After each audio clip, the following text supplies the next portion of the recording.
20. Managing personal communications, direct and database. Marketing and personal selling.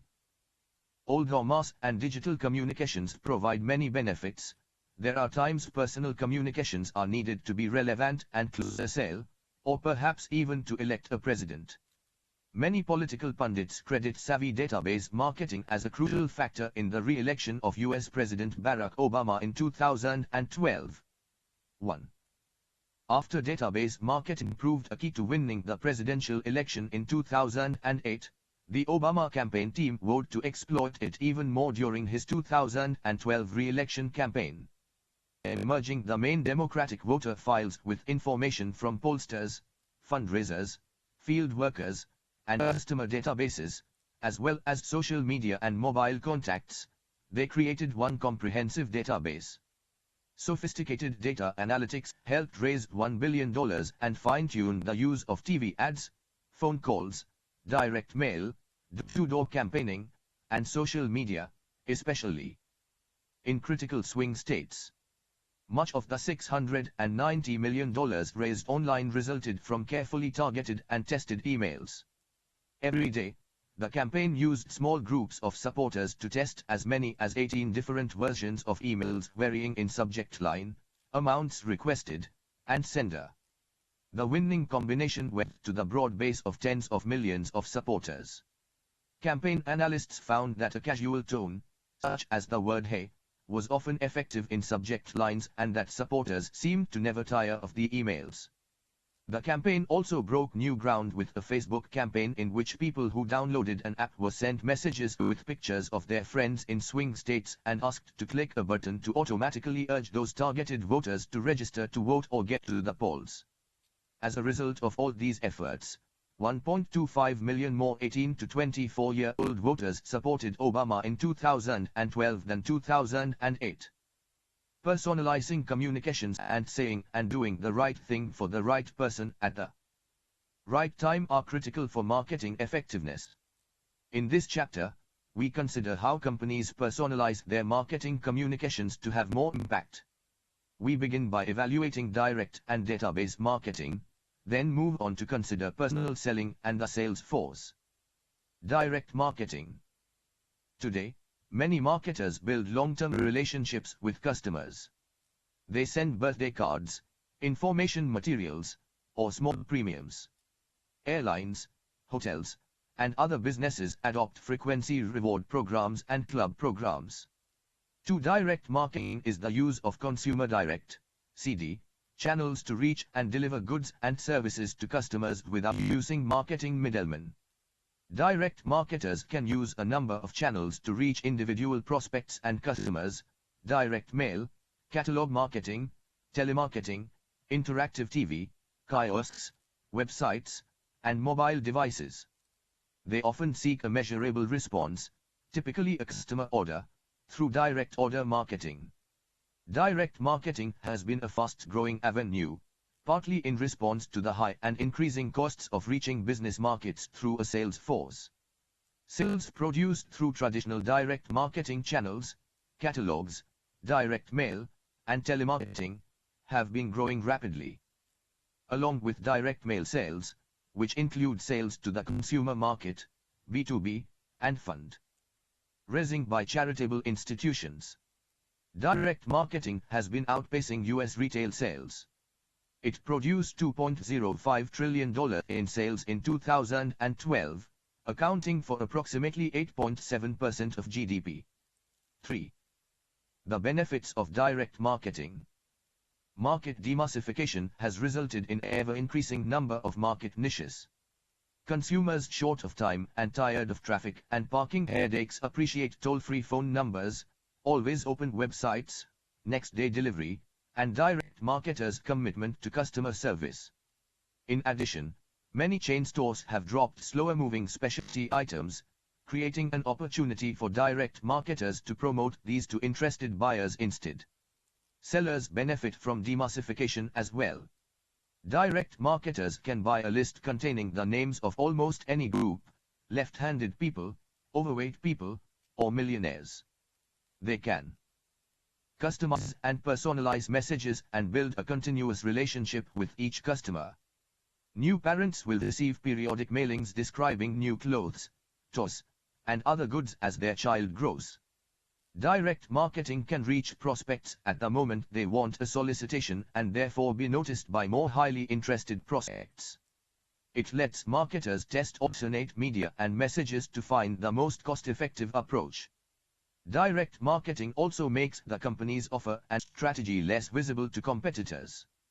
Finally, direct marketers can measure responses to their campaigns to decide which have been the most profitable. Direct marketing must be integrated with other communications and channel activities.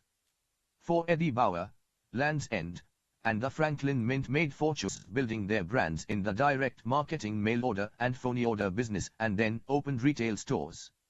They cross-promote their stores, catalogs, and websites, for example, by putting their internet addresses on their shopping bags. Successful direct marketers view a customer interaction as an opportunity to upsell, cross-sell, or just deepen a relationship. They make sure they know enough about each customer to customize and personalize offers and messages and develop a plan for lifetime marketing to each valuable customer, based on their knowledge of life events and transitions. They also carefully orchestrate each element of their campaigns. Here is an award-winning campaign that did just that. 5. Tip Top Ice Cream. New Zealand loves ice cream. The country has one of the highest per capita consumption rates in the world. With fierce competition among brands, local brand Tip Top needed a way to maintain its leadership over its well-financed rivals. The Feel Tip Top campaign was a clever way to engage its customers. A Facebook app allowed people to nominate friends and family to receive ice cream delivered personally in the company's new truck. The happy reactions of some lucky recipients were captured on film for ads and viral videos. Winner of the Direct Marketing Association's Diamond Echo Award for 2013, the campaign generated 2,000 nominations in 24 hours, rising eventually to 30,000. Sales increased 5%. We next consider some of the key issues that characterize different direct marketing channels. Direct mail. Direct mail marketing means sending an offer, announcement, reminder, or other item to an individual consumer. Using highly selective mailing lists, direct marketers send out millions of mail pieces each year, letters, flyers, foldouts, and other salespeople with wings. New Zealand's Tip Top Ice Cream used social media and video to connect its brand with customers to retain its market leadership. Direct mail is a popular medium because it permits target market selectivity, can be personalized, is flexible, and allows early testing and response measurement. Although the cost per thousand is higher than for mass media, the people reached are much better prospects. The success of direct mail, however, has also become its liability, so many marketers are sending out direct mail pieces that mailboxes are becoming stuffed, leading some consumers to disregard the blizzard of solicitations they receive. In constructing an effective direct mail campaign, direct marketers must choose their objectives, target markets and prospects, offer elements, means of testing the campaign, and measures of campaign success. Objectives. Most direct marketers judge a campaign's success by the response rate, measured in customer orders. An order response rate for letter-sized direct mail averages 3.4% to an internal company list and 1.3% to a general public list. Although that can vary with product category, price, and the nature of the offering, it is much higher than email's average response rates of 0.12% and 0.03%, respectively. 6. Direct mail can also produce prospect leads, strengthen customer relationships, inform and educate customers, remind customers of offers, and reinforce recent customer purchase decisions. Target markets and prospects. Most direct marketers apply the RFM, recency, frequency, monetary amount, formula to select customers according to how much time has passed since their last purchase, how many times they have purchased, and how much they have spent since becoming a customer. 7. Suppose the company is offering a leather jacket. It might make this offer to the most attractive customers, those who made their last purchase between 30 and 60 days ago, who make 3 to 6 purchases a year, and who have spent at least $100 since becoming customers. Points are established for varying RFM levels. The more points, the more attractive the customer. 8. Marketers also identify prospects on the basis of age, sex, income, education, previous mail order purchases, and occasion. College freshmen will buy laptop computers, backpacks, and compact refrigerators. Newlyweds look for housing, furniture, appliances, and bank loans. Another useful variable is consumer lifestyle or passions, such as electronics, cooking, and the outdoors. Dun & Bradstreet provides a wealth of data for B2B direct marketing. Here the prospect is often not an individual but a group or committee of both decision makers and decision influencers. Each member needs to be treated differently, and the timing, frequency, nature, and format of contact must reflect the member's status and role. The company's best prospects are customers who have bought its products in the past. The direct marketer can also buy lists of names from list brokers, but these lists often have problems, including name duplication, incomplete data, and obsolete addresses. Better lists include overlays of demographic and psychographic information. Direct marketers typically buy and test a sample before buying more names from the same list. They can build their own lists by advertising a promotional offer and collecting responses. Offer elements. The offer strategy has 5 elements: the product, the offer, the medium, the distribution method, and the creative strategy. 9. Fortunately, all can be tested. The direct mail marketer also must choose 5 components of the mailing itself: the outside envelope, sales letter, circular, reply form, and reply envelope. A common direct marketing strategy is to follow up direct mail with an email. Testing elements. One of the great advantages of direct marketing is the ability to test, under real marketplace conditions, different elements of an offer strategy, such as products, product features, platform, mailer type, envelope, prices, or mailing lists. The teaching company mails 50 million catalogs and sends 25 million emails to sell educational DVDs of lectures and courses. Every element of the offer is tested. Changing the color and location of an add to cart button on its website, from pale green to orange and from side to bottom, increased sales almost 6%. Replacing an image of Michelangelo's God's Hand with one depicting the ruins of Petra improved sales more than 20%. 10. Response rates typically understate a campaign's long-term impact. Suppose only 2% of the recipients who receive a direct mail piece advertising Samsonite luggage place an order. A much larger percentage became aware of the product. Direct mail has high readership, and some percentage may have formed an intention to buy at a later date, either by mail or at a retail outlet. Some may mention Samsonite luggage to others as a result of the direct mail piece. 2. Better estimate a promotion's impact. Some companies measure the impact of direct marketing on awareness, intention to buy, and word of mouth. Measuring campaign success, lifetime value. By adding up the planned campaign costs, the direct marketer can determine the needed break-even response rate. The rate must be net of returned merchandise and bad debts. A specific campaign may fail to break even in the short run but can still be profitable in the long run if we factor in customer lifetime value. See Chapter 5. By calculating the average customer longevity, average customer annual expenditure, and average gross margin, minus the average cost of customer acquisition and maintenance, discounted for the opportunity cost of money. 11. Catalog marketing. In catalog marketing, companies may send full-line merchandise catalogs, specialty consumer catalogs, and business catalogs, usually in print form but also as DVDs or online.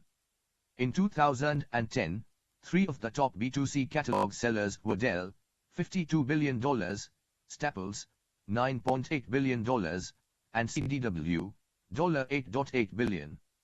Three top B2B catalog sellers were Thermo Fisher Scientific Lab and Research Supplies, $10.8 billion, Henry's Schein Dental, Medical, and Wet Supplies, $7.5 billion, and Wesco International Electrical and Industry Maintenance Supplies, $5.0 billion. 12,000 of small businesses also issue specialty catalogs. Many direct marketers find combining catalogs and websites an effective way to sell. Catalogs are a huge business. The internet and catalog retailing industry includes 20,000 companies with combined annual revenue of $350 billion. 13. Successfully marketing a catalog business depends on managing customer lists carefully to avoid duplication or bad debts. Controlling inventory, offering good quality merchandise so returns are low, and projecting a distinctive image. Some companies add literary or information features, send swatches of materials, operate a special online or telephone hotline to answer questions, send gifts to their best customers, and donate a percentage of profits to good causes. Putting their entire catalog online also provides business marketers with better access to global consumers than ever before, saving printing and mailing costs. Telemarketing. Telemarketing is the use of the telephone and call centers to attract prospects, sell to existing customers, and provide service by taking orders and answering questions. It helps companies increase revenue, reduce selling costs, and improve customer satisfaction. Companies use call centers for inbound telemarketing, receiving calls from customers, and outbound telemarketing, initiating calls to prospects and customers. Raleigh Bicycles used telemarketing to cut costs and drive sales. As Chapter 6 noted, because of the establishment of the National Do Not Call Registry in 2003, consumer telemarketing has lost much of its effectiveness. Business-to-business telemarketing is increasing, however. Raleigh Bicycles used telemarketing to reduce the personal selling costs of contacting its dealers. In the first year, sales force travel costs dropped 50% and sales in a single quarter went up 34%. As it improves with the use of video conferencing, telemarketing will increasingly replace, though never eliminate, more expensive field sales calls. Other media for direct response marketing. Direct marketers use all the major media. Newspapers and magazines carry ads offering books, clothing, appliances, vacations, and other goods and services that individuals can order via toll-free numbers. Radio ads present offers 24 hours a day. Some companies prepare 30 and 60-minute infomercials to combine the selling power of television commercials with the draw of information and entertainment. Infomercials promote products that are complicated or technologically advanced or that require a great deal of explanation. Some of the most successful are for Proactive Acne System, P90X workout DVDs, and the George Foreman Grill. At-home shopping channels are dedicated to selling goods and services through a toll-free number or via the internet for delivery within 48 hours. Public and ethical issues in direct marketing. Direct marketers and their customers usually enjoy mutually rewarding relationships. Occasionally, however, a darker side emerges. Irritation. Many people don't like hard-sell direct marketing solicitations. Firms have been popping up to help block unwanted junk mail. 14 Unfairness. Some direct marketers take advantage of impulsive or less sophisticated buyers or prey on the vulnerable, especially the elderly. Deception and fraud. Some direct marketers design mailers and write copy intended to mislead or exaggerate product size, performance claims, or the retail price. The Federal Trade Commission receives thousands of complaints each year about fraudulent investment scams and phony charities. Invasion of privacy. It seems that almost every time consumers order products by mail or telephone, apply for a credit card, or take out a magazine subscription, their names, addresses, and purchasing behavior may be added to several company databases. As chapters 3 and 5 discussed, critics worry that marketers may know too much about consumers. lives and that they may use this knowledge to take unfair advantage. 15. TV infomercials have been used with great success to sell the George Foreman grill, backed by the former heavyweight boxing champion. People in the direct marketing industry know that, left unattended, such problems will lead to increasingly negative consumer attitudes, lower response rates, and calls for greater state and federal regulation. Most direct marketers want the same thing consumers want: honest and well-designed marketing offers targeted only to those who appreciate hearing about them. Customer databases and database marketing. To conduct direct marketing, marketers must know their customers. 16. And to do that, they must collect information and store it in a database from which to conduct database marketing. A customer database is an organized collection of comprehensive information about individual customers or prospects that is current, accessible, and actionable for lead generation, lead qualification, sale of a product or service, or maintenance of customer relationships. Database marketing is the process of building, maintaining, and using customer databases and other databases of products, suppliers, or resellers to contact, transact, and build customer relationships. Chapter 4 reviewed big data and the analysis of massive data sets. Here we consider some additional issues in building customer databases and conducting database marketing. Customer databases. Many companies confuse a customer mailing list with a customer database. A customer mailing list is simply a set of names, addresses, and telephone numbers. A customer electronic mailing or email list may literally be just names and email addresses. A customer database, however, contains much more information, accumulated through customer transactions, registration information, telephone queries, cookies, and every customer contact. Ideally, a customer database also contains the consumer's past purchases, demographics, age, income, family members, birthdays, psychographics, activities, interests, and opinions, media graphics, preferred media, and other useful information. A typical business database contains business customers' past purchases, past volumes, prices, and profits, buyer team members' names, and ages, birthdays, hobbies, and favorite foods, status of current contracts, the supplier's estimated share of the customer's business.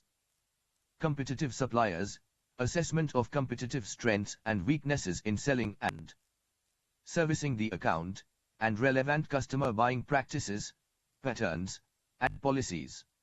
A Latin American unit of the Swiss pharmaceutical firm Novartis keeps data on 1 lakh of Argentina's farmers, knows their crop protection chemical purchases, groups them by value, and treats each group differently. In Argentina, Novartis keeps a detailed database on its farmer customers so that it can market more effectively to them. Data warehouse and data mining. Savvy companies capture information every time a customer contacts any of their departments, whether via a purchase, a service call, an online query, or a mail-in rebate card.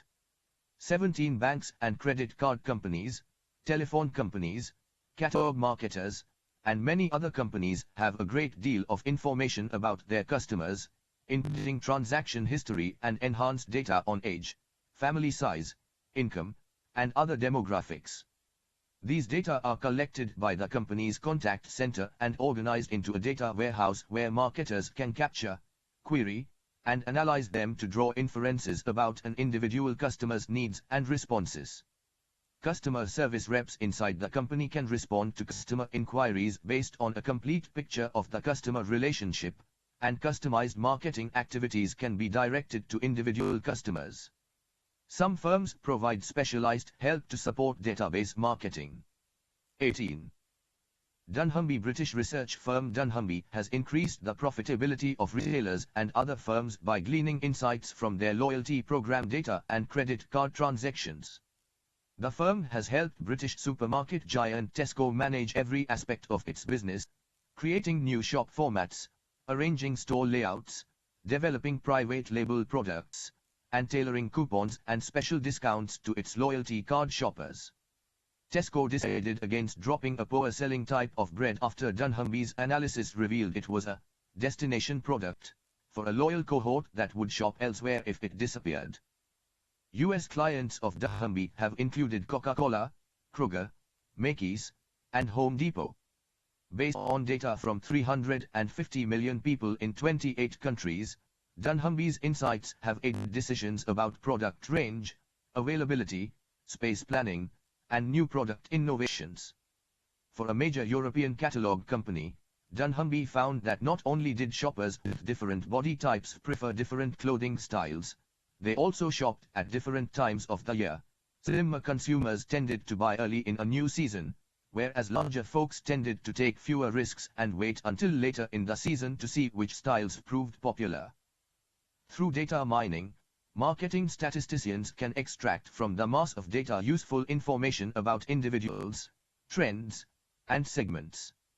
Data mining uses sophisticated statistical and mathematical techniques such as cluster analysis, automatic interaction detection, predictive modeling, and neural networking. Some observers believe a proprietary database can provide a company with a significant competitive advantage.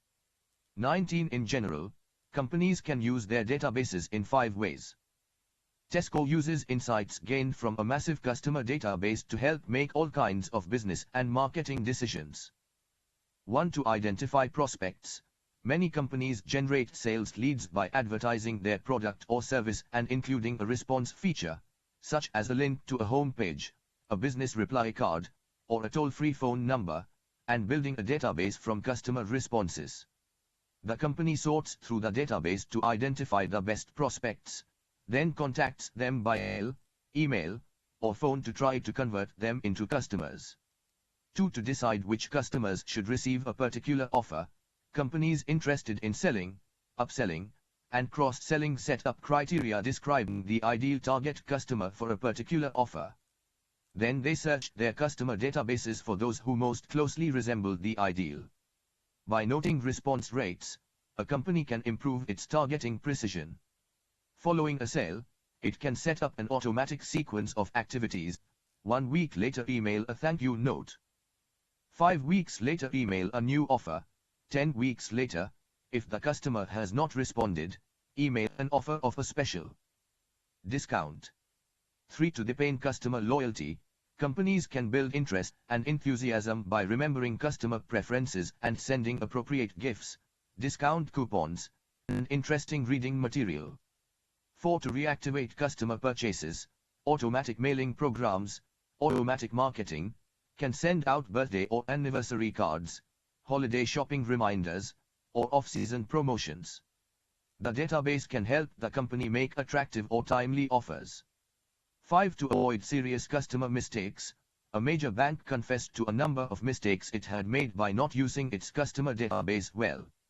In one case, the bank charged a customer a penalty for late payment on his mortgage, failing to note he headed a company that was a major depositor in this bank.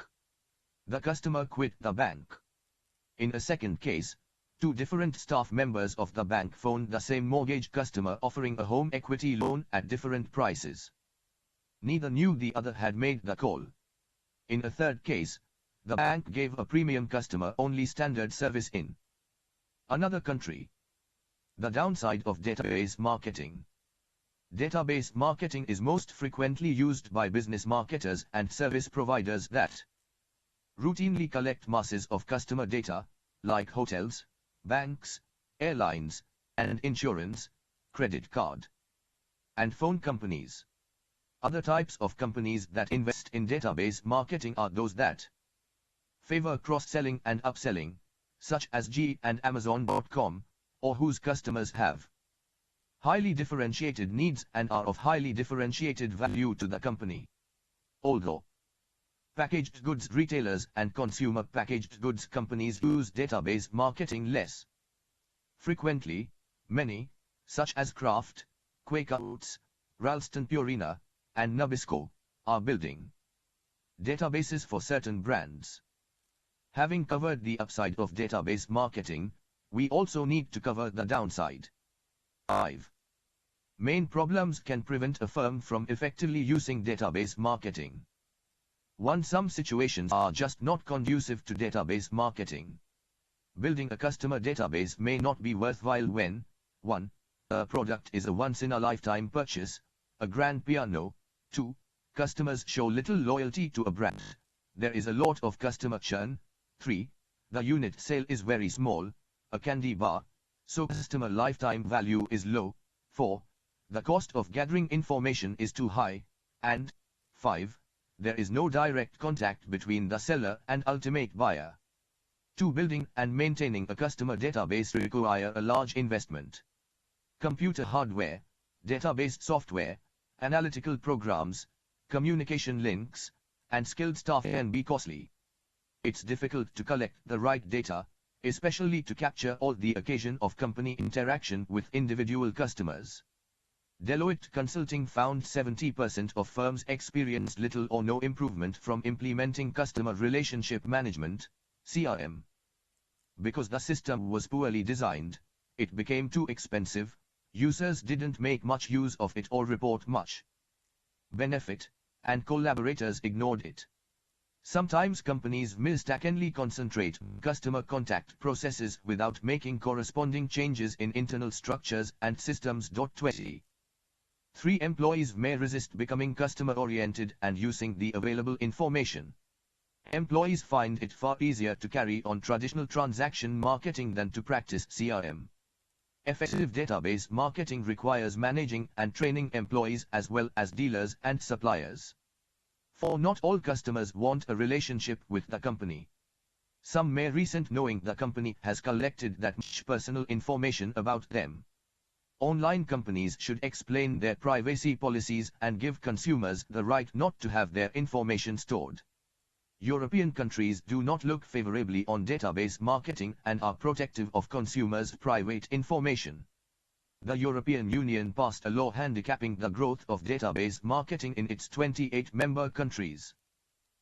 5. The assumptions behind CRM may not always hold true. 21. High-volume customers often know their value to a company and can leverage it to extract premium service and or price discounts, so it may not cost the firm less to serve them.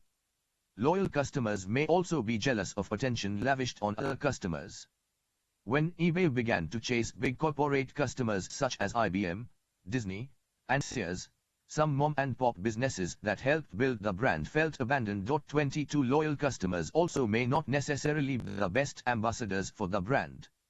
One study found those who scored high on behavioral loyalty and bought a lot of a company's products were less active word-of-mouth marketers than customers who scored high on attitudinal loyalty and expressed greater commitment to the firm. 23.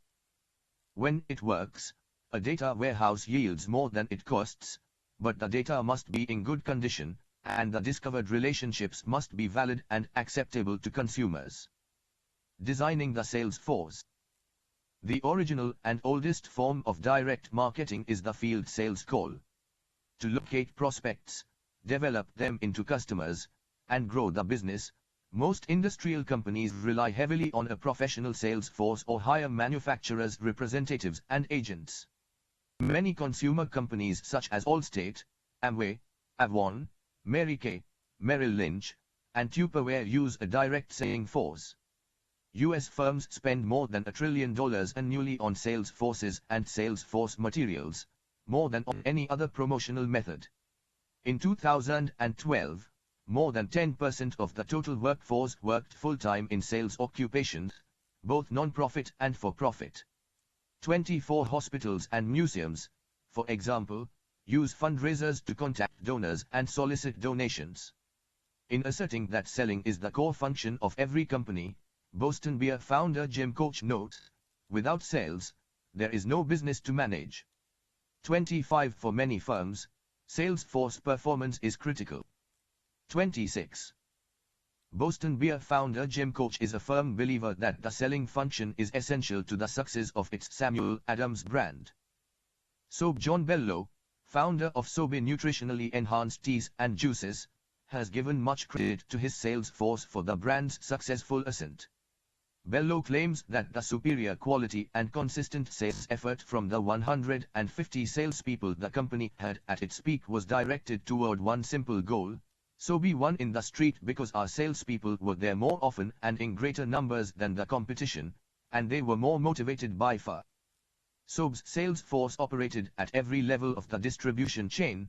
At the distributor level, steady communication gave Sobe disproportionate focus relative to the other brands. At the trade level, most senior salespeople had strong personal relationships with retailers such as 7-Eleven, Costco, and Safeway, and at the individual store level, the Sobe team was always at work setting and restocking shelves, cutting in product, and putting up point of sale displays. According to Bello, bottom line success in any entrepreneurial endeavor depends on sales execution. Although no one debates the importance of the sales force in marketing programs, companies are sensitive to the high and rising costs of maintaining one, including salaries, commissions, bonuses, travel expenses, and benefits. Not surprisingly, companies are trying to increase sales force productivity through better selection, training, supervision, motivation, and compensation. 27. The term sales representative covers 6 positions, ranging from the least to the most creative types of selling. 28. 1 deliverer, a salesperson whose major task is the delivery of a product, water, fuel, oil. 2 order taker, an inside order taker, standing behind the counter, or outside order taker, calling on the supermarket manager. 3 missionary, a salesperson not permitted to take an order but expected rather to build goodwill or educate the actual or potential user, the medical detailer, representing an ethical pharmaceutical house. 4 technician, a salesperson with a high level of technical knowledge, the engineering salesperson who is primarily a consultant to client companies. 5 demand creator, a salesperson who relies on creative methods for selling tangible products, vacuum cleaners, cleaning brushes, household products, or intangibles, insurance, advertising services, or education.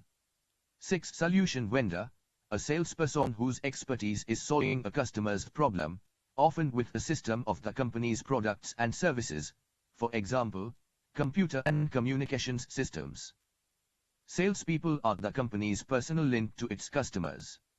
In designing the sales force, the company must develop sales force objectives, strategy, structure, size, and compensation. See Figure 20.1. Vertical bar Fig. 20.1 Vertical bar Designing a sales force. Sales force objectives and strategy. The days when all the sales force did was sell, sell, and sell are long gone. Sales reps need to know how to diagnose a customer's problem and propose a solution that can help improve the customer's profitability. The best salespeople even go beyond the customer's stated problems to offer fresh insights into the customer's business model and identify unrecognized needs and unstated problems. 29 In performing their jobs, salespeople complete one or more specific tasks. Prospecting. Searching for prospects or leads. Targeting. Deciding how to allocate their time among prospects and customers. Communicating. Communicating information about the company's products and services. Selling. Approaching, presenting, answering questions, overcoming objections, and closing sales. Servicing. Providing various services to the customers, consulting on problems, rendering technical assistance, arranging financing, expediting delivery. Information gathering. Conducting market research and doing intelligence work. Allocating. Deciding which customers will get scarce products during product shortages. To manage costs, most companies are choosing a leveraged sales force that focuses reps on selling the company's more complex and customized product to large accounts and uses inside salespeople and online ordering for low-end selling. Salespeople handle lower accounts and are rewarded for key account growth, lead generation, proposal writing, order fulfillment, and post-sale support are turned over to others. This is far different from expecting salespeople to sell to every possible account, the common weakness of geographically based sales forces. 30. Companies must deploy sales forces strategically so they call on the right customers at the right time in the right way, acting as account managers, who arrange fruitful contact between people in the buying and selling organizations.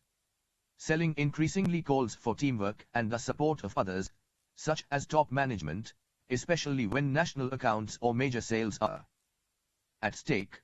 Technical people, who supply information and service before, during, and after product purchase. Customer service representatives, who provide installation, maintenance, and other services, and office staff, consisting of sales analysts, order expeditors, and assistants. 31. To maintain a market focus, salespeople should know how to analyze sales data, measure market potential, gather market intelligence, and develop marketing strategies and plans. Especially at the higher levels of sales management, they need analytical marketing skills. Marketers believe sales forces are more effective in the long run if they understand and appreciate marketing as well as selling. Too often marketing and sales are in conflict. The sales force complains marketing isn't generating enough leads, and marketers complain the sales force isn't converting them. See figure 20.2.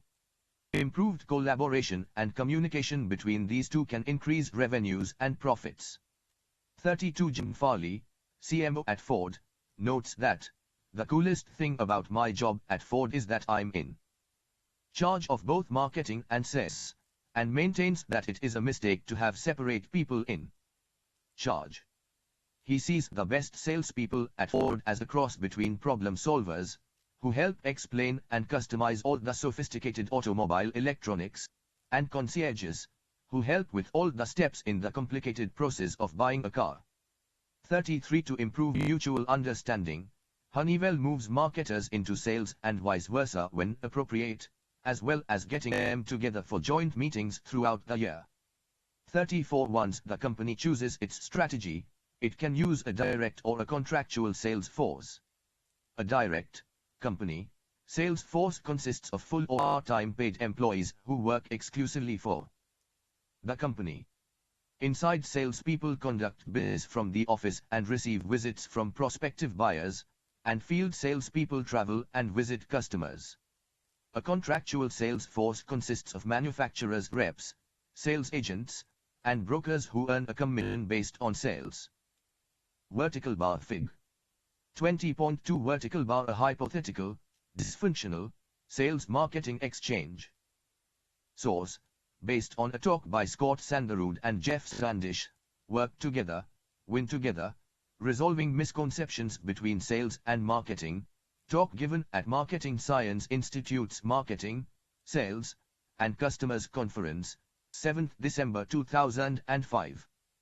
Sales force structure. The sales force strategy also has implications for its structure. A company that sells one product line to one industry with customers in many locations would use a territorial structure. A company that sells many products to many types of customers might need a product or market structure. Some companies need a more complex structure and adopt some combination of 4 types of sales force. 1.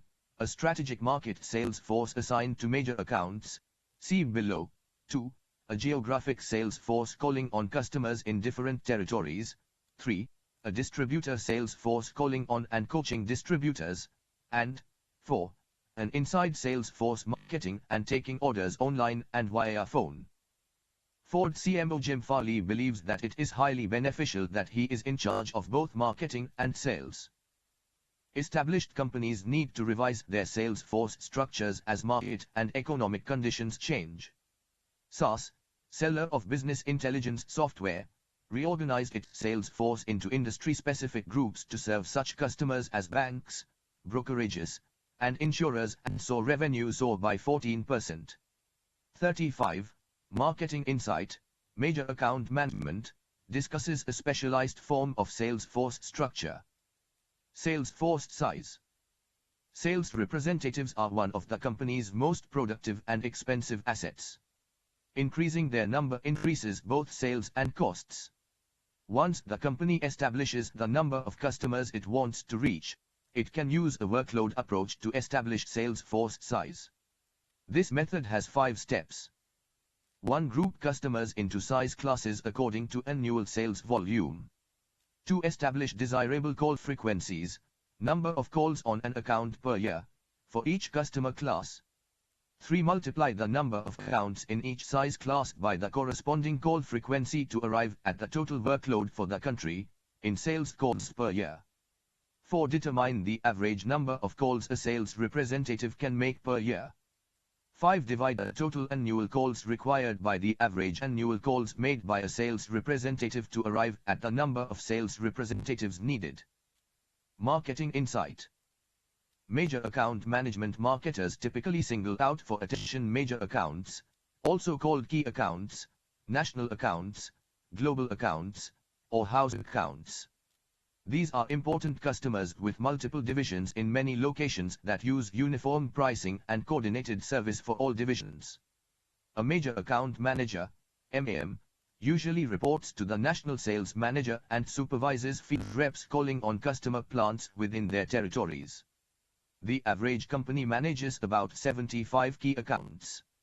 If a company has several such accounts, it's likely to organize a major account management division, in which the average MAM handles 9 accounts.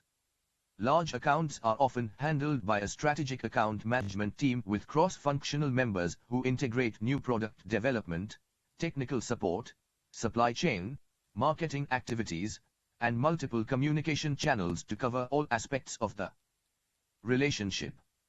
Procter & Gamble has a strategic account management team of 300 staffers to work with Walmart in its Bentonville, Arkansas, headquarters, with more stationed at Walmart headquarters in Europe, Asia, and Latin America. P&G has credited this relationship with saving the company billions of dollars. Major account management is growing. As buyer concentration increases through mergers and acquisitions, fewer buyers are accounting for a larger share of sales. Many are centralizing their purchases of certain items, gaining more bargaining power. And as products become more complex, more groups in the buyer organization participate in the purchase process. The typical salesperson alone might not have the skill, authority, or coverage to sell effectively to the large buyer. In selecting major accounts, companies look for those that purchase a high volume, especially of more profitable products, purchased centrally, require a high level of service in several geographic locations, may be price sensitive, and want a long-term partnership. Major account managers act as the single point of contact, develop and grow customer business, understand customer decision processes, identify added value opportunities, provide competitive intelligence, negotiate sales, and orchestrate customer service. Many major accounts look for added value more than a price advantage. They appreciate having a single point of dedicated contact, single billing, special warranties, EDI links, priority shipping, early information releases, customized products, and efficient maintenance, repair, and upgraded service. And there's the value of goodwill. Personal relationships with people who value the major accounts business and have a vested interest in its success are compelling reasons for remaining a loyal customer. Sources: Noel Kaplan, Dave Potter, and Fred Skindler, Managing Global Accounts, 9 Critical Factors for a World-Class Program, 2nd ed., Bronxville, NY, Wessex Press, 2008, Peter Cheverton, Global Account Management, a Complete Action Kit of Tools and Techniques for Managing Key Global Customers, London, UK, Coggan Page, 2008, Malcolm MacDonald and Diana Woodburn, Key Account Management, The Definitive Guide, 2nd ed., Oxford, UK, Butterworth Heinemann, 2007, Jack Neff, Bentonville or Bust, Advertising Age, 24 February 2003. More information be obtained from SUMA, Strategic Account Management Association, and the Journal of Selling and Major Account Management. Suppose the company estimates it has 1,000 A accounts and 2,000 B accounts. A accounts require 36 calls a year, and B accounts require 12, so the company needs a sales force that can make 60,000 sales calls, 36,000 plus 24,000 a year. If the average full-time rep can make 1,000 calls a year, the company needs 60 reps. Sales force compensation. To attract top-quality reps, the company must develop an attractive compensation package. Sales reps want income regularity, extra reward for above-average performance, and fair pay for experience and longevity. Management wants control, economy, and simplicity. Some of these objectives will conflict.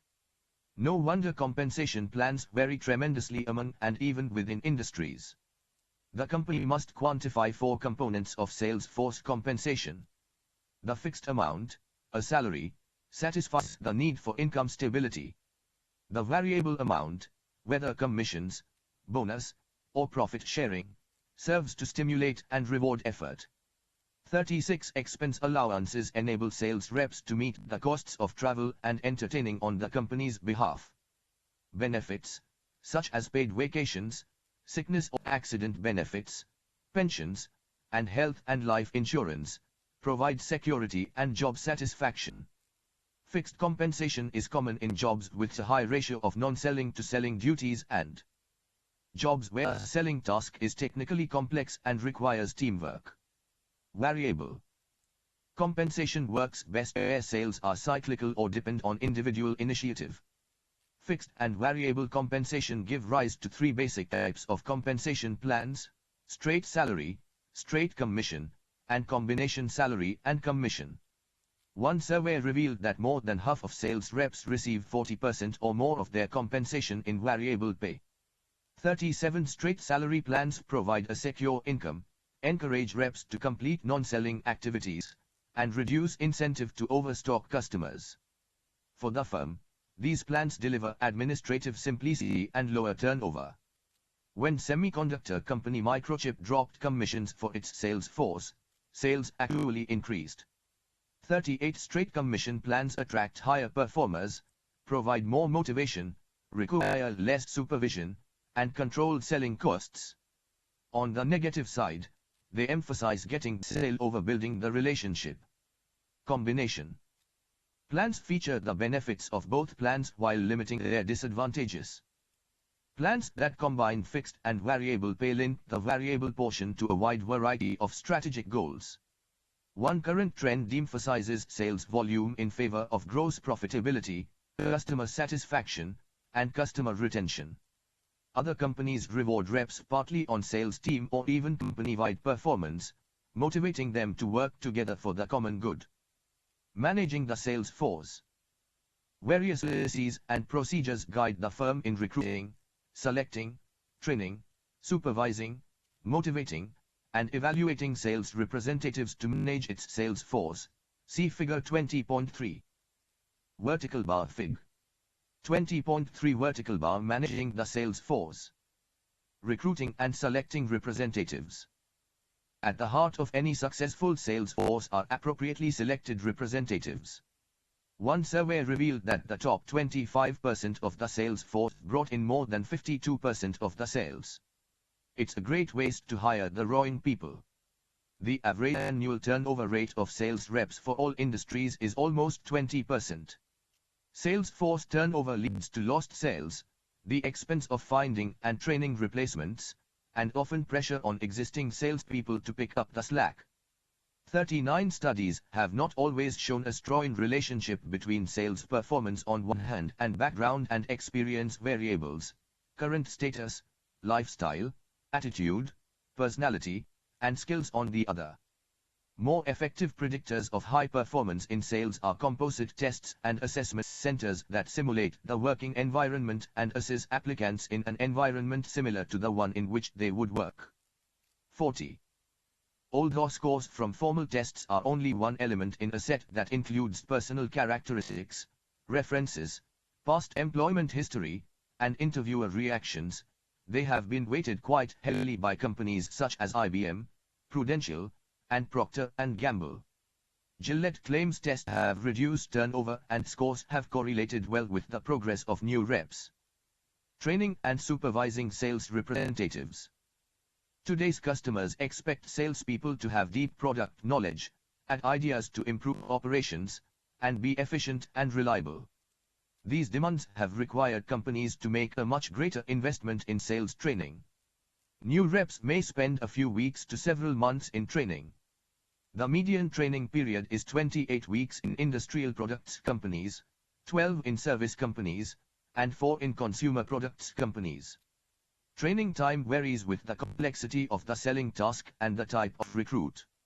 New methods of training are continually emerging, such as the use of programmed learning, distance learning, and videos.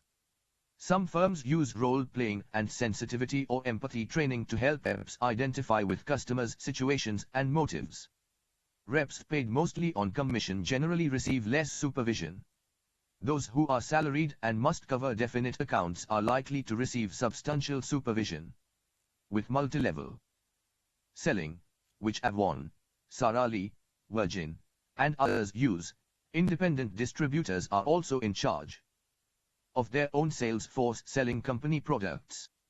These independent contractors or reps are paid a commission not only on their own sales but also on the sales of people they recruit and train. Avon was an early pioneer in multi-level selling, using women as sales reps to sell to other women. Sales rep productivity. How many calls should a company make on a particular account each year? Some research suggests today's sales reps spend too much time selling to smaller, less profitable accounts instead of focusing on larger, more profitable ones. 41 norms for prospect calls. Left to their own devices, many reps will spend most of their time with current customers, who are known quantities. Reps can depend on them for some business, whereas a prospect might never deliver any. Companies therefore often specify how much time reps should spend prospecting for new accounts. 42 Spectre Freight wants its sales representatives to spend 25% of their time prospecting and stop after 3 unsuccessful calls. Some companies rely on a missionary sales force to create new interest and open new accounts. Using sales time efficiently in the course of a day, reps plan, travel, wait, sell, and perform administrative tasks, writing reports and billing, attending sales meetings, and talking to others in the company about production, delivery, billing, and sales performance. It's no wonder face-to-face selling accounts for as little as 29% of total working time. 43 The best sales reps manage their time efficiently. Time and duty analysis and hour-by-hour breakdowns of activities help them understand how they spend their time and how they might increase their productivity. Companies constantly try to improve sales force productivity. 44 To cut costs, reduce time demands on their outside sales force, and leverage technological innovations, many have increased the size and responsibilities of their inside sales force. Inside selling is less expensive and growing faster than in-person selling. Each contact made by an inside salesperson might cost a company $25 to $30 compared with $300 to $500 for a field staff person with travel expenses. Virtual meeting software such as WebEx, communication tools such as Skype, and social media sites such as LinkedIn, Facebook, and Twitter make it easier to sell with few if any face-to-face meetings. And inside sellers don't even need to be in the office. A growing percentage work at home. 45 The inside sales force frees outside reps to spend more time selling to major accounts, identifying and converting new major prospects, and obtaining more blanket orders and systems contracts. Inside salespeople spend more time checking inventory, following up orders, and phoning smaller accounts. They typically earn a salary or salary plus bonus pay. Sales technology. The salesperson today has truly gone electronic. Not only is sales and inventory information transferred much more quickly, but specific computer-based decision support systems have been created for sales managers and sales representatives. Going online with a tablet or laptop, salespeople can prime themselves on backgrounds of clients, call up pre-written sales letters, transmit orders and resolve customer service issues on the spot, and send samples, pamphlets, brochures, and other materials to clients. One of the most valuable digital tools for the sales rep is the company website. It can help define the firm's relationships with individual accounts and identify those whose business warrants a personal sales call. It provides an introduction to self-identified potential customers and a way to contact the seller. It might even receive the initial order. Social media are another valuable digital selling tool. Social networking is useful in front-end prospecting and lead qualification, as well as in back-end relationship building and management. When one B2B sales rep for virtual meetings company PD was monitoring Twitter tweets for various keywords, he noticed that someone from a company tweeted about dissatisfaction with web conferencing. The sales rep got in touch with the company's CEO and was able to quickly convince him of the merits of PGI's products, securing an agreement within a few hours. 46. Motivating sales representatives. The majority of sales representatives require encouragement and special incentives, especially those in the field who encounter daily challenges. 47. Most marketers believe that the higher the salesperson's motivation, the greater the effort and the resulting performance, rewards, and satisfaction, all of which in turn further increase motivation. Intrinsic versus extrinsic rewards. Marketers reinforce intrinsic and extrinsic rewards of all types. One research study found the employee reward with the highest value was pay, followed by promotion, personal growth, and sense of accomplishment. 48. Least valued were liking and respect, security, and recognition. In other words, salespeople are highly motivated by pay and the chance to get ahead and satisfy their intrinsic needs, and they may be less motivated by compliments and security.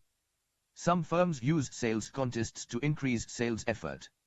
49. Compensation plans may even need to vary depending on the type of salespersons, stars, core or solid performers, and laggards.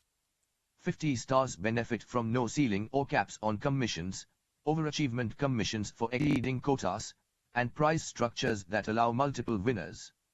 51. Core performers benefit from multi-tier targets that serve as stepping stones for achievement and sales contests with prizes that vary in nature and value. Laggards respond to consistent quarterly bonuses and social pressure. 52. Sales quotas. Many companies set annual sales quotas, developed from the annual marketing plan, for dollar sales, unit volume, margin, selling effort or activity, or product type. Compensation is often tied to degree of quota fulfillment. The company first prepares a sales forecast that becomes the basis for planning production, workforce size, and financial requirements. Management then establishes quotas for regions and territories, which typically add up to more than the sales forecast to encourage managers and salespeople to perform at their best. Even if they fail to make their quotas, the company nevertheless may reach its sales forecast. Conventional wisdom says profits are maximized by sales reps focusing on the more important products and more profitable products. Reps are unlikely to achieve their quotas for established products when the company is launching several new products at the same time. The company may need to expand its sales force for new product launches. Setting sales quotas can create problems. If the company underestimates and the sales reps easily achieve their quotas, it has overpaid them. If it overestimates sales potential, the salespeople will find it very hard to reach their quotas and be frustrated or quit. Another downside is that quotas can drive reps to get as much business as possible, often ignoring the service side of the business. The company gains short-term results at the cost of long-term customer satisfaction. For these reasons, some companies are dropping quotas. Even hard-driving Oracle has changed its approach to sales compensation. 53. Oracle finding sales flagging and customers griping. Oracle, the second largest software company in the world, decided to overhaul its sales department and practices. Its rapidly expanding capabilities, with diverse applications such as human resources, supply chain, and CRM, meant one rep could no longer be responsible for selling all Oracle products to certain customers. Reorganization let reps specialize in a few particular products.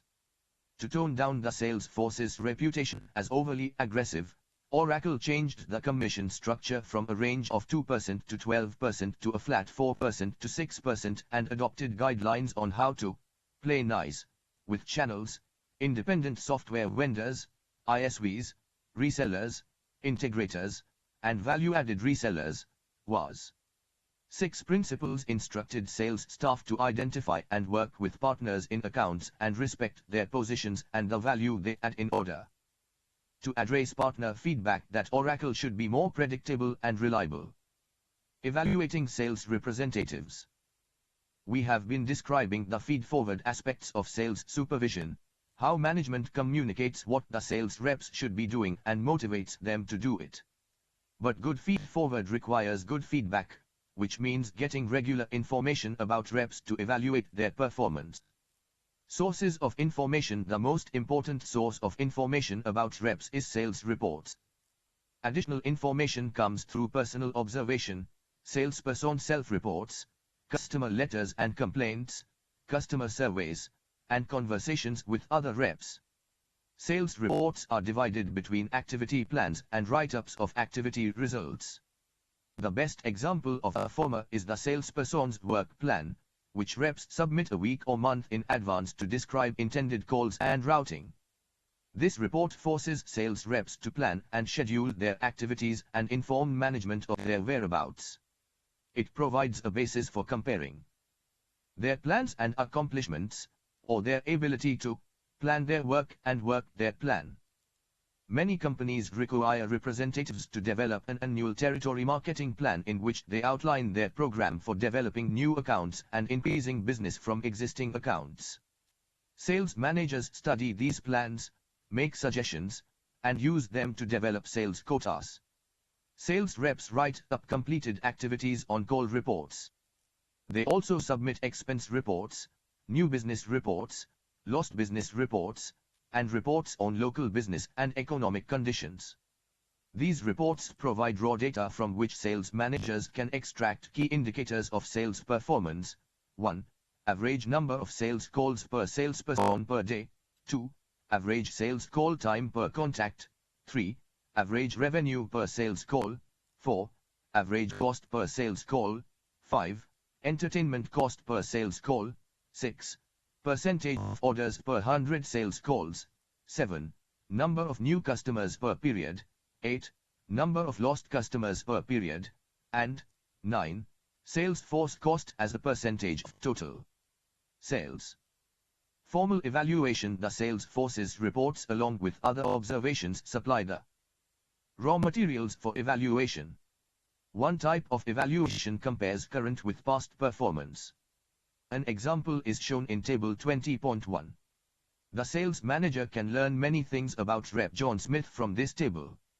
Total sales increased every year, line 3. This does not necessarily mean Smith is doing a better job. The product breakdown shows he has been able to push the sales of product B further than the sales of product A, lines 1 and 2, though A is more profitable for the company. Given his quotas for the two products, lines 4 and 5, Smith could be increasing product B sales at the expense of product A sales. Although he increased total sales by $1,100 between 2013 and 2014, line 3, gross profits on total sales actually decreased by $580, line 8. Sales expense, line 9, shows a steady increase, though total expense as a percentage of total sales seems to be under control, line 10. The upward trend in total dollar expense does not seem to be explained by any increase in the number of calls, line 11, though it might be related to success in acquiring new customers, line 14. Perhaps in prospecting for new customers, this rep is neglecting existing customers, as indicated by an upward trend in the annual number of lost accounts, line 15. The last two lines show the level and trend in sales and gross profits per customer. These figures become more meaningful when compared with overall company averages.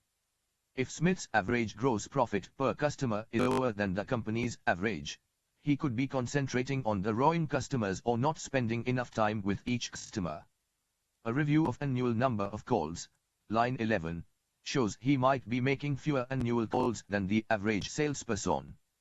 If distances in the territory are similar to those in other territories, he might not be putting in a full workday, might be poor at sales planning and routing, or might be spending much time with certain accounts. Table 20.1 Form for evaluating sales representatives' performance. Territory, Midland Sales Representative, John Smith 2011, 2012, 2013 2014 1. Net sales product a $251,300, $253,200, $270,000, $263,100 2. Net sales product B 423, 20439, 200,553, 900,561, 903. Net sales total 674, 50692, 40823, 90825 Percent of quota product A 95.6, 92.0, 88.0, 84.75. Percent of quota product B 120.4, 122.3, 134.9, 130.86. Gross profits product A $50,260, $50,640, $54,000, $52,620 7. Gross profits product B 42,320, 43,920, 55,390, 56,198. Gross profits total 92,580, 94,560, 109, 390, 108, 810 9. Sales expense $10,200, $11,100, $11,600, $13,200 10. Sales expense to total sales, percent. 1.5, 1.6, 1.4, 1.6, 11. Number of calls 1,675, 1,700, 1,680, 1,660 12. Cost per call $6.09, $6.53, $6.90, $7.95 13. Average number of customers 320, 24, 328, 334 14. Number of new customers 13, 14, 15, 20, 15. Number of lost customers 8 October 2011, 14, 16. Average sales per customer $2,108, $2,137, $2,512, $2,470 17. Average gross profit per customer $289, $292, $334, $326. Even if effective in producing sales, the rep may not rate highly with customers. Success may come because competitors' salespeople are inferior, the rep's product is better, or new customers are always found to replace those who dislike the rep. Managers can glean customer opinions of the salesperson, product, and service by mail questionnaires or telephone calls. Sales reps can analyze the success or failure of a sales call and how they would improve the odds on subsequent calls. Their performance could be related to internal factors, effort, ability, and strategy, and/or external factors, task and luck. 54. Principles of personal selling. Personal selling is an ancient art. Effective salespeople today have more than instinct, however. Companies now spend hundreds of millions of dollars each year to train them in methods of analysis and customer management and to transform them from passive order takers into active order getters. Reps are taught the SPIN method to build long-term relationships by asking prospects several types of questions. 55. 1. Situation questions. These ask about facts or explore the buyer's present situation. For example, What system are you using to invoice your customers? 2 problem questions. These deal with problems, difficulties, and dissatisfactions the buyer is experiencing. For example, what parts of the system create errors? 3 implication questions. These ask about the consequences or effects of a buyer's problems, difficulties, or dissatisfactions.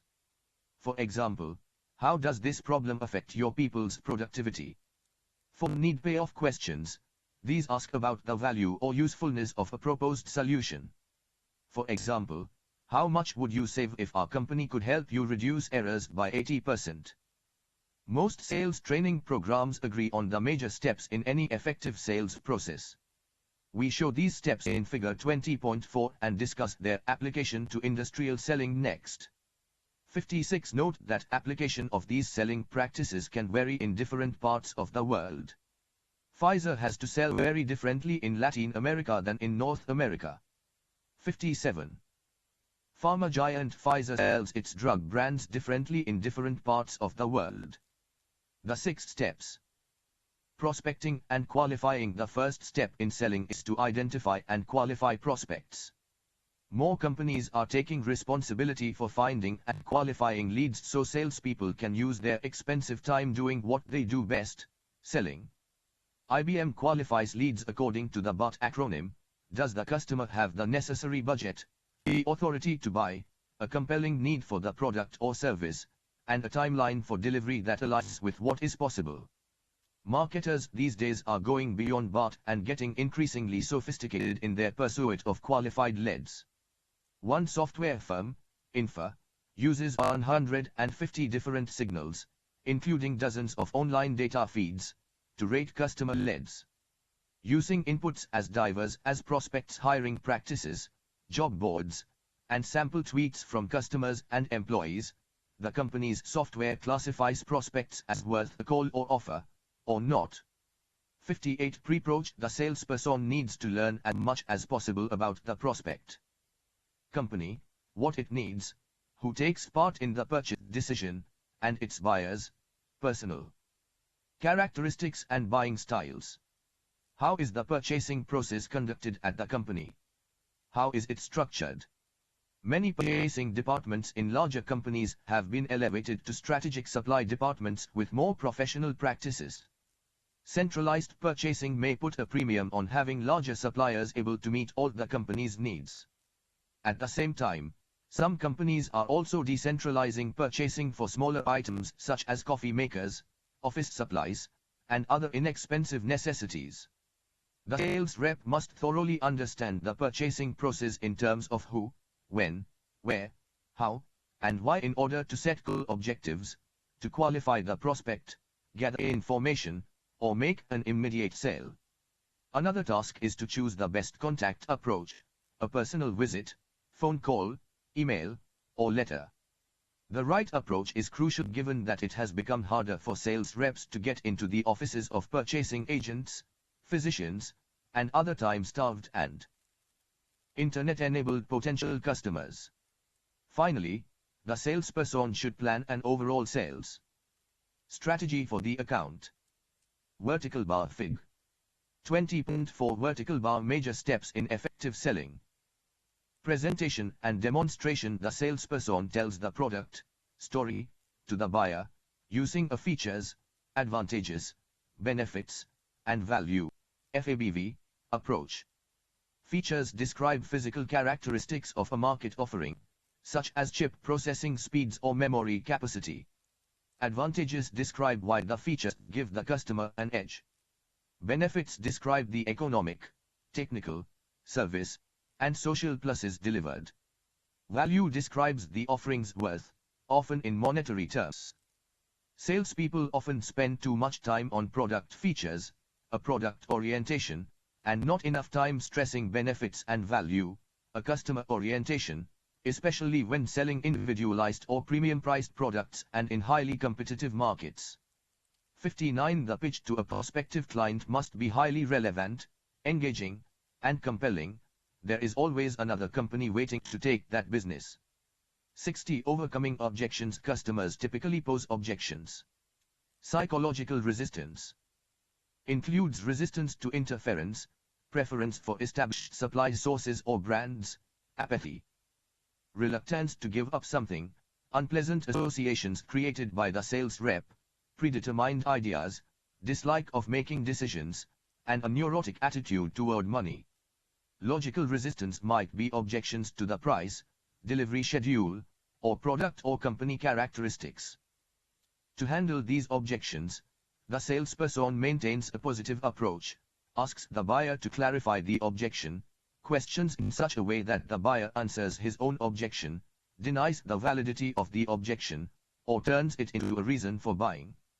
Although price is the most frequently negotiated issue, especially in tight economic times, others include contract completion time, quality of goods and services offered, purchase volume, product safety, and responsibility for financing, risk-taking, promotion, and title. Salespeople sometimes give in too easily when customers demand a discount. One company recognized this problem when sales revenues went up 25% but profits remained flat. The company decided to retrain its salespeople to sell the price, rather than sell through price. Salespeople were given richer information about each customer's sales history and behavior. They received training to recognize value-adding opportunities rather than price-cutting opportunities. As a result, the company's sales revenues climbed and so did its margins. 61. Closing signs from the buyer include physical actions, statements or comments, and questions. Reps can ask for the order, recapitulate the points of agreement, offer to help write up the order, ask whether the buyer wants A or B, get the buyer to make minor choices such as color or size, or indicate what the buyer will lose by not placing the order now. The salesperson might offer specific inducements to close, such as an additional service, an extra quantity, or a token gift. If the client still isn't budging, perhaps the salesperson is not interacting with the right executive. A more senior person may have the necessary authority. The salesperson also may need to find other ways to reinforce the value of the offering and how it alleviates financial or other pressures the client faces. 62. Follow-up and maintenance. Follow-up and maintenance are necessary to ensure customer satisfaction and repeat business. Immediately after closing, the salesperson should cement any necessary details about delivery time, purchase terms, and other matters important to the customer. He or she should schedule a follow-up call after delivery to ensure proper installation, instruction, and servicing and to detect any problems, assure the buyer of his or her interest, and reduce any cognitive dissonance. The salesperson should develop a maintenance and growth plan for the account. Relationship marketing. The principles of personal selling and negotiation are largely transaction-oriented because their purpose is to close a specific sale. But in many cases the company seeks not an immediate sale but rather a long-term supplier-customer relationship. Today's customers prefer suppliers who can sell and deliver a coordinated set of products and services to many locations, who can quickly solve problems in different locations, and who can work closely with custom teams to improve products and processes. 63. Salespeople working with key customers must do more than email or call only when they think customers might be ready to place orders.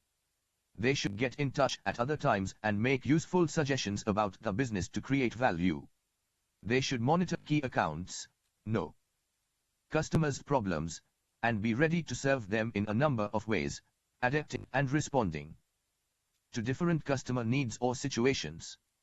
64. Relationship marketing is not effective in all situations.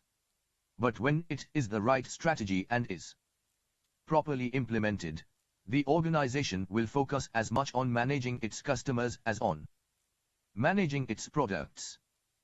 Summary. 1. Direct marketing is an interactive marketing system that uses one or more media to effect a measurable response or transaction at any location. Direct marketing, especially electronic marketing, is showing explosive growth. 2. Direct marketers plan campaigns by deciding on objectives, target markets and prospects, offers, and prices. Next, they test and establish measures to determine the campaign's success. Three major channels for direct marketing include face-to-face selling, direct mail, catalog marketing, telemarketing, interactive TV, kiosks, websites, and mobile devices. 4. Customer relationship management often requires building a customer database and data mining to detect trends, segments, and individual needs. A number of significant risks also exist, so marketers must proceed thoughtfully. 5. What are the pros and cons of database marketing?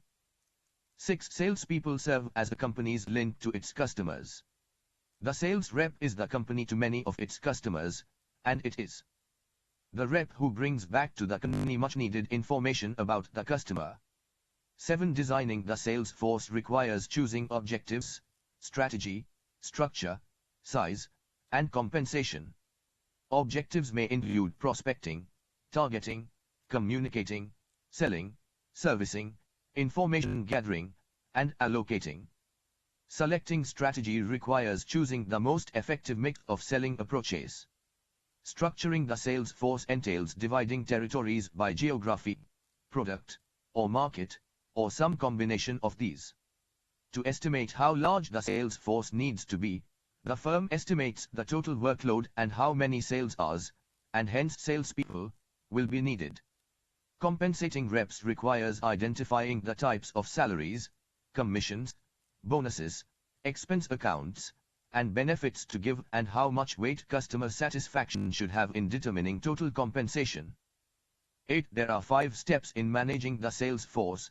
1. Recruiting and selecting sales representatives. 2. Training the representatives in sales techniques and in the company's products, policies, and customer satisfaction orientation. 3. Supervising the sales force and helping reps to use their time efficiently. 4. Motivating the sales force and balancing quotas, monetary rewards, and supplementary motivators. And 5. Evaluating individual and group sales performance. 9. Effective salespeople are trained in methods of analysis and customer management as well as the art of sales professionalism. No single approach works best in all circumstances, but most trainers agree that selling has 6 steps: prospecting and qualifying customers, pre-approach, presentation and demonstration, overcoming objections, closing, and follow-up and maintenance. Applications. Marketing debate. Are great salespeople born or made? One debate in sales is about the impact of training versus selection in developing an effective sales force. Some observers maintain the best salespeople are born that way and are effective due to their personalities and interpersonal skills developed over a lifetime. Others contend that application of leading-edge sales techniques can make virtually anyone a sales star. Take a position. The key to developing an effective sales force is selection versus the key to developing an effective sales force is training. Marketing discussion. Role of the salesperson. Think about the last time you went to make a major purchase in a store. How important was the salesperson in that decision? What did he or she do that you liked or didn't like? Marketing excellence. Progressive Corporation is among the largest providers of auto, motorcycle, boat, and RV insurance in the United States. The company was founded in 1937 and is considered one of the most innovative in the industry. From the beginning, its philosophy has been to approach auto insurance like no other company had. Progressive attracts new customers through its unique product offerings and services.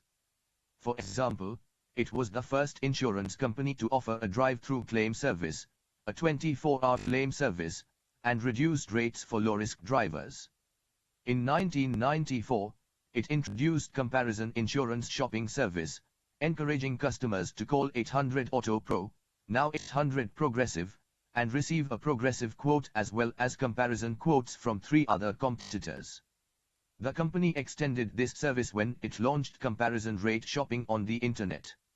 It was also the first insurance company to offer the immediate response vehicle, IRV, a special vehicle that brought trained claims professionals to wherever customers needed them, including the scene of an accident. Today, Progressive has thousands of IRVs located across the country. The insurance industry has changed a lot over the years as consumers have become more educated, more cost-conscious, and less likely to use an agent during the buying process. Jonathan Beamer, marketing strategy and innovation business leader at Progressive, explained the company's media strategy. As a company, we have always had the belief that customers should be able to interact with us in their channel of choice. In the past, that was by phone, online, or through an agent. Social media is another means for customers to engage with our brand. The company has a network of 35,000 independent agents, also gives customers the opportunity to interact with it via the internet or mobile devices.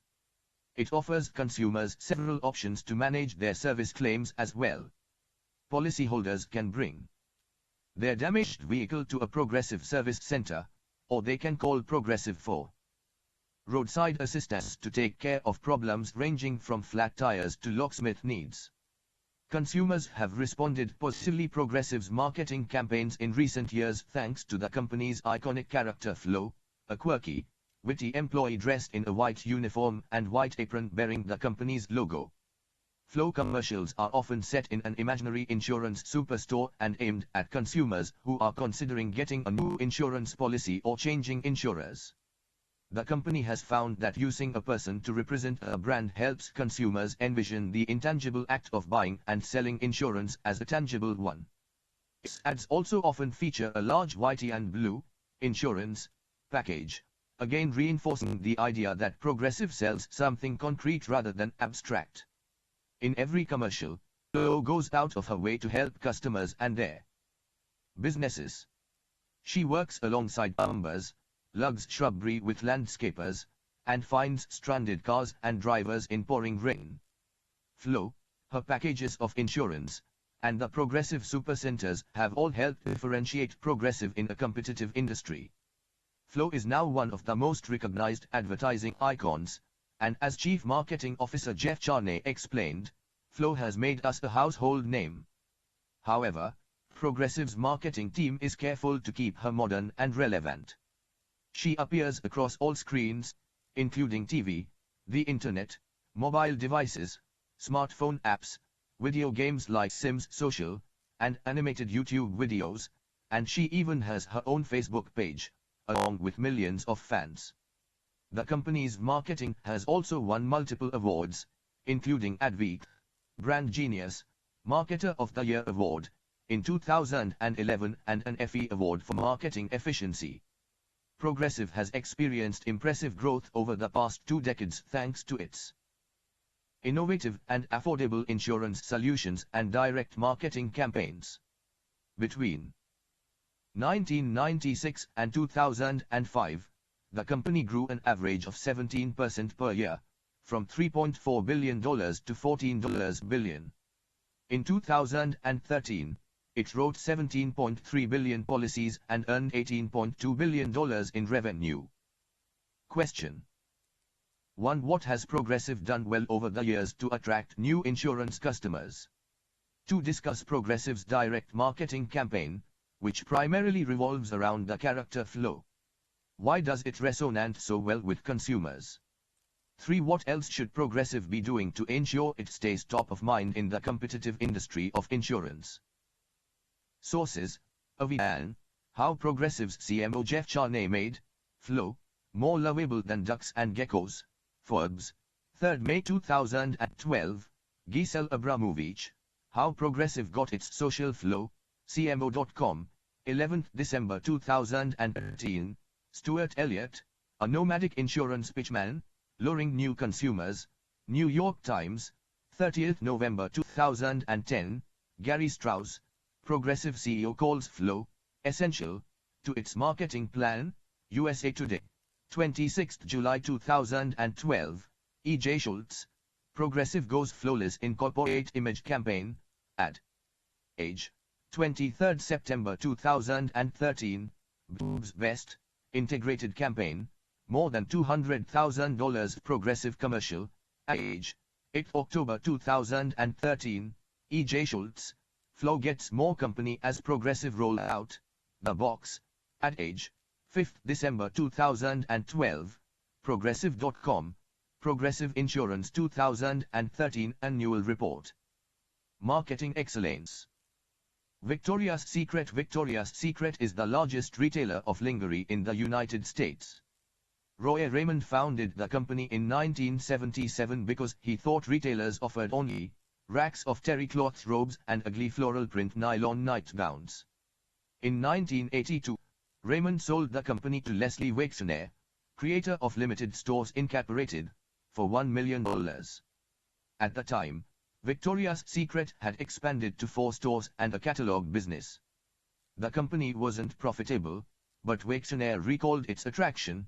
There wasn't erotic lingerie, but there was very sexy lingerie, and I hadn't seen anything like it in the US.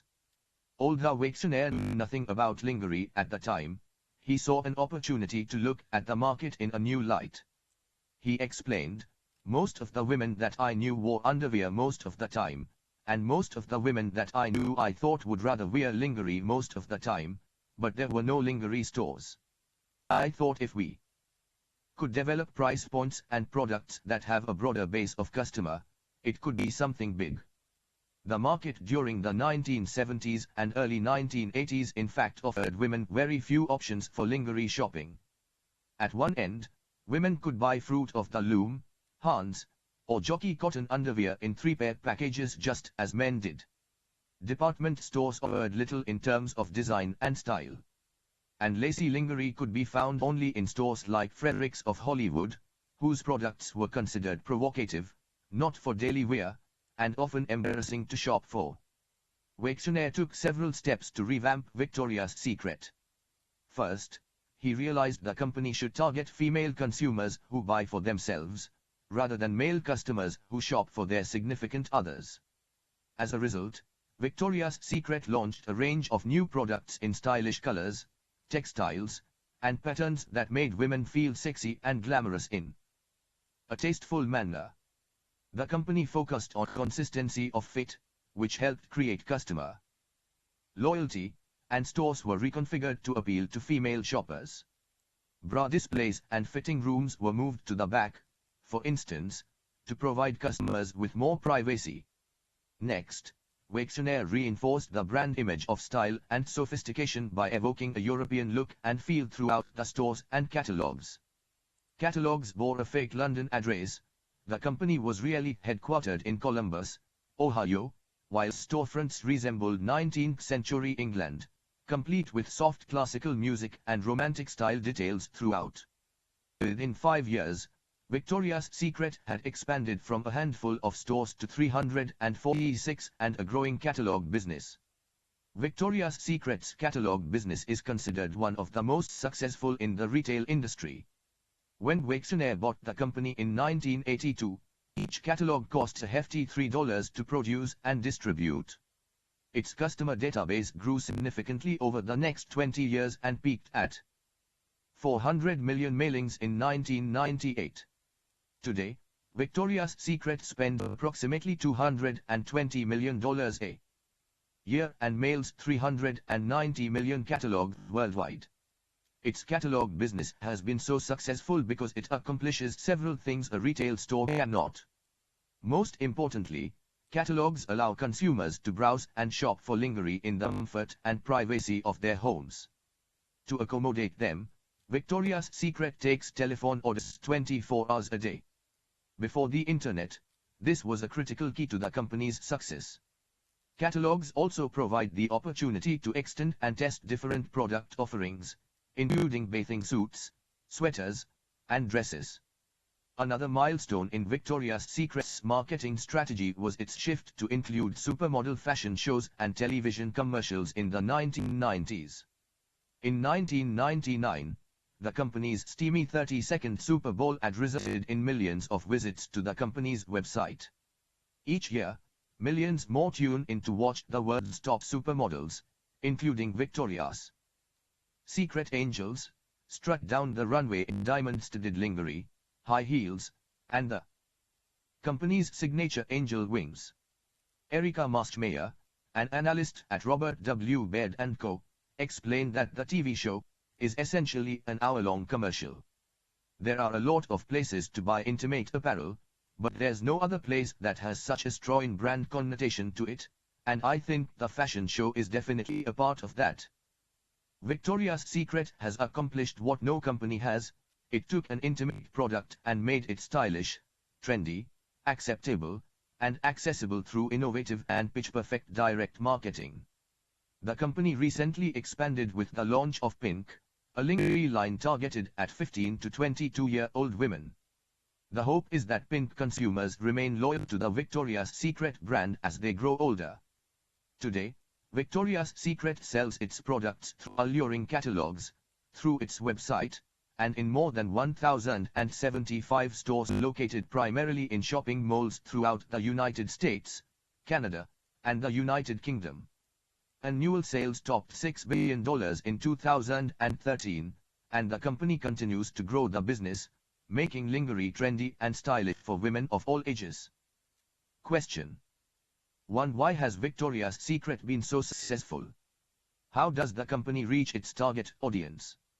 2. What do you think are Victoria's Secret's biggest challenges?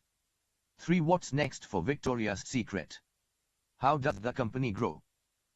Sources: Carly Adler, How Victoria's Secret Made Lingerie Mainstream, Newsweek, 9th June 2010, Carly Adler, Victoria's Secret's Secret, the man behind the company that made lingerie mainstream and mall-friendly, Newsweek, 15th October 2012, Sapna Maheshwari, Victoria's Secret Marketing Goes Own Way, sfgate.com, 12th November 2013, Ashley Lutz, How Victoria's Secret Gets Away with Marketing to Teenagers, Business Insider, 15th November 2013, victoriassecret.com, 2013 Limited Brands.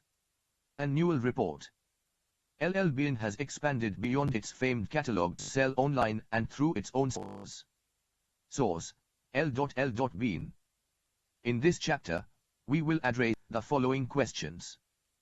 1. What is a marketing channel system and value network? P648. 2. What work do marketing channels perform? P654. 3. How should channels be designed? P658. 4. What decisions do companies face in managing their channels? P664. 5. How should companies integrate channels? P668. 6. What are the key channel issues in e-commerce? P670. 7. What are the key channel issues in m-commerce? P673. 8. How should companies manage channel conflict? P675. 23. Designing and managing integrated marketing channels. Successful value creation needs successful value delivery. Instead of limiting their focus to their immediate suppliers, distributors, and customers, holistic marketers are examining the whole supply chain as a value network, including their suppliers upstream and their distributors customers downstream. They are also looking at how technology is changing the way customers shop and retailers sell and finding new and different means to distribute and service their offerings. Consider how L.L.Bean develops strong customer ties with a well-executed channel strategy. 1. L.L.Bean's founder Leon Wood, LL. Bean returned from a money hunting trip in 1911 with cold, damp feet, and a revolutionary idea for stitching leather uppers to workmen's rubber boots to create a comfortable, functional boot. To a mailing list of hunters, Bean sent a 3-page flyer describing the benefits of his new money hunting shoe and backing it with a complete guarantee. The shoe was not an initial success. Of the first 100 pairs ordered, 90 were returned when the tops and bottoms separated. True to his word, Bean refunded the purchase price and fixed the problem. L.L.Bean quickly became known as a trusted source for reliable outdoor equipment and expert advice. The company's guarantee of 100% satisfaction is still at the core of its business, as is its original golden rule: sell good merchandise at a reasonable profit, treat your customers like human beings, and they will always come back for more. Today, It is a $1.5 billion company, selling through its famous catalogs as well as online and in retail stores. L.L.Bean has also expanded globally, with stores in Japan and China.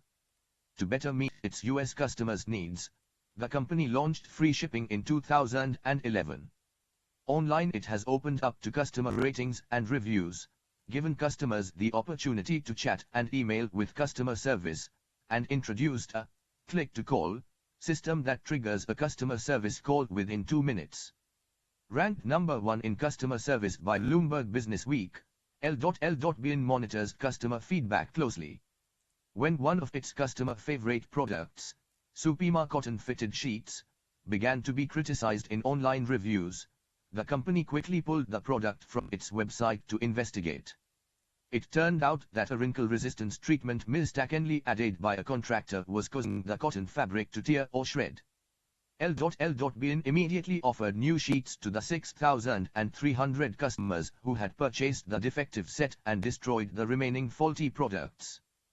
With the advent of e-commerce, selling online, and m-commerce, selling via mobile phones and tablets, customers are buying in ways they never have before. Companies today must build and manage a continuously evolving and increasingly complex channel system and value network. In this chapter, we consider strategic and tactical issues in integrating marketing channels and developing value networks. We will examine marketing channel issues from the perspective of retailers, wholesalers, and physical distribution agencies in Chapter 22. Marketing channels and value networks. Most producers do not sell their goods directly to the final users. Between them stands a set of intermediaries performing a variety of functions. These intermediaries constitute a marketing channel, also called a trade channel or distribution channel. Formally, marketing channels are sets of interdependent organizations participating in the process of making a product or service available for use or consumption. They are the set of pathways a product or service follows after production, culminating in purchase and consumption by the final end user. Some intermediaries, such as wholesalers and retailers, buy, take title to, and resell the merchandise. They are called merchants. Others, brokers, manufacturers' representatives, sales agents, search for customers and may negotiate on the producer's behalf but do not take title to the goods. They are called agents. Still others, transportation companies, independent warehouse, banks, advertising agencies, assist in the distribution process but neither take title to goods nor negotiate purchases or sales. They are called facilitators. Channels of all types play an important role in the success of a company and affect all other marketing decisions. Marketers should judge them in the context of the entire process by which their products are made, distributed, sold, and serviced. We consider all these issues in the following sections. The importance of channels. A marketing channel system is the particular set of marketing channels a firm employs, and decisions about it are among the most critical ones management faces. In the United States, channel members as a group have historically earned margins that account for 30% to 50% of the ultimate selling price. In contrast, advertising typically has accounted for less than 5% to 7% of the final price. One of the chief roles of marketing channels is to convert potential buyers into profitable customers. Marketing channels must not just serve markets, they must also make them. For the channels chosen affect all other marketing decisions. The company's pricing depends on whether it uses online discounters or high-quality boutiques. Its sales force and advertising decisions depend on how much training and motivation dealers need. In addition, channel decisions include related long-term commitments with other firms as well as a set of policies and procedures. When an automaker signs up independent dealers to sell its automobiles, it cannot buy them out the next day and replace them with company-owned outlets. But at the same time, channel choices themselves depend on the company's marketing strategy with respect to segmentation, targeting, and positioning. Holistic marketers ensure that marketing decisions in all these different areas are made to maximize value overall. In managing its intermediaries, the firm must decide how much effort to devote to push and to pull marketing. A push strategy uses the manufacturer's sales force, trade promotion money, or other means to induce intermediaries to carry, promote, and sell the product to end users. This strategy is particularly appropriate when there is low brand loyalty in a category, brand choice is made in the store, the product is an impulse item, and product benefits are well understood. In a pull strategy, the manufacturer uses advertising, promotion, and other forms of communication to persuade consumers to demand the product from intermediaries, thus inducing the intermediaries to order it. This strategy is particularly appropriate when there is high brand loyalty and high involvement in the category, when consumers are able to perceive differences between brands, and when they choose a brand before they go to the store. Top marketing companies such as Apple, Coca-Cola, and Nike skillfully employ both push and pull strategies. A push strategy is more effective when accompanied by a well-designed and well-executed pull strategy that activates consumer demand. On the other hand, without at least some consumer interest, it can be very difficult to gain much channel acceptance and support, and vice versa for that matter. Multi-channel marketing. Today's successful companies typically employ multi-channel marketing, using 2 or more marketing channels to reach customer segments in one market area. HP uses its sales force to sell to large accounts, outbound telemarketing to sell to medium-sized accounts, direct mail with an inbound phone number to sell to small accounts, retailers to sell to still smaller accounts, and the internet to sell specialty items. Each channel can target a different segment of buyers, or different need states for one buyer, to deliver the right products in the right places in the right way at the least cost. When this doesn't happen, channel conflict, excessive cost, or insufficient demand can result.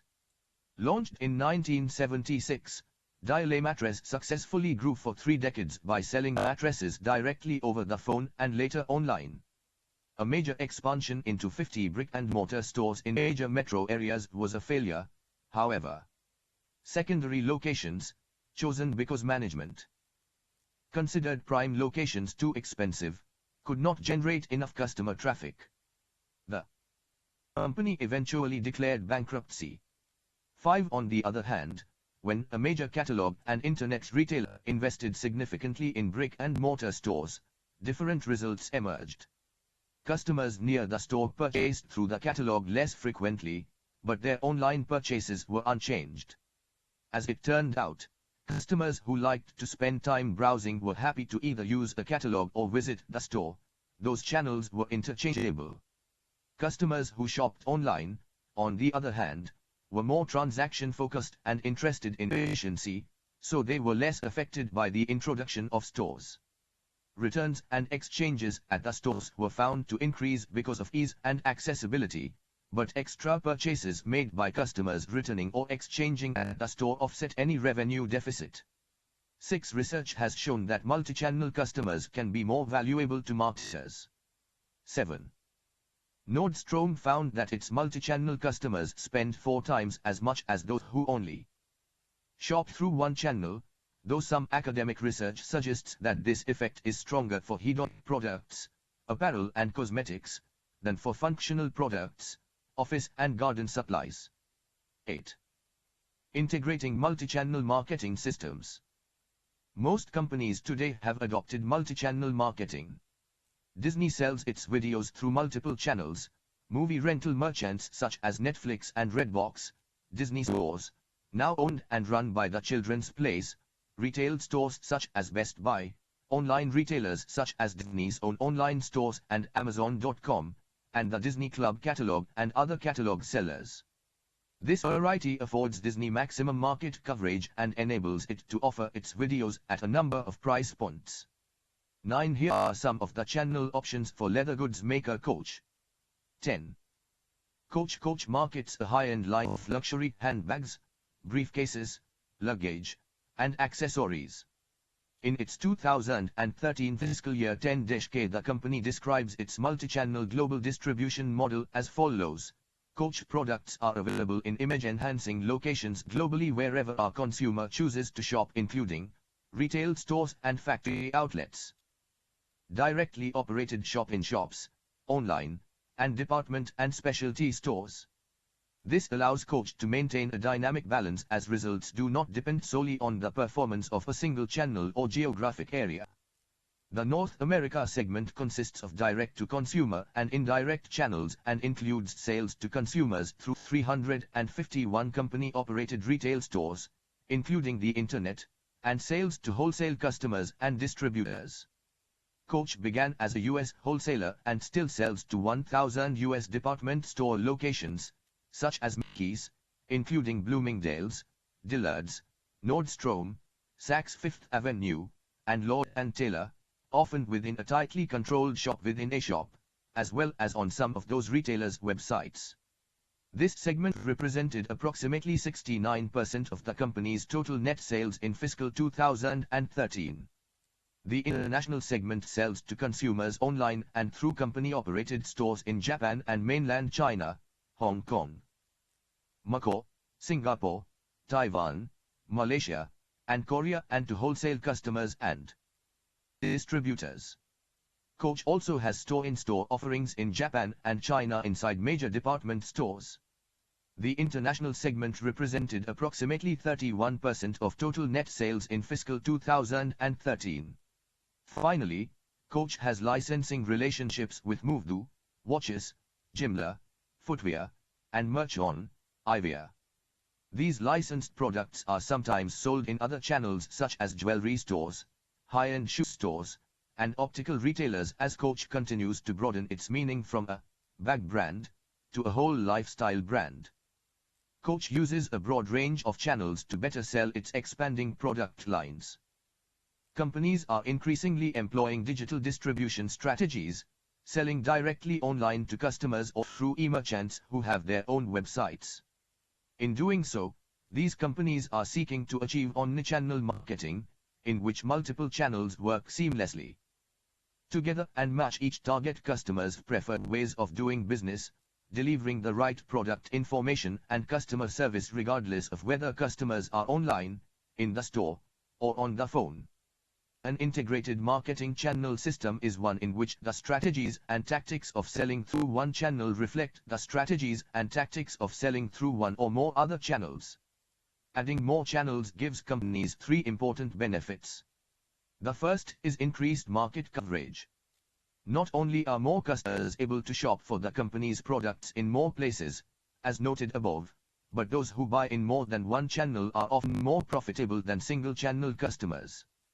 11. The second benefit is lower channel cost. Selling online by catalog and phone is cheaper than using personal selling to reach small customers. The third is the ability to do more customized selling, such as by adding a technical sales force to sell complex equipment.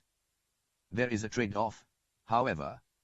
New channels typically introduce conflict and problems with control and cooperation. Two or more may end up competing for the same customers. 12. Clearly, companies need to think through their channel architecture and determine which channels should perform which functions. 13. Figure 21.1 shows a simple grid to help make channel architecture decisions. It consists of major marketing channels, as rows, and the major channel tasks to be completed, as columns. 14. The grid illustrates why using only one channel is typically not efficient. Consider a direct sales force. A salesperson would have to find leads, qualify them, pre-sell, close the sale, provide service, and manage account growth. With an integrated multi-channel approach, however, the company's marketing department could run a pre-selling campaign informing prospects about a company's products through advertising, direct mail, and emails, generate leads through telemarketing, more emails, and trade shows, and qualify leads as hot, warm, or cool. The salesperson enters when the prospect is ready to talk business and invests his or her costly time primarily in closing the sale. This multi-channel architecture optimizes coverage, customization, and control while minimizing cost and conflict. Companies should use different sales channels for different sized business customers, a direct sales force for large customers, a digital strategy or telemarketing for mid-size customers, and distributors for small customers, but be alert for conflict over account ownership. For example, territory-based sales representatives may want credit for all sales in their territories, regardless of the marketing channel used. Vertical bar Fig. 21.1 Vertical bar The Hybrid Grid. Source: adapted from Roland T. Moriarty and Ursula Morin, Marketing Hybrid Marketing Systems, Harvard Business Review, November-December, 1990, p. 150. Multi-channel marketers also need to decide how much of their product to offer in each of the channels. Patagonia views the web as the ideal channel for showing off its entire line of goods, given that its 88 retail locations are limited by space to offering a selection only, and even its catalog promotes less than 70% of its total merchandise. 15 other marketers prefer to limit their online offerings, theorizing that customers look to websites and catalogs for a best-of array of merchandise and don't want to have to click through dozens of pages. Here is a company that has carefully managed its multiple channels. 16. Ray outdoor equipment supplier Ray has been lauded by industry analysts for the seamless integration of its retail store, website, internet kiosks, mail order catalogs, value-priced outlets, mobile app, and toll-free order number. If an item is out of stock in the store, all customers need to do is tap into the store's internet kiosk to order it from Ray's website.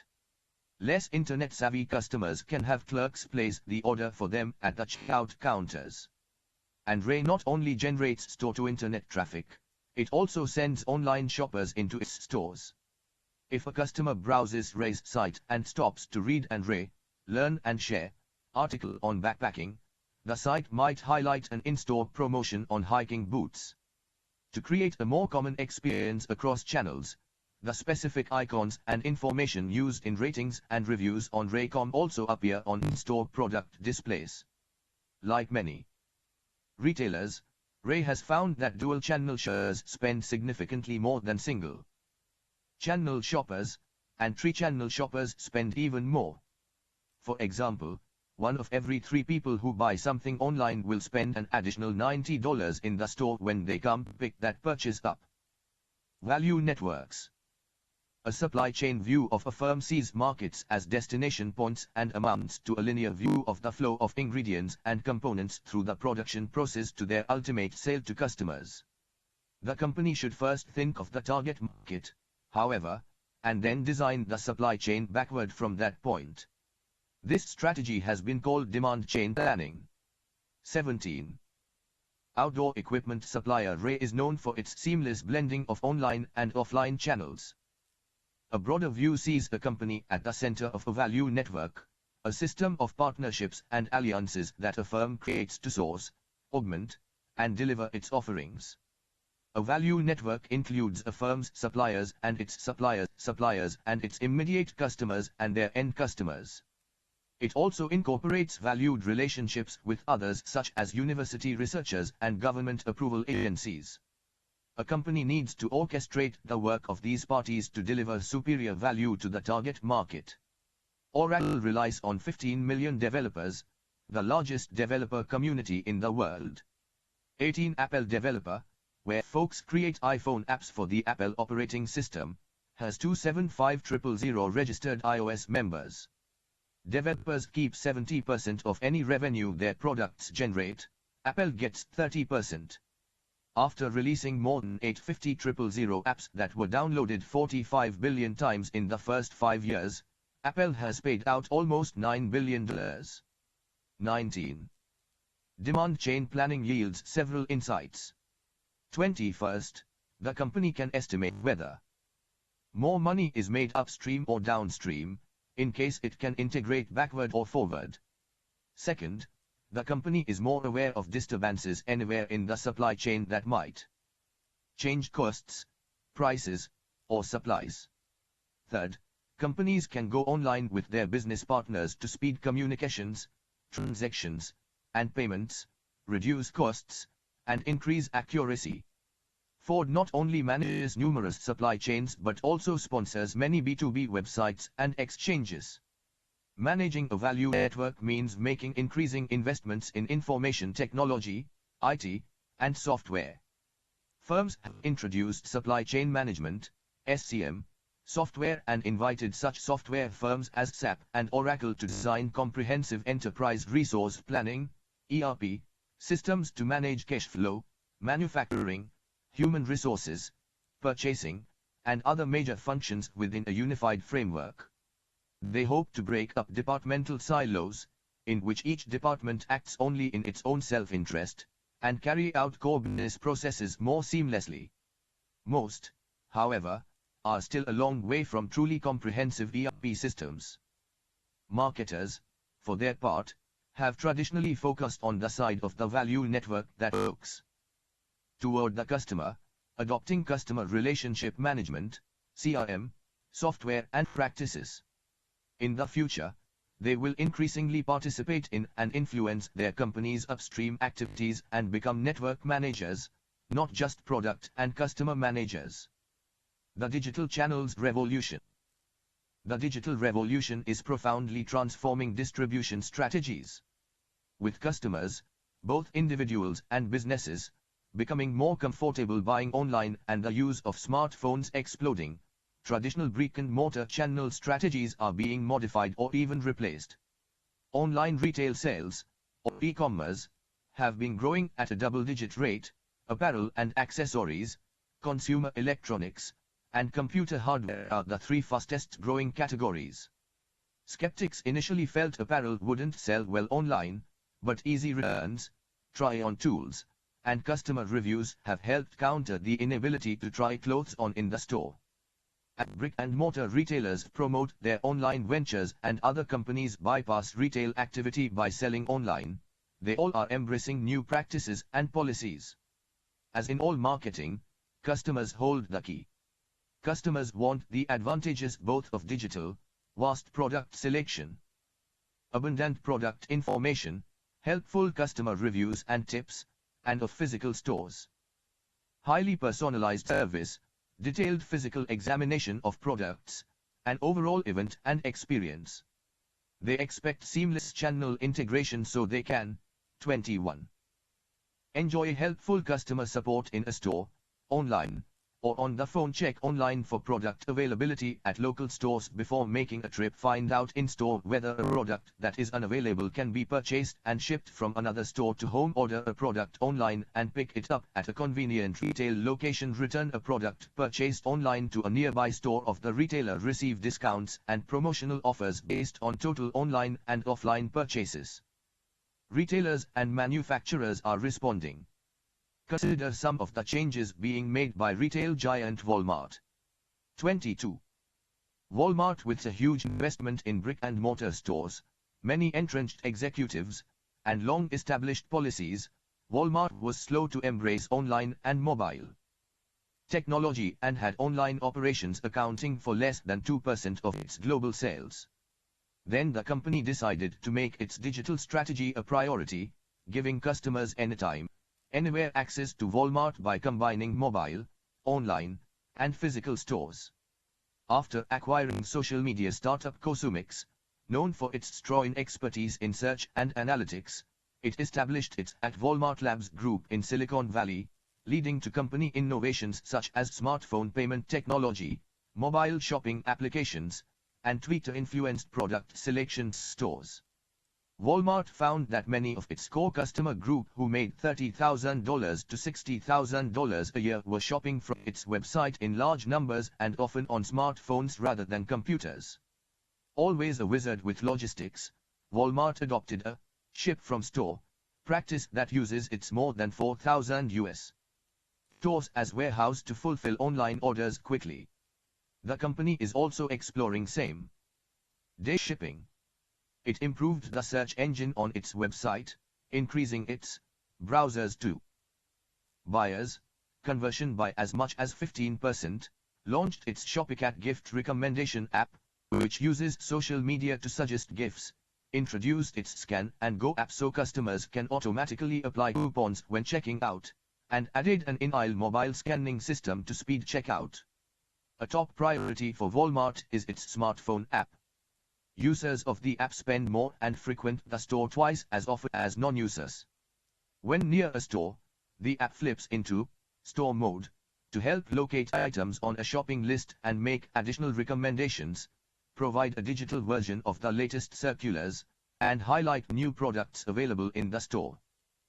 By skillfully combining mobile, online, and physical stores, Walmart's goal is to give customers access to its merchandise anytime, anywhere. Retailers and manufacturers are assembling massive amounts of social, mobile, and location, SOMOLO, information they can mine to learn about their customers.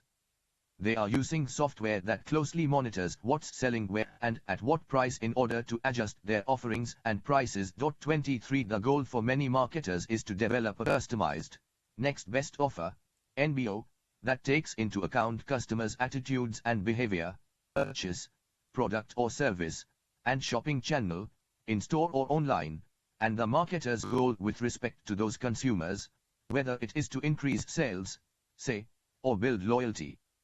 24. The role of marketing channels.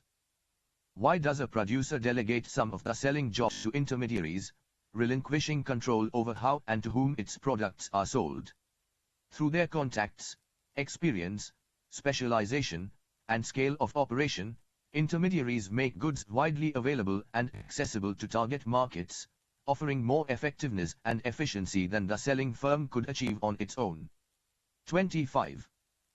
Many producers lack the financial resources and expertise to sell directly on their own.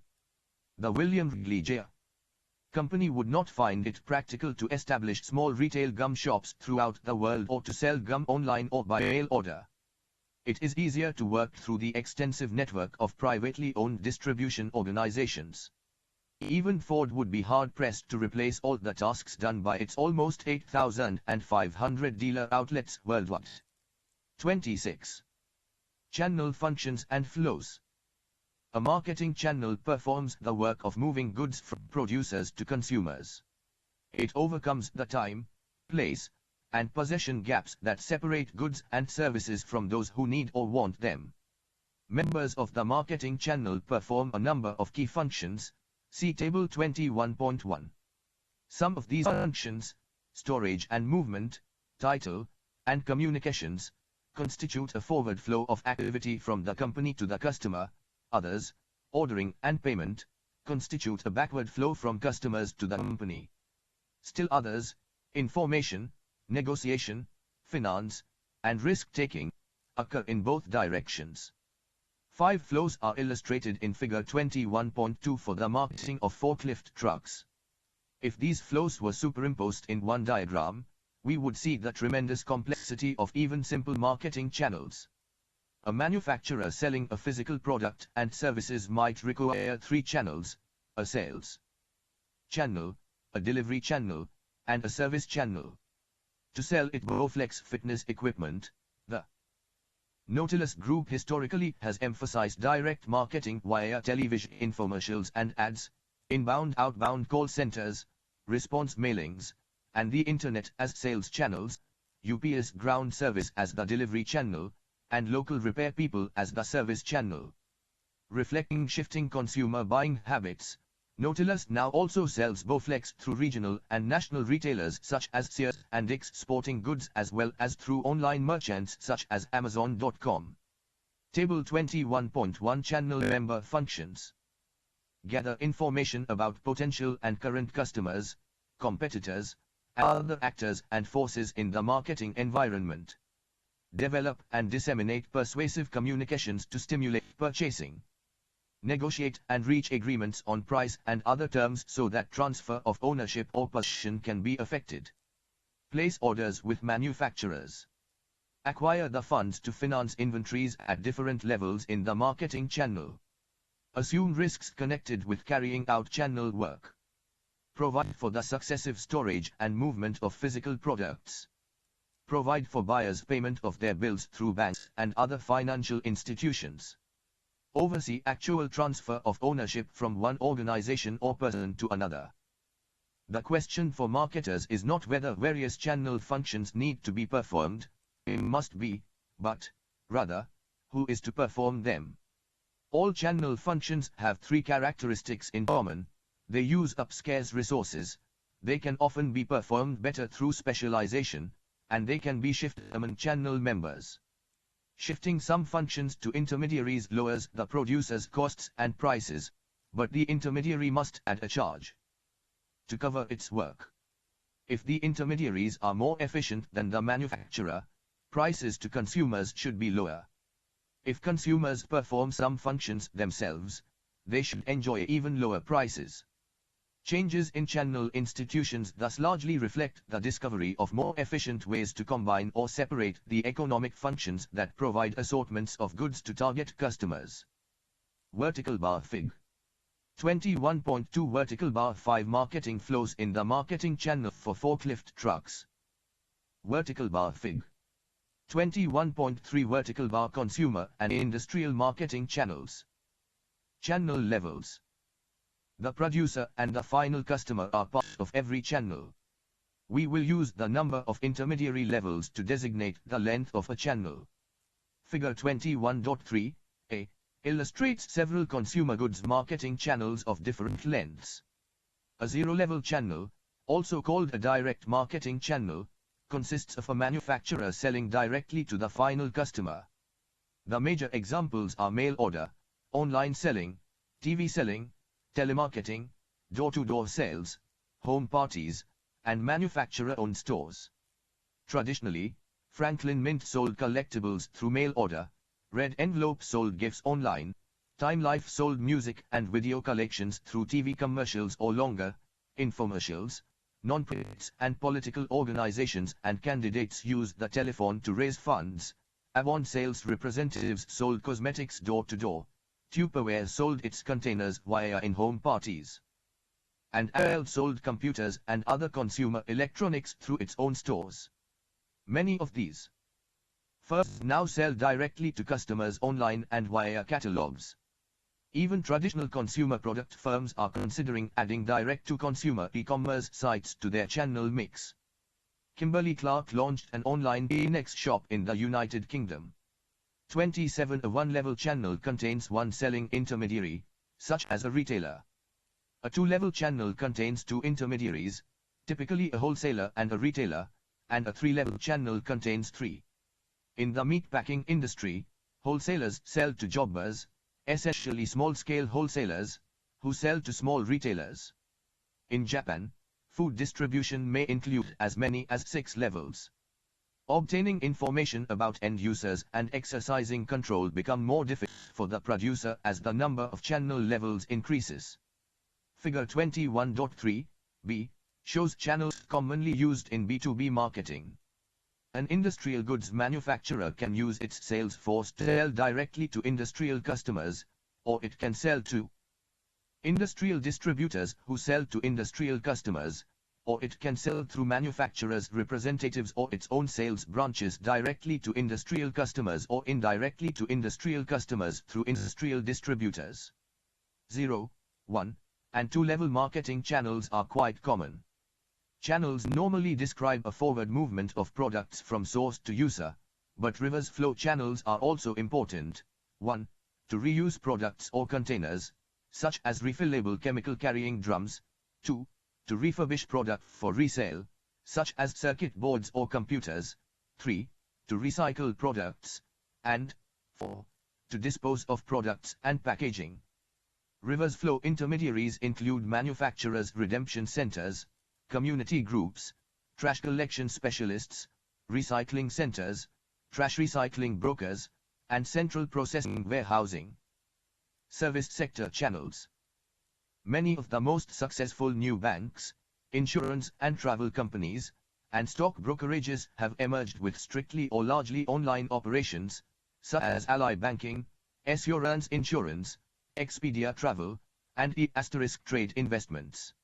Marketing channels also keep changing for person marketing. Besides providing live and programmed entertainment, entertainers, musicians, and other artists can reach prospective and existing fans online in many ways, through their own websites, on social community sites such as Facebook and Twitter, and through third-party websites. Politicians also must choose a mix of channels: mass media, rallies, coffee hours, sport TV ads, direct mail, billboards, faxes, email, blogs, podcasts, websites, and social networking sites, for delivering their messages to voters. Non-profit service organizations such as schools develop education dissemination systems and hospitals develop health delivery systems. These institutions must figure out agencies and locations for reaching a far-flung population. 28. Cleveland Clinic, one of the largest and most highly respected hospitals in the country, Cleveland Clinic provides medical care in a variety of ways and settings. Its main campus in Cleveland, 50 buildings on 166 acres, is its hub for patient care, research, and education. The clinic also operates 16 full-service family health centers in the suburbs, while 8 hospitals extend its reach in Northeast Ohio. Community outreach programs in all these areas provide patient education and free health screenings. Cleveland Clinic also offers major medical care in Florida, Toronto, and manages a Mubadala development company medical campus in Abu Dhabi, United Arab Emirates, scheduled to begin seeing patients in 2015. It has a suite of secure online health services for both patients and physicians and is developing partnerships with Google and Microsoft to extend its online capabilities. Cleveland Clinic has a comprehensive health delivery system to provide different kinds of medical care to different markets. Channel design decisions. To design a marketing channel system, marketers analyze customer needs and wants, establish channel objectives and constraints, and identify and evaluate major channel alternatives. Analyzing customer needs and wants. Consumers may choose channels they prefer based on price, product assortment, and convenience, as well as their own shopping goals, economic, social, or experiential. 29. Channel segmentation exists, and marketers must be aware that different consumers have different needs during the purchase process. Even the same consumer, though, may choose different channels for different reasons. 30. As Chapter 16 described, some consumers are willing to trade up to retailers offering higher goods such as Tag Heuer watches or Callaway golf clubs, and trade down to discount retailers for private label paper towels, detergent, or vitamins. 31. Others may browse the catalog before visiting a store or test drive a car at a dealership before ordering online. Marketing insight. Understanding the showrooming phenomena describes some of the new ways customers are using multiple channels as they make their purchases. Marketing insight. Understanding the showrooming phenomena. Consumers have always shopped around to get the best deal or broaden their options, and now e-commerce and m-commerce, selling via mobile phone and tablet, offer them a new twist. Showrooming lets them physically examine a product and collect information in a store but make their actual purchase from the retailer later online or, in the store's least desirable outcome, from a different retailer altogether, typically to secure a lower price. Showrooming has been given a boost by smartphones. Thanks to their mobile devices, consumers in stores have never been better equipped to decide whether they should buy. One study showed that more than half of US mobile phone users, especially younger ones, have used their phones to ask for purchase advice from a friend or family member or to look for reviews or lower prices while shopping. Retailers used to worry about getting consumers into the store, but experts note they now need to worry instead about selling to consumers who are bringing other stores in with them. Amazon's Price Check phone app, for instance, allows shoppers to instantly compare prices while in a brick-and-mortar store. Online retailers that mobile users can tap offer traditional brick-and-mortar chains serious competition because of their wide selections, lower prices, often with no taxes, and 24/7 convenience. Mobile has become a top priority for many retailers as a means to combat showrooming. Target has expanded its use of mobile media, incorporating QR codes, text-to-buy features, and new checkout scanners to make mobile coupon redemption easier and faster. 40% of PetSmart's web traffic comes from smartphones and tablets. eBay observed that 60% of emails sent by its retail clients were opened on mobile devices, and more than half the time were transitioned to other devices to make the transaction. 32 addressing showrooming head-on, Best Buy and Target announced they would permanently match the prices of online retailers. Others have more closely linked their stores and websites in response to the trend. Walmart, Macy's, and Best Buy allow in-store pickup of online orders and returns of online purchases. Many retailers are making the in-store experience more informative and rewarding. Guess, Paxson, and Aeropostale are equipping in-store sales staff with iPads or tablets for collecting more in-depth product information to share with shoppers. Shoppers enrolled in loyalty programs can also quickly download their purchase histories, product preferences, and other useful background. The main goal of all these efforts is to hold on to the customer. One study found that 70% of a showrooming audience was more likely to buy from retailers with well-designed websites and apps, strong multi-channel support, and price comparisons via QR codes. Shifting sales from a store to online can actually be more profitable for a retailer if it prevents the customer from buying elsewhere. Sources: Showrooming threat hits major chains. www.walk.com 1st March 2013. Showrooming grows in US. www.walk.com 4th February 2013. Showrooming to shape US holiday sales. www.walk.com 16th November 2012. Hudley Malcolm.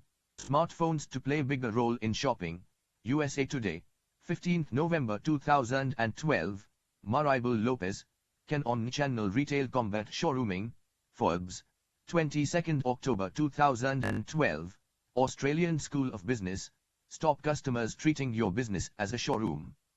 www.smartcompany.com.au 8 October 2012. Channels produce 5 service outputs. 1. Desired lot size. The number of units the channel permits a typical customer to purchase on one occasion. In buying cars for its fleet, Hertz prefers a channel from which it can buy a large lot size. A household wants a channel that permits a lot size of 1. 2. Waiting and delivery time. The average time customers wait for receipt of goods. Customers increasingly prefer faster delivery channels. 3. Spatial convenience. The degree to which the marketing channel makes it easy for customers to purchase the product. Toyota offers greater spatial convenience than Lexus because there are more Toyota dealers, helping customers save on transportation and search costs in buying and repairing an automobile. 4. Product variety. The assortment provided by the marketing channel. Normally, customers prefer greater assortment because more choices increase the chance of finding what they need, though too many choices can sometimes create a negative effect. 33. 5. Service backup. Add-on services, credit, delivery, installation, repairs, provided by the channel. The more service backup, the greater the benefit provided by the channel. Providing more service outputs also means increasing channel costs and raising prices. The success of discount stores such as Walmart and Target and extreme examples like Dollar General and Family Dollar indicates that many consumers are willing to accept less service if they can save money. Establishing objectives and constraints. Marketers should state their channel objectives in terms of the service output levels they want to provide and the associated cost and support levels. Under competitive conditions, channel members should arrange their functional tasks to minimize costs and still provide desired levels of service. Usually, planners can identify several market segments based on desired service and choose the best channels for each. Channel objectives vary with product characteristics. Bulky products, such as building materials, require channels that minimize the shipping distance and the amount of handling. Non-standard products such as custom-built machinery are sold directly by sales representatives. Products requiring installation or maintenance services, such as heating and cooling systems, are usually sold and maintained by the company or by franchise dealers. High unit value products such as generators and turbines are often sold through a company sales force rather than intermediaries. Marketers must adapt their channel objectives to the larger environment. When economic conditions are depressed, producers want to move goods to market using shorter channels and without services that add to the final price. Legal regulations and restrictions also affect channel design. US law looks unfavorably on channel arrangements that substantially lessen competition or create a monopoly. In entering new markets, firms often closely observe what other firms are doing. French retailer Auchan considered the presence of its French rivals Leclerc and Casino in Poland as key to its decision to also enter that market. 34 Apple's channel objective of creating a dynamic retail experience for consumers was not being met by existing channels, so it chose to open its own stores. 35. Apple stores. When Apple launched its stores in 2001, many questioned their prospects. Business Week published an article titled, "Sorry Steve, here is why Apple stores won't work." Just 5 years later, the company was celebrating the launch of its spectacular Manhattan showcase. By the end of 2013, it had taken in global sales of $16 billion from more than 400 stores in North America, Europe, and Asia, about 20% of total corporate revenue. Roughly 30,000 of Apple's 43,000 US employees work in its stores. Annual sales per square foot were estimated to be $4,406 in 2011. The Fifth Avenue location reportedly earns a staggering $35,000 per square foot compared with Tiffany's $3,070, Coach's $1,776, and Best Buy's $880. Any way you look at them, Apple stores have also been an unqualified success in fueling excitement for the brand. They let people see and touch the products, and experience what Apple can do for them, making it more likely they'll become customers. They target tech-savvy customers with in-store product presentations and workshops, a full line of Apple products, software, and accessories, and a Genius Bar, staffed by specialists who provide technical support, often free of charge. Apple's meticulous attention to detail is reflected in the preloaded music and photos on demo devices, innovative touches such as roving credit card swipers to minimize checkout lines, and hours invested in employee training. Employees receive no sales commissions and have no sales quotas. They are told their mission is to help customers solve problems. Although the stores initially upset existing Apple retailers, the company worked hard to smooth relationships, in part justifying its decision as a natural evolution of its online sales channel.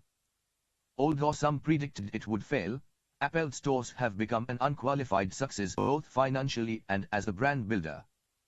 Identifying major channel alternatives.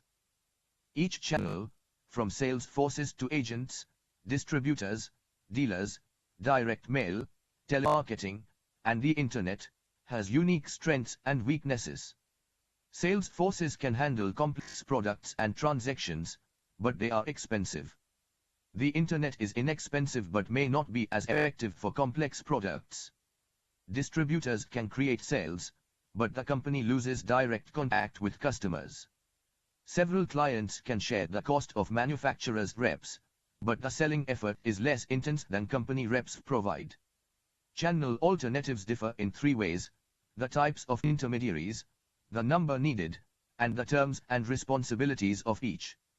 Let's look at these factors. Types of intermediaries. Consider the channel alternatives identified by a consumer electronics company that produces satellite radios. It could sell its players directly to automobile manufacturers to be installed as original equipment, auto dealers, rental car companies, or satellite radio specialist dealers through a direct sales force or through distributors. It could also sell its players through company stores, online retailers, mail-order catalogs, or mass merchandisers such as Best Buy. Sometimes a company chooses a new or unconventional channel because of the difficulty, cost, or ineffectiveness of working with the dominant channel. When video rental stores were rapidly declining, Qamar successfully introduced the Red Box chain of conveniently located DVD and game rental kiosks. 36. Netflix is quickly moving away from the revolutionary channel that brought it much success, direct mail, to capitalize on a new one. 37. Netflix convinced that DVDs were the home video medium of the future. Netflix founder Reed Hastings came up with a new form of rental distribution via mail order in 1997. The company quickly developed strong customer loyalty and positive word of mouth with its modest subscription fees, as low as $9 a month, usually overnight delivery, and extensive library of thousands of movies and television episodes with no late fees. The service also had proprietary software that let customers search for obscure films and discover new ones. To improve the quality of its searches, Netflix sponsored a well-publicized $1 million contest that drew thousands of entrants. The winning solution was expected to make its recommendation algorithm twice as effective. With new competition from thousands of Redbox rental kiosks and Amazon.com's download services, Netflix began emphasizing streaming videos and instantaneous delivery mechanisms.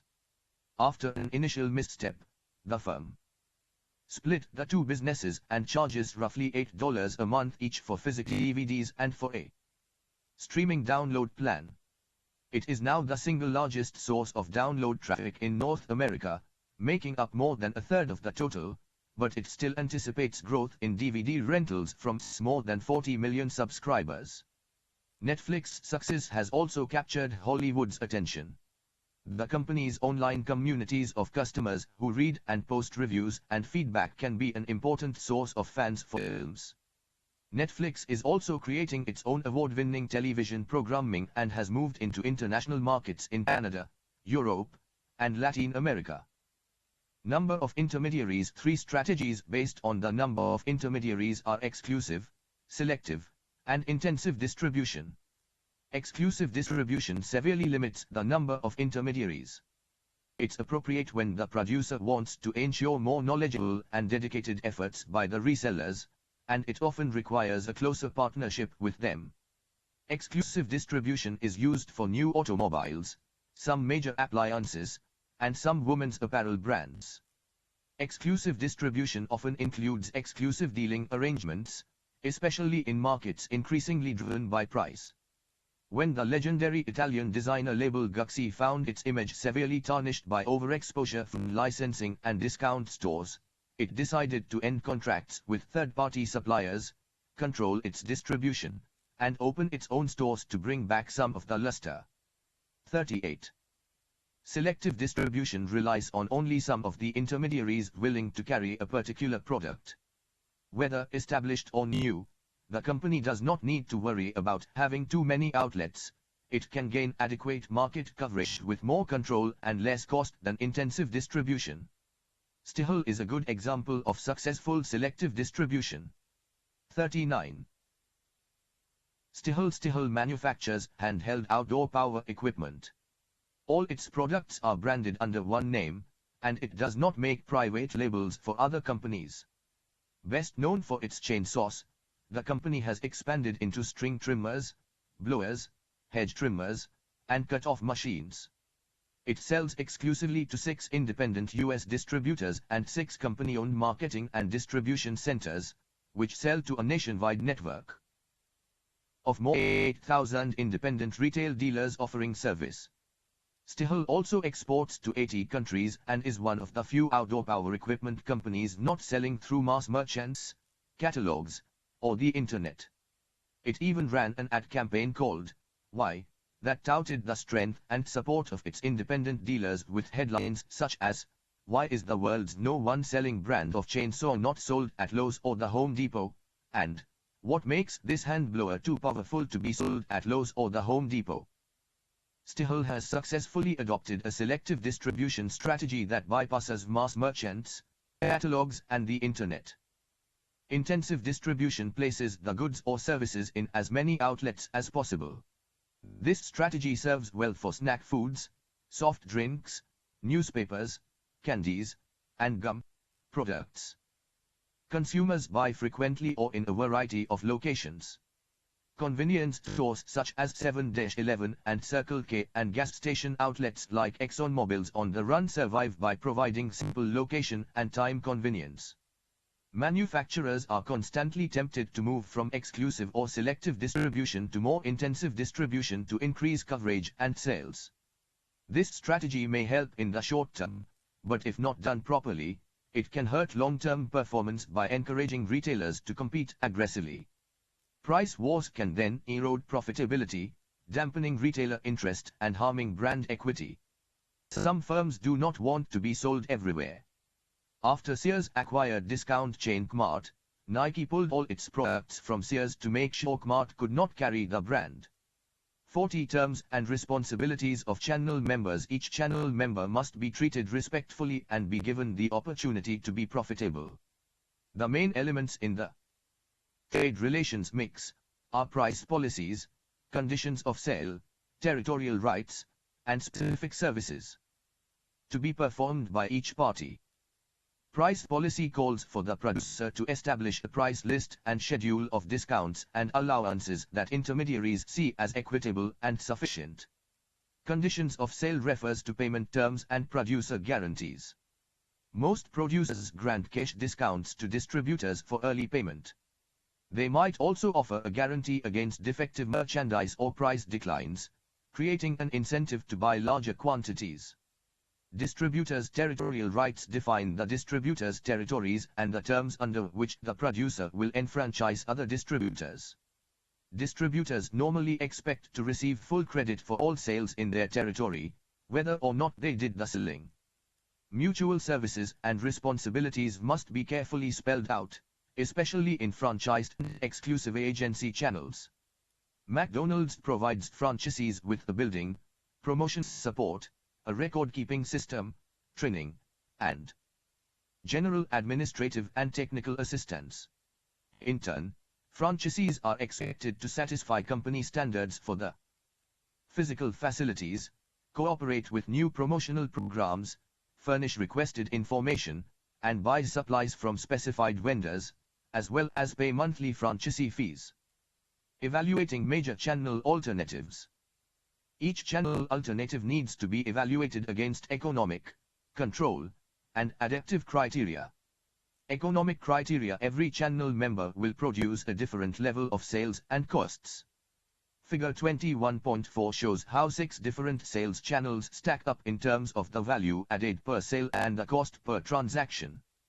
For example, in the sale of industrial products costing between $2,000 and $5,000, the cost per transaction has been estimated at $500, field sales, $200, distributors, $50, telesales, and $10, internet.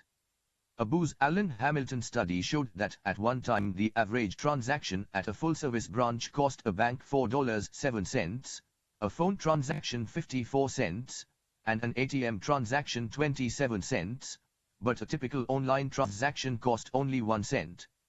41 Clearly, sellers try to replace high-cost channels with low-cost channels as long as the value added per sale is sufficient. Consider the following situation. A North Carolina furniture manufacturer wants to sell its line to retailers on the West Coast.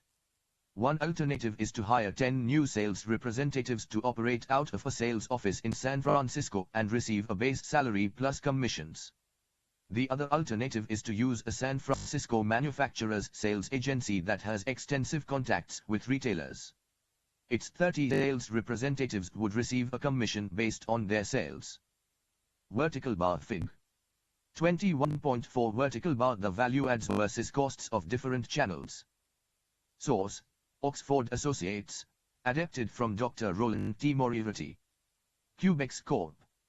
The first step is to estimate the dollar volume of sales each alternative will likely generate. A company sales force will concentrate on the company's products, be better trained to sell them, be more aggressive, and be more successful because many customers will prefer to deal directly with the company. The sales agency has 30 representatives, however, not just 10, it may be just as aggressive, depending on the commission level, Customers may appreciate its independence, and it may have extensive contacts and market knowledge. The marketer needs to evaluate all these factors in formulating a demand function for the two different channels. The next step is to estimate the costs of selling different volumes through each channel. The cost schedules are shown in figure 21.5. Engaging a sales agency is less expensive, but costs rise faster because sales agents get larger commissions. The final step is comparing sales and costs. As figure 21.5 shows, there is one sales level, SB, at which selling costs for the two channels are the same. The sales agency is thus the better channel for any sales volume below SB, and the company sales branch is better at any volume above SB. Given this information, it is not surprising that sales agents tend to be used by smaller firms or by large firms in smaller territories where the volume is low. Control and adaptive criteria using a sales agency can pose a control problem. Agents may concentrate on the customers who buy the most, not necessarily those who buy the manufacturer's goods. They might not master the technical details of the company's product or handle its promotion materials effectively. Vertical bar Fig. 21.5 Vertical bar break-even cost chart, or the choice between a company sales force and a manufacturer's sales agency to develop a channel. Members must commit to each other for a specified period of time. Yet these commitments invariably reduce the producer's ability to respond to change and uncertainty. The producer needs channel structures and policies that provide high adaptability. Channel management decisions. After a company has chosen a channel system, it must select, train, motivate, and evaluate intermediaries for each channel. It must also modify channel design and arrangements over time, including the possibility of expansion into international markets. Selecting channel members to customers. The channels are the company. Consider the negative impression customers would get of McDonald's, Shell Oil, or Mercedes-Benz if one or more of their outlets or dealers consistently appear dirty, inefficient, or unpleasant. To facilitate channel member selection, producers should determine what characteristics distinguish the better intermediaries: number of years in business, other lines carried, growth and profit record, financial strength, cooperativeness, and service reputation. If the intermediaries are sales agents, producers should evaluate the number and character of other lines carried and the size and quality of the sales force. If the intermediaries are department stores that want exclusive distribution, their locations, future growth potential, and type of clientele will matter. Training and motivating channel members. A company needs to view its intermediaries the same way it views its end users. It should determine their needs and wants and tailor its channel offering to provide them with superior value. Carefully implemented training, market research, and other capability-building programs can motivate and improve intermediaries' performance. The company must constantly communicate that intermediaries are crucial partners in a joint effort to satisfy end users of the product. Microsoft requires its third-party service engineers to complete a set of courses and take certification exams. Those who pass are formally recognized as Microsoft certified professionals and can use this designation to promote their own business. Other firms use customer surveys rather than exams. Channel power. Producers vary greatly in their skill in managing distributors. Channel power is the ability to alter channel members' behaviors so they take actions they would not have taken otherwise. 42 manufacturers can draw on the following types of power to elicit cooperation. Coercive power. A manufacturer threatens to withdraw a resource or terminate a relationship if intermediaries fail to cooperate. This power can be effective, but its exercise produces resentment and can lead the intermediaries to organize countervailing power. Reward power. The manufacturer offers intermediaries an extra benefit for performing specific acts or functions. Reward power typically produces better results than coercive power, but intermediaries may come to expect a reward every time the manufacturer wants a certain behavior to occur. Legitimate power. The manufacturer requests a behavior that is warranted under the contract. As long as the intermediaries view the manufacturer as a legitimate leader, legitimate power works. Expert power. The manufacturer has special knowledge the intermediaries value. Once the intermediaries acquire this expertise, however, expert power weakens. The manufacturer must continue to develop new expertise so intermediaries will want to continue cooperating. Referent power. The manufacturer is so highly respected that intermediaries are proud to be associated with it. Companies such as IBM, Caterpillar, and Hewlett-Packard have high referent power. 43. Coercive and reward power are objectively observable, legitimate, expert, and referent power are more subjective and depend on the ability and willingness of parties to recognize them. Most producers see gaining intermediaries' cooperation as a huge challenge. They often use positive motivators, such as higher margins, special deals, premiums, cooperative advertising allowances, display allowances, and sales contests. At times they will apply negative sanctions, such as threatening to reduce margins, slow down delivery, or terminate the relationship. The weakness of this approach is that the producer is using crude, stimulus response thinking. In many cases, retailers hold the power. One estimate is that manufacturers offer the nation's supermarkets between 150 and 250 new items each week, of which store buyers reject more than 70%.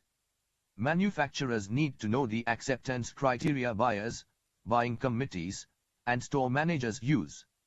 SC Nielsen interviews found that store managers were most influenced by strong evidence of consumer acceptance, a well-designed advertising and sales promotion plan, and generous financial incentive. Channel partnerships. More sophisticated companies try to forge a long-term partnership with distributors. 44. The manufacturer clearly communicates what it wants from its distributors in the way of market coverage, inventory levels, marketing development, account solicitation, technical advice and services, and marketing information, and may introduce a compensation plan for adhering to the policies. To streamline the supply chain and cut costs, many manufacturers and retailers have adopted efficient consumer response (ECR) practices to organize their relationships in 3 areas. 1. Demand-side management, or collaborative practices to stimulate consumer demand by promoting joint marketing and sales activities. 2. Supply-side management, or collaborative practices to optimize supply, with a focus on joint logistics and supply chain activities. At 3. Enablers and integrators, or collaborative information technology and process improvement tools to support joint activities that reduce operational problems, allow greater standardization, and so on. Research has shown that although ECR has a positive impact on manufacturers' economic performance and capability development, manufacturers may also feel they are inequitably sharing the burdens of adopting it and not getting as much as they deserve from retailers. 45. Evaluating channel members. Producers must periodically evaluate intermediaries' performance against such standards as sales quota attainment, average inventory levels, customer delivery time, treatment of damaged and lost goods, and cooperation in promotional and training programs. A producer will occasionally discover it is overpaying particular intermediaries for what they are actually doing. One manufacturer compensating a distributor for holding inventories found its goods were being held in a public warehouse at its own expense. Producers should set up functional discounts in which they pay specified amounts for the trade channel's performance of each agreed-upon service. Underperformers need to be counseled, retrained, motivated, or terminated. Modifying channel design and arrangements. No channel strategy remains effective over the whole product life cycle. In competitive markets with low entry barriers, the optimal channel structure will inevitably change over time. New technologies have created digital channels undreamed of years ago. The change could mean adding or dropping individual market channels or channel members or developing a totally new way to sell goods. When new competition from Best Buy and Costco forced 1/3 of Lacquer's US dealers to close, the high-end camera maker decided to open its own stylish stores to appeal to serious photographers. 46. Channel evolution. A new firm typically starts as a local operation selling in a fairly circumscribed market, using a few existing intermediaries. Identifying the best channels might not be a problem. The problem is often to convince the available intermediaries to handle the firm's line. If the firm is successful, it might branch into new markets with different channels. In smaller markets, it might sell directly to retailers; in larger markets, through distributors. In rural areas, it might work with general goods merchants; in urban areas, with limited line merchants. It may choose to create its own online store to sell directly to customers. It might grant exclusive franchises or sell through all willing outlets. In one country, the firm might use international sales agents; in another, it might partner with a local firm. Early buyers might be willing to pay for high value-added channels, but later buyers will switch to lower-cost channels. All office copiers were first sold by manufacturers' direct sales forces, later through office equipment dealers, still later through mass merchandisers, and now by mail-order firms and internet marketers. In short, the channel system evolves as a function of local opportunities and conditions, emerging threats and opportunities, and company resources and capabilities. Channel modification decisions. A producer must periodically review and modify its channel design and arrangements. 47. The distribution channel may not work as planned. Consumer buying patterns change, the market expands, new competition arises, innovative distribution channels emerge, and the product moves into late stages in the product life cycle. 48. To add or drop individual channel members, the company needs to make an incremental analysis. Customer databases and sophisticated analysis tools can provide guidance. 49. A basic question is, what would the firm's sales and profits look like with and without this intermediary? Perhaps the most difficult decision is whether to revise the overall channel strategy. 50. Avon's door-to-door system for selling cosmetics was modified as more women left the house and entered the paid workforce. Global channel considerations. International markets pose distinct challenges, including variations in customers' shopping habits and the need to gain social acceptance or legitimacy among others, but opportunities do exist. 51. US retailers such as The Limited and The Gap have become globally prominent. Dutch retailer Ahold and Belgian retailer Delhaize earn almost 2/3 and 3/4 of their sales, respectively, in non-domestic markets. Among foreign-based global retailers in the United States are Italy's Benetton, Sweden's IKEA home furnishings stores, and Japan's Uniqlo casual apparel retailer. Developing markets have become a target for many retailers. Franchised companies such as Subway sandwich shops have experienced double-digit growth overseas, especially in Brazil and Central and Eastern Europe. In some cases, master franchisees pay a significant fee to acquire a territory or country where they operate as mini-franchisers in their own right. More knowledgeable about local laws, customs, and consumer needs than foreign companies, they sell and oversee franchises and collect royalties. 52. In India, sales from organized retail, hypermarkets, supermarkets, and department stores make up only a small percentage of the huge market. As Chapter 8 noted, most shopping still takes place in millions of independent grocery stores or kirana shops, which are run by their owners and are popular because they extend credit and deliver even small orders. India's complex regulations, poor infrastructure, and expensive real estate also make it a difficult market for retail chains to enter. 53. China has similar logistical challenges, though a growing middle class offers opportunity and firms such as Best Buy, Coach, and The Gap are meeting with some success. 54. But many pitfalls exist in global expansion. The world's top 3 retailers, US-based Walmart, UK-based Tesco, and France-based Carrefour, all have struggled to enter certain overseas markets. Consider the plight of Tesco. 55. Despite much consumer research and a sizable investment, British retailing giant Tesco's entry to the US market, fresh and easy neighborhood markets, ultimately failed. Tesco introduced its fresh and easy gourmet mini supermarkets into California after much research that included spending time with US families and videotaping the contents of their refrigerators. Fresh and Easy's 200 or so stores were roughly 10,000 square feet, about one-fifth the size of a standard US supermarket but much bigger than a convenience store, with a focus on fresh food offerings. Yet, after 5 unprofitable years and more than $1.6 billion in losses, Tesco decided to exit the market in 2013. A host of problems plagued the retailer. Its US customers were unaccustomed to British-style ready meals, self-service cash registers, and unorthodox store layouts. Other complaints were that the product range was too narrow, there was no bakery and an underwhelming flour department, and the stores were physically too cold. The United States was not the only trouble spot for Tesco. The company had exited Japan the preceding year and was finding trouble in Central and Eastern Europe.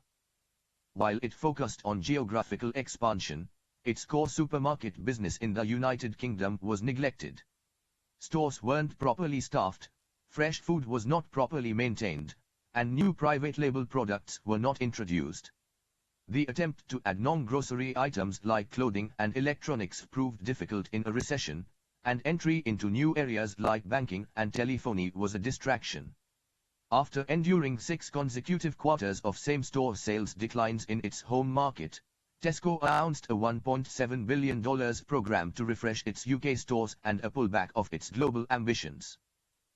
The problems Tesco courted in the United Kingdom are a common downside of overly aggressive global expansion.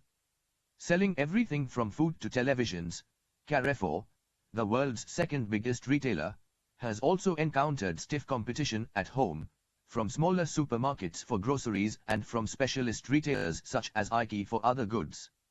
Although strong in some parts of Europe and Asia, Carrefour, which means crossroads in French, has been forced to cease operations in Japan, South Korea, Mexico, Czech Republic, Slovakia, Switzerland, and Portugal. 56. The first step in global channel planning, as so often in marketing, is to get close to customers. To adapt its clothing lines to European tastes, Philadelphia-based Urban Outfitters set up a separate design and merchandising unit in London before it opened its first store in Europe. Although it increased costs, the distinctive blend of US and European looks helped the retailer stand out, and it was one of the few fashion retailers to build strength during the recent recession. 57. Urban Outfitters carefully studied the European market to ensure its blend of fashion merchandise would appeal to consumer tastes there. A good retail strategy that offers customers a positive shopping experience and unique value, if properly adapted, is likely to find success in more than one market. Take Topshop, for instance. 58. Topshop, founded by Sir Richard Green in 1994, British clothing retailer Topshop is a chain of more than 300 UK stores and 130 franchise stores in 37 countries that commands intense loyalty from its trendy, style-obsessed customer base. Selling primarily women's party clothes, accessories, and développé, the chain blends English street fashion, reasonable prices, and fun services. A higher-end, quirky version of fast fashion chains H&M and Zara, it allows middle-market consumers to dress trendily and affordably, in punk-inspired pinafores or ladylike tweed. New products are flown in 2 to 3 times a week, and store selections are updated multiple times in a day. Partnering with style icons Kate Moss, Stella Vine, and Celia Birtwell to create the latest designs, Topshop offers style advisors, Topshop To Go, a Tupperware-type party that brings a style advisor to a customer's home with outfits for as many as 10 people, and Topshop Express, an express delivery service via Vespa. Scooters for fashion, emergencies. The company's Topman chain caters to a male audience. It seeks prime locations for its stores and complements them with an online store. The 60,000 square foot store on Broadway in New York City is Topshop's second biggest and the first flagship store outside the United Kingdom. It has shop-in-shop locations in Nordstrom department stores throughout the United States and in the Karstadt department store chain in Germany. Channel integration and systems. Distribution channels don't stand still. We'll look at the recent growth of vertical, horizontal, and multi-channel marketing systems. After considering some e-commerce and m-commerce issues, we next examine how these systems cooperate, conflict, and compete. Vertical marketing systems. A conventional marketing channel consists of an independent producer, wholesaler, S, and retailer, S. Each is a separate business seeking to maximize its own profits, even if this goal reduces profit for the system as a whole. No channel member has complete or substantial control over other members. A vertical marketing system, VMS, by contrast, includes the producer, wholesaler, S, and retailer, S, acting as a unified system. One channel member, the channel captain, sometimes called a channel steward, owns or franchises the others or has so much power that they all cooperate. Stewards accomplish channel coordination without issuing commands or directives by persuading channel partners to act in the best interest of all. 59. A channel steward might be the maker of the product or service, Procter & Gamble or American Airlines, the maker of a key component, microchip maker Intel, the supplier or assembler, Dell or Arrow Electronics, or the distributor, W.W. Grainger, or retailer, Walmart. Within a company, stewardship might rest with the CEO, a top manager, or a team of senior managers. Channel stewardship has two important outcomes. First, it expands value for the steward's customers, enlarging the market or increasing existing customers' purchases through the channel. Second, it creates a more tightly woven and yet adaptable channel in which valuable members are rewarded and the less valuable are weeded out. VMSs arose from strong channel members' attempts to control channel behavior and eliminate conflict over independent members pursuing their own objectives.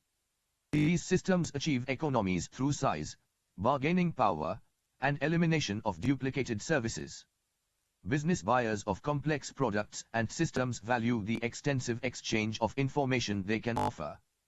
60 VMSs have become the dominant mode of distribution in the US consumer marketplace, serving 70% to 80% of the market. There are three types: corporate, administered, and contractual. Corporate VMS. A corporate VMS combines successive stages of production and distribution under single ownership. For years, Sears obtained more than half the goods it sells from companies it partly or wholly owned. Sherwin-Williams makes paint but also owns and operates 3,500 retail outlets. Administered VMS. An administered VMS coordinates successive stages of production and distribution through the size and power of one of the members. Manufacturers of dominant brands can secure strong trade cooperation and support from resellers. Thus, Frito-Lay, Procter & Gamble, and Campbell Soup command high levels of cooperation from their resellers in the matter of displays, shelf space, promotions, and price policies. The most advanced supply distributor arrangement for administered VMSs relies on distribution programming, which builds a planned, professionally managed, vertical marketing system that meets the needs of both manufacturer and distributors. Contractual VMS. A contractual VMS consists of independent firms at different levels of production and distribution integrating their programs on a contractual basis to obtain more economies or sales impact than they could achieve alone. 61. Sometimes thought of as value-adding partnerships, VAPs, contractual VMSs come in three types. 1. Wholesaler-sponsored voluntary chains. Wholesalers organize voluntary chains of independent retailers to help standardize their selling practices and achieve buying economies in competing with large chain organizations. 2. Retailer cooperatives. Retailers take the initiative and organize a new business entity to carry on wholesaling and possibly some production. Members concentrate their purchases through the retailer co-op and plan their advertising jointly, sharing in profits in proportion to their purchases. Non-member retailers can also buy through the co-op but do not share in the profits. 3. Franchise organizations. A channel member called franchisor might link several successive stages in the production distribution process. Franchising has been the fastest growing retailing development in recent years. Although the basic idea is an old one, some forms of franchising are quite new. The traditional system is the manufacturer-sponsored retailer franchise. Ford licenses independent business people to sell its cars who agree to meet specified conditions of sales and services. Another system is the manufacturer-sponsored wholesaler franchise. Coca-Cola licenses bottlers, wholesalers, in various markets that buy its syrup concentrate and then carbonate, bottle, and sell it to retailers in local markets. A newer system is a service firm-sponsored retailer franchise, organized by a service firm to bring its service efficiently to consumers. We find examples in auto rental, Hertz and Avis, fast food, McDonald's and Burger King, and the motel business, Howard Johnson and Ramada Inn. In a dual distribution system, firms use both vertical integration, the franchisor actually owns and runs the units, and market governance, the franchisor licenses the units to other franchisees. 62. The new competition in retailing. Many independent retailers that have not joined VMSs have developed specialty stores serving special market segments. The result is a polarization in retailing between large vertical marketing organizations and independent specialty stores, which creates a problem for manufacturers. They are strongly tied to independent intermediaries but must eventually realign themselves with the high-growth vertical marketing systems on less attractive terms. Furthermore, vertical marketing systems constantly threaten to bypass large manufacturers and set up their own manufacturing. The new competition in retailing is no longer between independent business units but between whole systems of centrally programmed networks, corporate, administered, and contractual, competing against one another to achieve the best cost economies and customer response. Horizontal marketing systems. Another channel development is the horizontal marketing system, in which two or more unrelated companies put together resources or programs to exploit an emerging marketing opportunity. Each company lacks the capital, know-how, production, or marketing resources to venture alone, or it is afraid of the risk. The companies might work together on a temporary or permanent basis or create a joint venture company. For example, many supermarket chains have arrangements with local banks to offer in-store banking. Citizens Bank has more than 500 branches in supermarkets, making up roughly one-third of its branch network. Citizens' staff members in these locations are more sales-oriented, younger, and more likely to have some retail sales background than staff in the traditional brick-and-mortar branches. 63. E-commerce marketing practices. E-commerce uses a website to transact or facilitate the sale of products and services online. Online retail sales have exploded, and it is easy to see why. Online retailers can predictably provide convenient, informative, and personalized experiences for vastly different types of consumers and businesses. By saving the cost of retail floor space, staff, and inventory, they can also profitably sell low-volume products to niche markets. While consumers often go online to try to find lower prices, 64 online retailers in fact compete in three key aspects of a transaction: 1. Customer interaction with the website, 2. Delivery, and 3. Ability to address problems when they occur. 65. We can distinguish between pure-click companies, those that have launched a website without any previous existence as a firm, and brick-and-click companies, existing companies that have added an online site for information or e-commerce. Pure-click companies.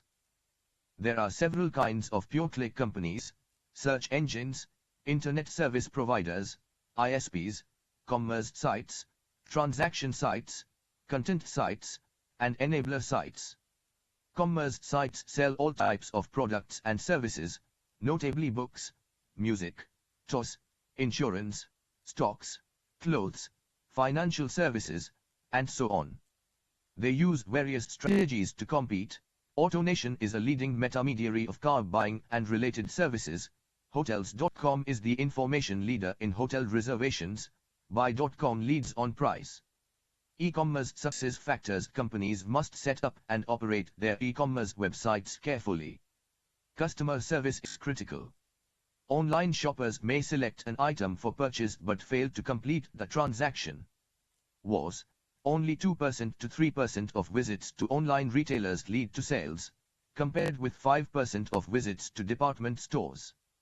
66 To improve conversion rates, first should make the website fast, simple, and easy to use. Something as simple as enlarging product images on screen can increase perusal time and the amount customers buy. 67 Some of the larger e-commerce firms such as eBay and Amazon are offering same-day delivery in major markets. 68 A good return policy is also crucial. 69 To drive traffic to a site, many firms employ affiliate marketing, paying online content providers to drive business to their brands' sites. 70 Consumer surveys suggest that the most significant inhibitors of online shopping are the absence of pleasurable experiences, social interaction, and personal consultation with a company representative. 71 Firms have responded. Many now offer live online chat, give potential customers immediate advice about products and suggest additional items. When a representative is active in the sale, the average dollar amount per order is typically higher.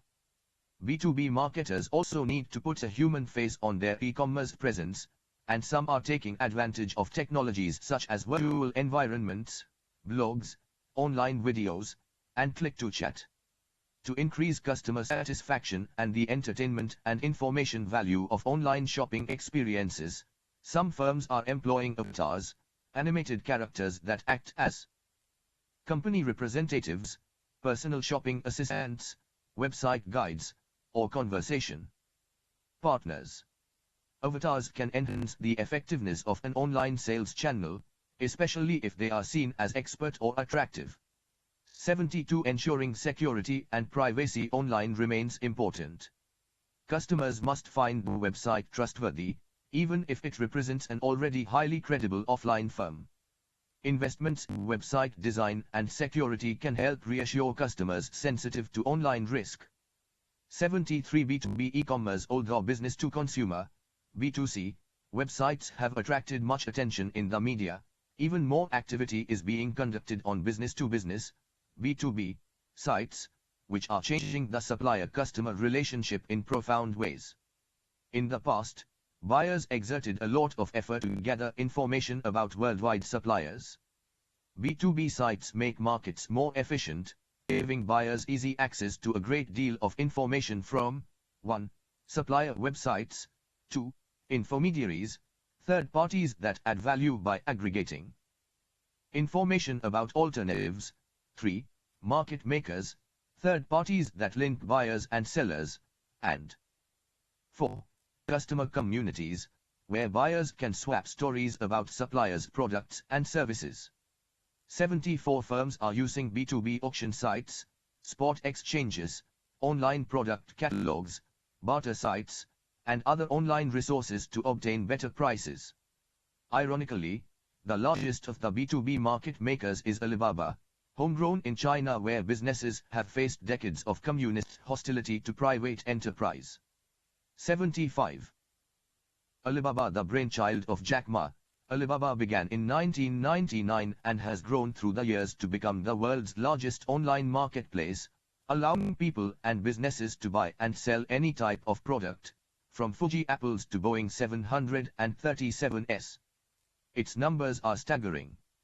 The $15 billion company has 500 million registered users on 9 platforms in 220 countries and regions and enjoys about 80% of the Chinese e-commerce market.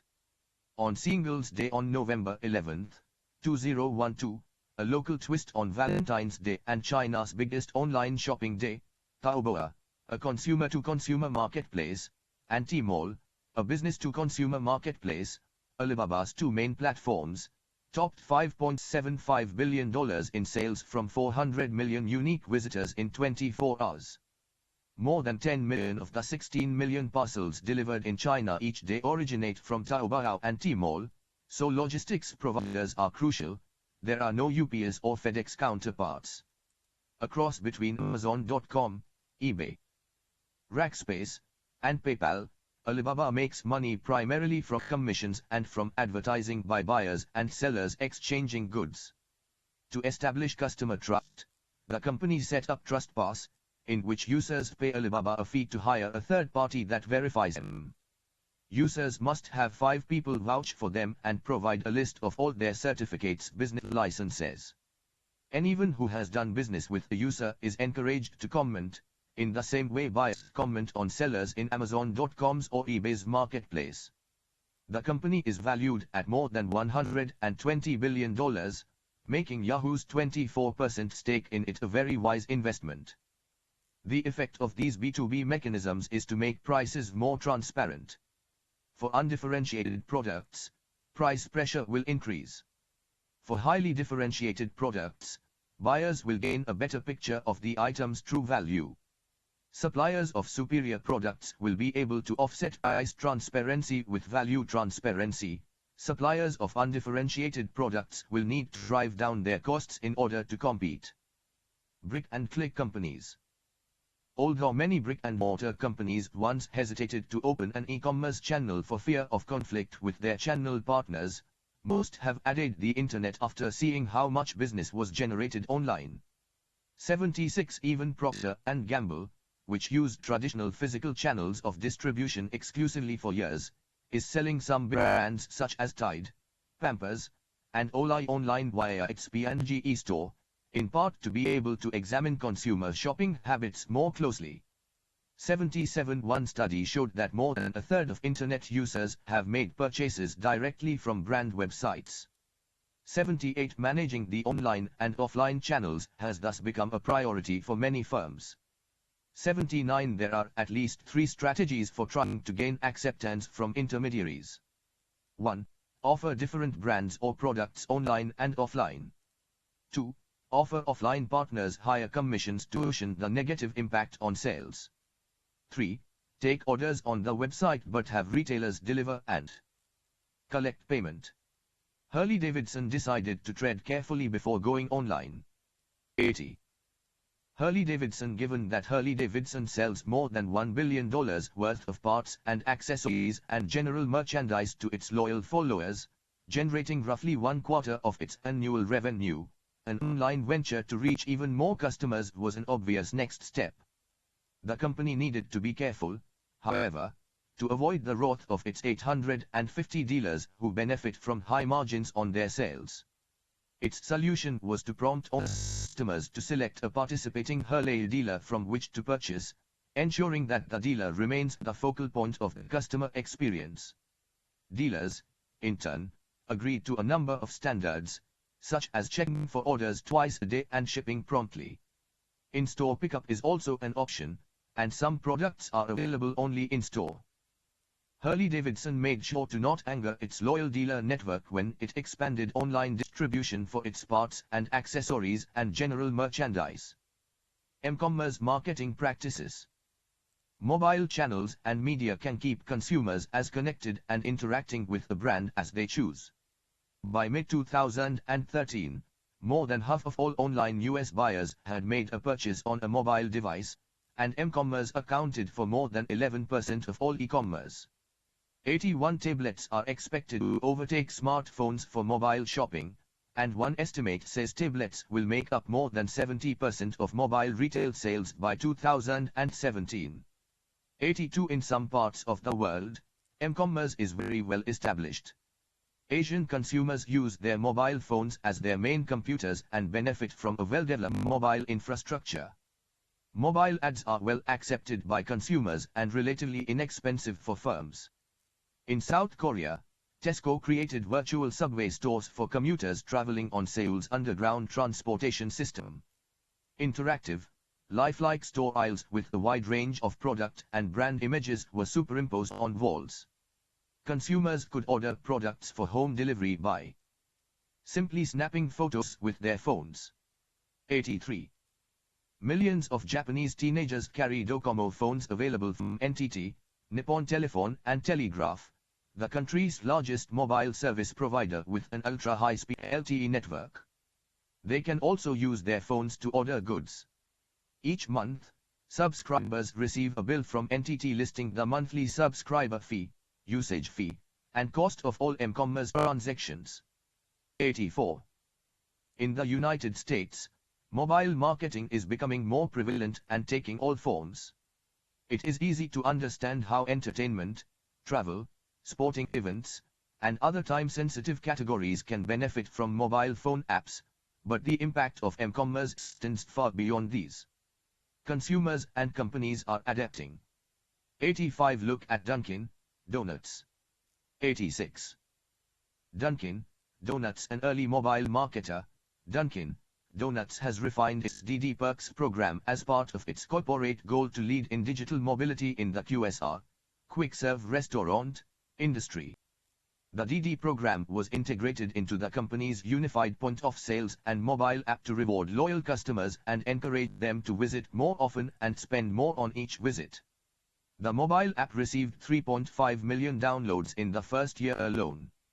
By constructing a purchase history and profile for customers, Dunkin' Donuts can offer more customized and geographically targeted offers that change as customers go from market to market. The app includes a store locator feature and lets customers pay for drinks and meals with a barcode scanned at the point of sale. The company also uses Twitter to run quick, fun promotions and sweepstakes for its on-the-go customers. M-commerce is well established in South Korea, where virtual stores have been introduced into underground subway stations. Dunkin' Donuts is determined to be a market leader in digital mobility for its products and brands. Changes in customer and company behavior. Consumers are fundamentally changing the way they shop in stores, increasingly using a cell phone to text a friend or relative about a product while shopping in stores.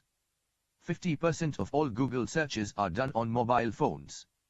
87 women may use smartphones more than men in all phases of the shopping experience, making shopping lists and product wish lists, collecting coupons, and sharing photos of their purchases.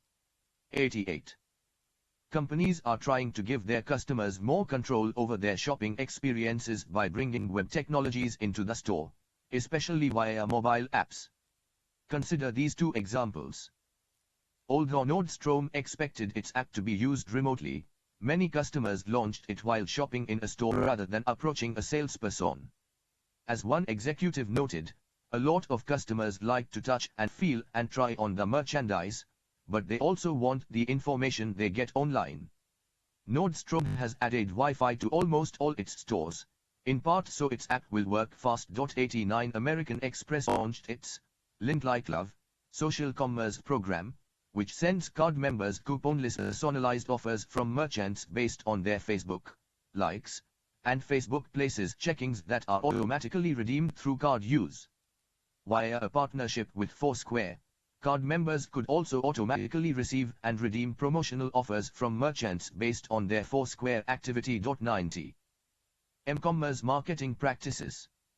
Marketers are using a number of new and traditional practices in M-marketing.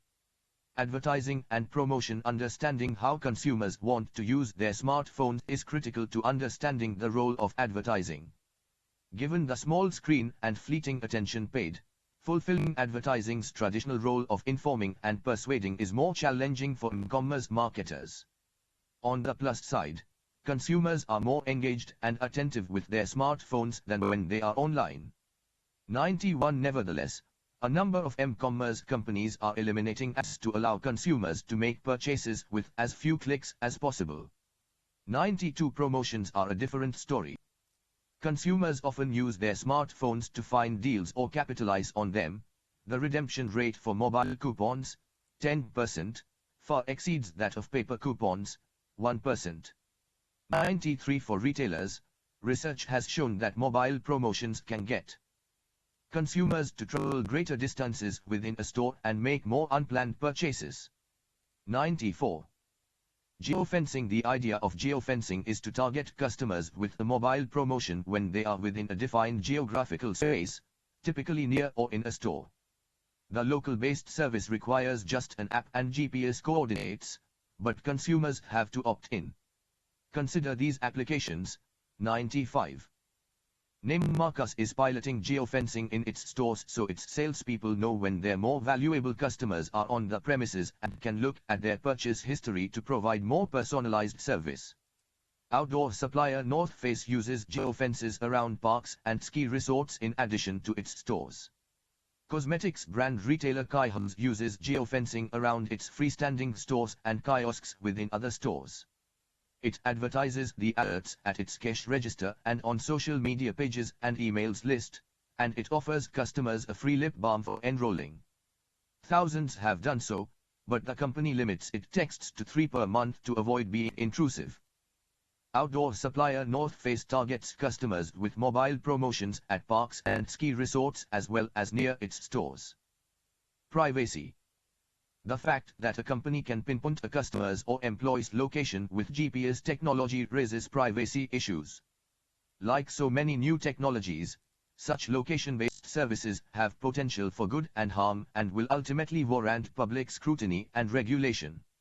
Many consumers are happy to tolerate cookies, profiles, and other online tools that let e-commerce businesses know who they are and when and how they shop, but they are nevertheless concerned when such tracking occurs in the store. When Nordstrom informed customers it was testing new technology to track customers' movements by following the Wi-Fi signals from their smartphones, some consumers objected, leading Nordstrom to drop the experiment. 96. Conflict, cooperation, and competition. No matter how well channels are designed and managed, there will be some conflict, if only because the interests of independent business entities do not always coincide. Channel conflict is generated when one channel member's actions prevent another channel member from achieving its goal.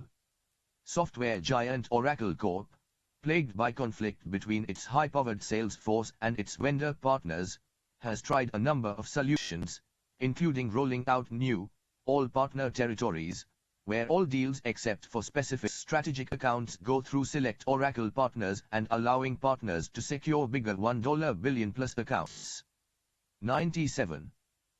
Channel coordination occurs when channel members are brought together to advance the goals of the channel instead of their own potentially incompatible goals. 98. Here we examine 3 questions. What types of conflict arise in channels? What causes conflict? What can marketers do to resolve it? Types of conflict and competition. Suppose a manufacturer sets up a vertical channel consisting of wholesalers and retailers hoping for channel cooperation and greater profit for each member. Yet horizontal, vertical, and multi-channel conflict can occur.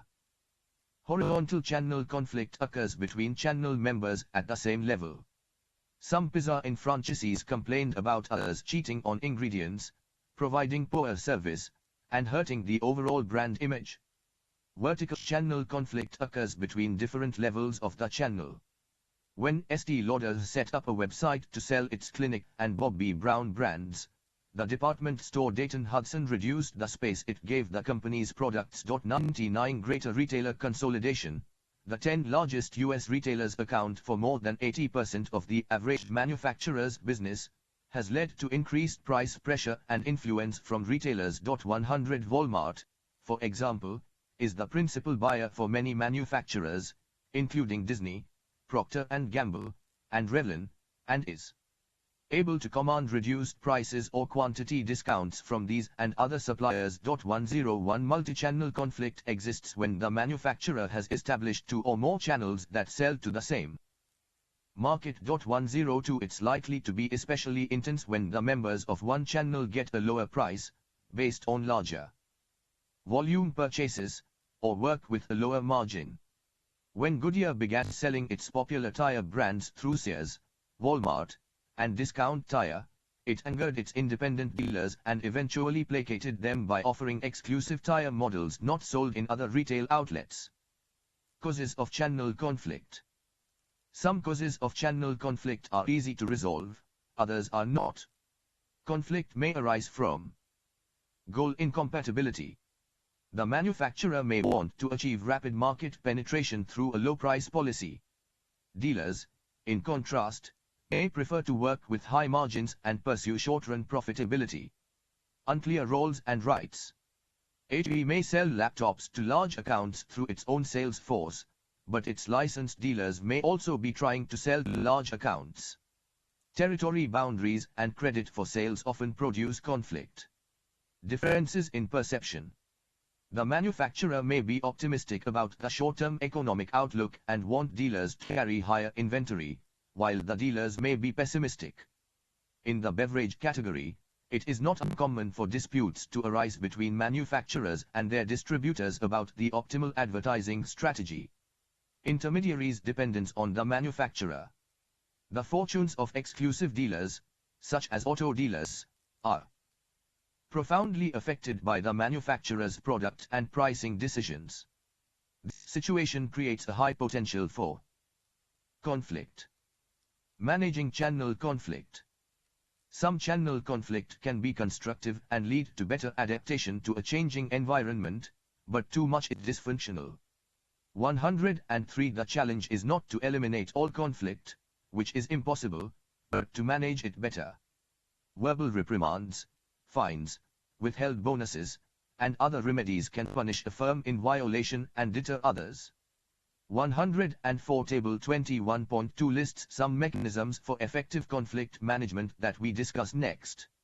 105. Strategic justification. In some cases, a convincing strategic justification that they serve distinctive segments and do not compete as much as they might think can reduce potential for conflict among channel members. Developing special versions of products for different channel members, branded variants as described in Chapter 11, is a clear way to demonstrate that distinctiveness. 106. Table 21.2 Strategies to manage channel conflict. Strategic justification, dual compensation, superordinate goals, employee exchange, joint memberships, co-optation, diplomacy, mediation, or arbitration, legal recourse. Dual compensation pays existing channels for sales made through new channels. When Allstate started selling insurance online, it agreed to pay agents a 2% commission for face-to-face service to customers who got their quotes online. Although lower than the agent's typical 10% commission for offline transactions, it did reduce tensions. 107. Superordinate goals. Channel members can come to an agreement on the fundamental or superordinate goal they are jointly seeking, whether it is survival, market share, high quality, or customer satisfaction.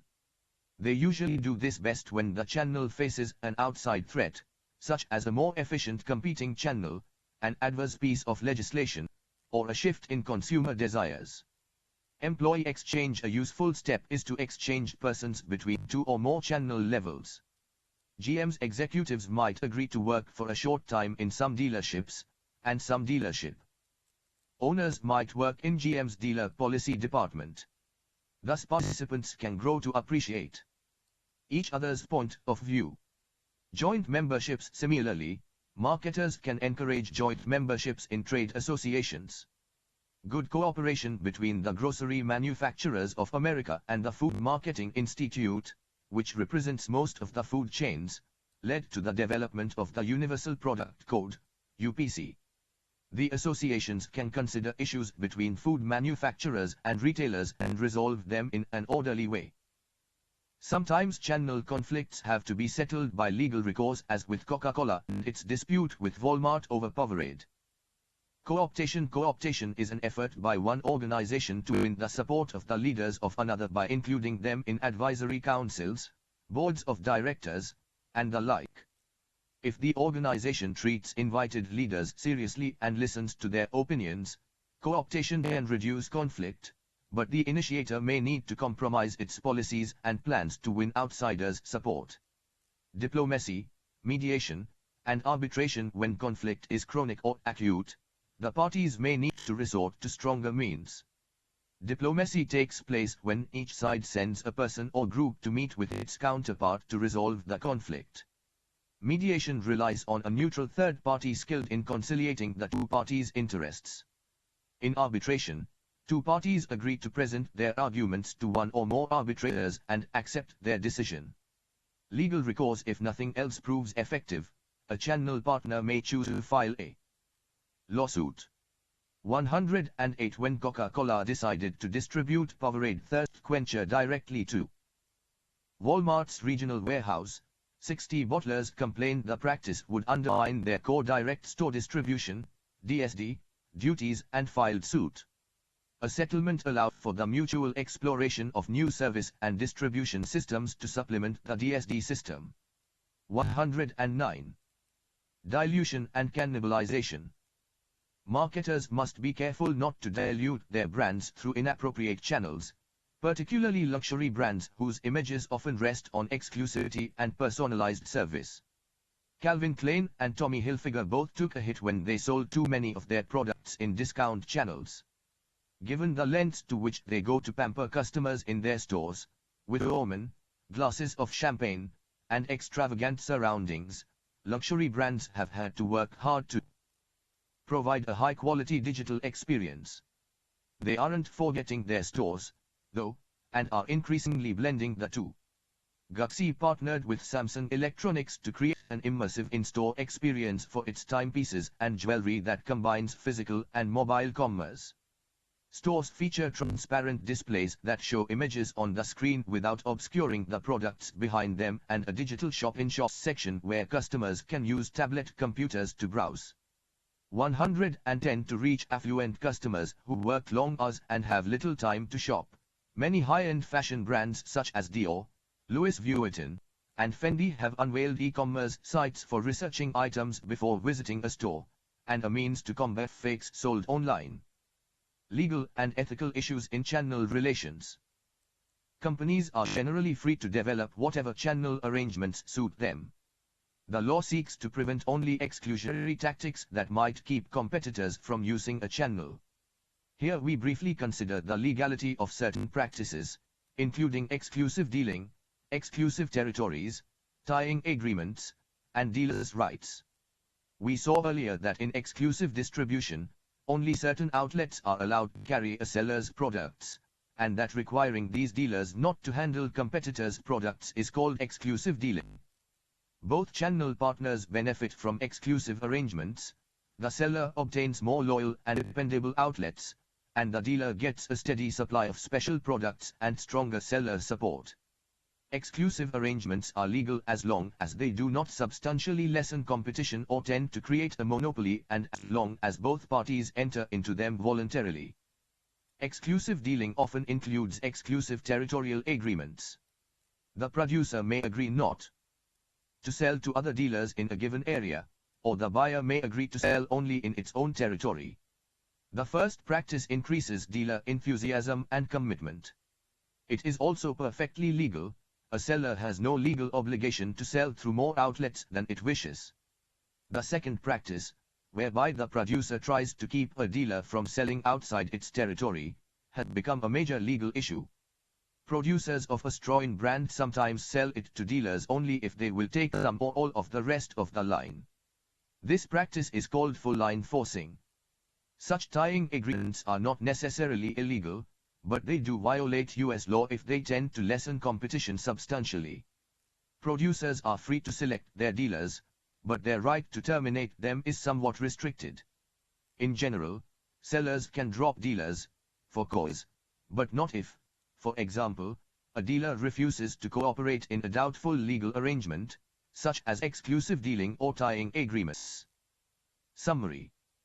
1. Most producers do not sell their goods directly to final users. Between producers and final users stands one or more marketing channels, a host of marketing intermediaries performing a variety of functions. 2. Marketing channel decisions are among the most critical decisions facing management. The company's chosen channel, profoundly affect all other marketing decisions. 3. Companies use intermediaries when they lack the financial resources to carry out direct marketing, when direct marketing is not feasible, and when they can earn more by doing so. The most important functions performed by intermediaries are information, promotion, negotiation, ordering, financing, risk-taking, physical possession, payment, and title. For manufacturers have many alternatives for reaching a market. They can sell direct or use 1, 2, or 3 level channels. Deciding which type of channel to use calls for analyzing customer needs, establishing channel objectives, and identifying and evaluating the major alternatives, including the types and numbers of intermediaries involved in the channel. 5 effective channel management course for selecting intermediaries and training and motivating them. The goal is to build a long-term partnership that will be profitable for all channel members. 6 marketing channels are characterized by continuous and sometimes dramatic change. 3 of the most important trends are the growth of vertical marketing systems, horizontal marketing systems, and multi-channel marketing systems. 7 E-commerce has become firmly established as more companies have adopted brick-and-click channel systems. Commerce, selling via smartphones and tablets, is also gaining in importance. Some consumers engage in showrooming, by which they shop in stores to inspect products but buy online later to seek a lower price. 8 channel integration must recognize the distinctive strengths of online, offline, and mobile selling and maximize their joint contributions. 9 all marketing channels have the potential for conflict and competition resulting from goal incompatibility, poorly defined roles and rights, perceptual differences, and interdependent relationships. Companies can try to manage conflict through dual compensation, superordinate goals, employee exchange, co-optation, and other means. 10 channel arrangements are up to the company, but certain legal and ethical issues to be considered include exclusive dealing or territories, tying agreements, and dealers' rights. Applications. Marketing debate. Does it matter where you sell? Some marketers feel that the image of the particular channel in which they sell their products does not matter. All that matters is that the right customers shop there and the product is displayed in the right way. Others maintain that channel images, such as a retail store, be critical and must be consistent with the image of the product. Take a position: channel images do not much affect the brand images of the products they sell, versus channel images must be consistent with the brand image. Marketing discussion. Channel integration. Think of your favorite retailers. How have they integrated their channel system? How would you like their channels to be integrated? Do you use multiple channels from them? Why? Marketing excellence. Amazon.com, founded by Jeff Bezos in 1995, Amazon.com started as the world's largest bookstore, and, ironically, owned no books. Bezos promised to revolutionize retailing, however, and over the years he has blazed a trail of e-commerce innovations that many executives have studied and companies have followed. Amazon initially set out to create personalized storefronts for each customer by providing more useful information and more choices than found in a neighborhood bookstore. Readers could review books and evaluate them on a 1 to 5 star rating scale, while fellow browsers could rate the reviews for helpfulness. The company's personal recommendation service aggregated buying pattern data to infer who might like which book. Amazon also introduced its revolutionary one-click shopping, which allowed buyers to make purchases effortlessly with a single click. Amazon started to diversify its product line in the late 1990s, first with DVDs and videos and then with consumer electronics, games, toys, software, video games, and gifts. The company continued to expand its product offerings and in 2007 launched Amazon Video on Demand, allowing consumers to rent or purchase films and television shows to watch on their computers or televisions. Later that year, it introduced Amazon MP3, which competed directly with Apple's iTunes and had participation from all the major music labels. Amazon's most successful product launch was the Kindle, its branded electronic book reader that delivered hundreds of thousands of books, magazines, blogs, and newspapers in a matter of seconds. As thin as a magazine and light as a paperback, the device has been the company's best-selling product since 2009. Today, you can find virtually anything you want on Amazon.com. The company has successfully established itself as the biggest online retailer in the world by enabling merchants of all kinds to sell items on the site. In addition to its core business, Amazon also runs an associates program that allows independent sellers and businesses to receive commissions for referring customers to the site in a variety of ways, including direct links and banner ads as well as Amazon widgets, mini applications that feature the company's wide selection of products. Associates can create an Amazon-operated online store easily, with low risk and no additional cost or programming. Knowledge. Fulfillment by Amazon, FBA, takes care of picking, packing, and shipping the merchant's products to its customers. One consistent key to Amazon's success is its willingness to invest in the latest technology to make shopping online faster, easier, and more personally rewarding for its customers and third-party merchants. During peak season in 2012, the company sold approximately 306 items per second, or 26 million items per day. Small wonder that it continually looks for ways to improve delivery. For a $99 annual fee, Amazon Prime provides unlimited free express shipping for millions of items. While free shipping and price cuts are sometimes unpopular with investors, Bezos believes they build customer satisfaction, loyalty, and frequency of purchase orders. In 2013, Amazon.com announced a partnership with the U.S. Postal Service to begin delivering orders on Sundays. Bezos also predicted on 60 Minutes that the company may use drones in the near future to make same-day delivery of lightweight products within short distances of distribution warehouse. Critics find this unlikely for many reasons, though. Amazon has also maintained competitive and low prices throughout its product expansion. The company understands how important it is to keep its prices low in order to drive the volume it needs to remain a market leader and expand geographically. Amazon's practice of selling books at heavily discounted prices, however, has upset some of its channel partners in publishing, as have its attempts to become a publisher in its own right. From the beginning, Bezos has said that even though he started an online bookstore, he eventually wanted to sell everything to everyone through Amazon.com. The company continues to invest significantly in technology, is focused on the long term, and has successfully positioned itself as a technology company with its wide range of Amazon Web Services. This growing collection of infrastructure applications meets the retailing needs of companies of virtually all sizes. Amazon has successfully reinvented itself time and again and created a critical channel for merchants around the world who are able to reach more than 244 million customers worldwide. Questions. 1. Why has Amazon succeeded online when so many other companies have failed? 2. Will the Kindle revolutionize the book industry?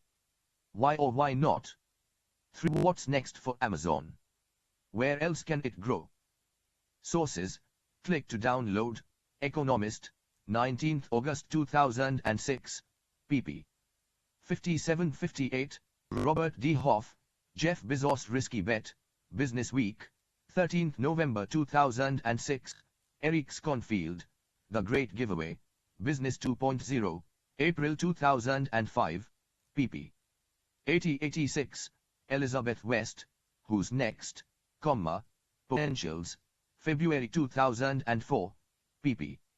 7-8, Robert D. Hoff, The Wizard of Web Retailing, Business Week, 20th December 2004, p. 18, Chris Taylor, Smart Library, Time, 17th November 2003, p. 68, Deborah Solomon, Questions for Jeffrey P. Bezos, New York Times, 2nd December 2009, Patrick Seitz, Amazon.com. With Jeff Bezos keeps kindling hot concepts, Investors Daily Business, 31st December 2009, Alistair Barr, Amazon starts Sunday delivery with U.S.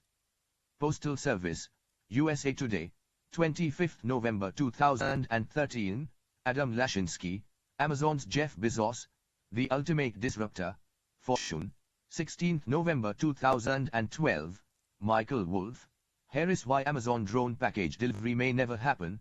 Forbes. 2nd December 2013, Holman Jenkins Jr., Jeff Bezos's mysterious Amazon, Wall Street Journal, 6th December 2013. Amazon's Jeff Bezos looks to the future, 60 Minutes, CBS.com December 1, 2013, Amazon 2012 Annual Report, George Perker, Cheap Words, New Yorker, 17th February 2014. Marketing Excellence. Tesco's main purpose is to earn a customer's lifetime loyalty by creating value. To achieve this goal, the company has adopted the values of understanding customers, being the first to meet their needs, and acting responsibly in the communities they serve. Tesco was founded in 1919 by Jack Cohen, who began to sell surplus groceries from a stall in London's East End. On his first day, Cohen had sales of roughly $6.40 and a profit of $1.60. In fiscal year 2014, Tesco Group had sales of $111 billion, with a profit before taxes of $4.78 billion and sales growth of around 1%. The firm employs more than 597,784 people and occupies 41 million square feet of selling space in 12 countries.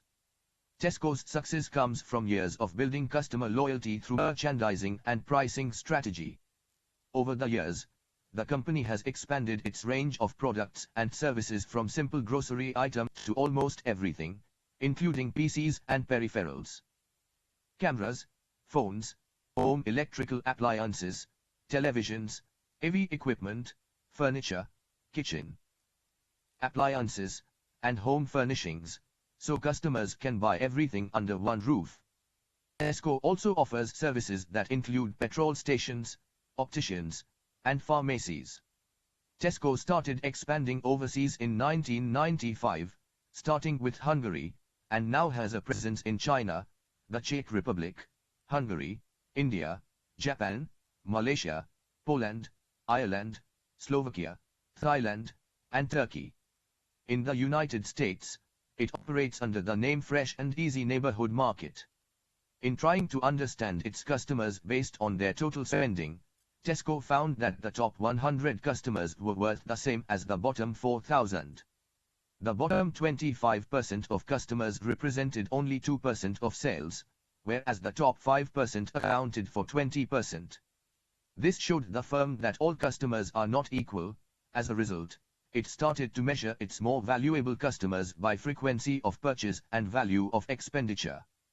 Tesco began its customer relationship management program in 1995 by introducing Clubcard, which offered loyal shoppers points on purchases and small rebates.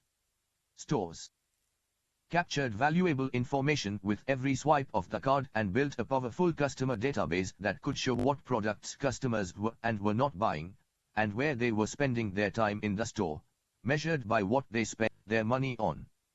Clubcard customers received vouchers for items they specifically liked to buy, rather than general vouchers sent to all customers. Different lifestyle magazines were created for different customers. High-value shoppers received calls from store managers, valet parking when they came to shop, and other privileges so they would feel special and continue to be loyal to Tesco. Tesco now has more than 16 million cardholders and sends about 8 million unique coupon variations with each Clubcard mailing, to ensure that everybody who gets an offer receives an appropriate one. The Clubcard data provides Tesco with detailed information about customers' purchasing behavior. In addition to this data, the company polls around 12,000 customers in their annual customer question time. They receive more direct feedback on products, price, quality, service, and the company's role within the community. Stores are designed based on consumers' needs. The smallest floor plan, called Express, is less than 600 square feet and sells only grocery and food items. The largest, Home Plus stores are more than 50,000 square feet in size and sell only non-food items. In 1999, Tesco opened its online store and online banking initiatives. In 2000, it opened Tesco.com. Tesco Direct, another online initiative, sells over 12,500 non-food products, guaranteeing next-day delivery for store pickup. It is also experimenting with drive-through supermarket service for customers who order through Tesco Direct and can pick up the items within a 2-hour block at designated parking spots without getting out of their cars. In 2009, Tesco branched out to the iPhone by launching 3 different applications.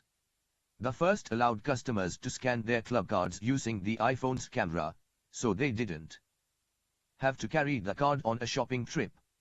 The second was a story finder that allowed customers to find a nearby Tesco outlet.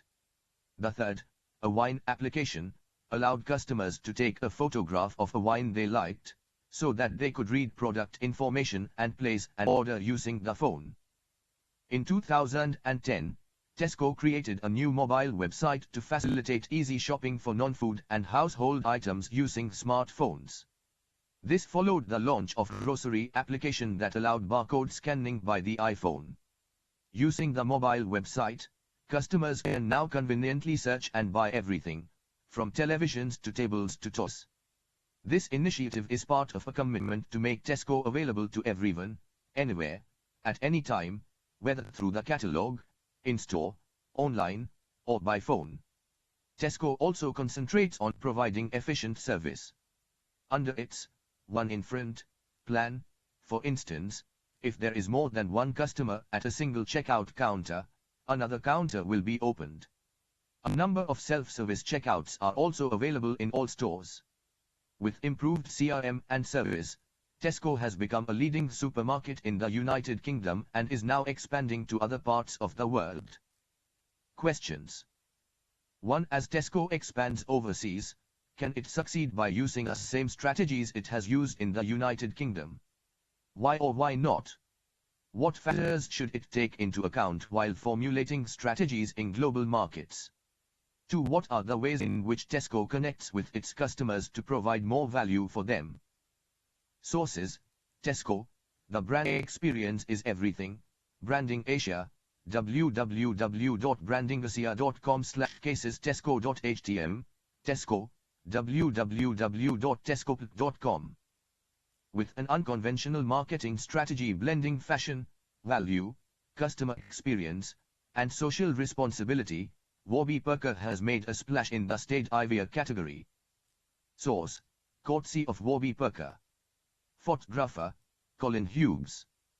In this chapter, we will address the following questions. 1. What major types of marketing intermediaries occupy this sector? P685. 2. What major changes are occurring in the modern retail marketing environment with respect to competitive market structure and technology?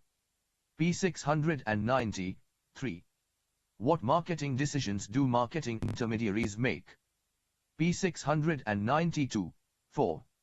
What does the future hold for private label brands? P700. 5. What are some of the important issues in wholesaling? P702. 6. What are some important issues in logistics? P705. 22. Managing retailing, wholesaling, and logistics. In the preceding chapter, we examined marketing intermediaries primarily from the viewpoint of manufacturers that want to build and manage marketing channels.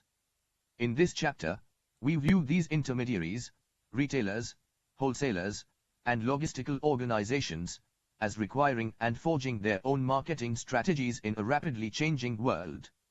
Intermediaries also strive for marketing excellence and can reap the benefits like any other type of company. Consider a runaway success of Warby Parker.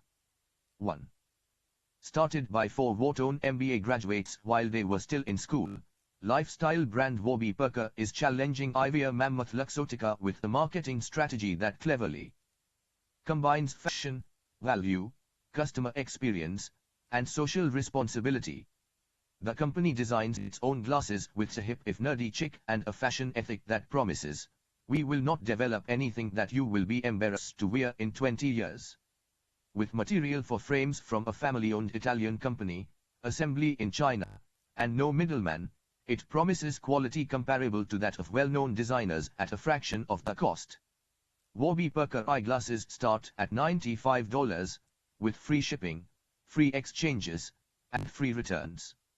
To assist fit, customers can use a virtual try-on tool employing facial recognition technology, have up to 5 sample pairs shipped to try on in person, free of charge, or visit a retail location.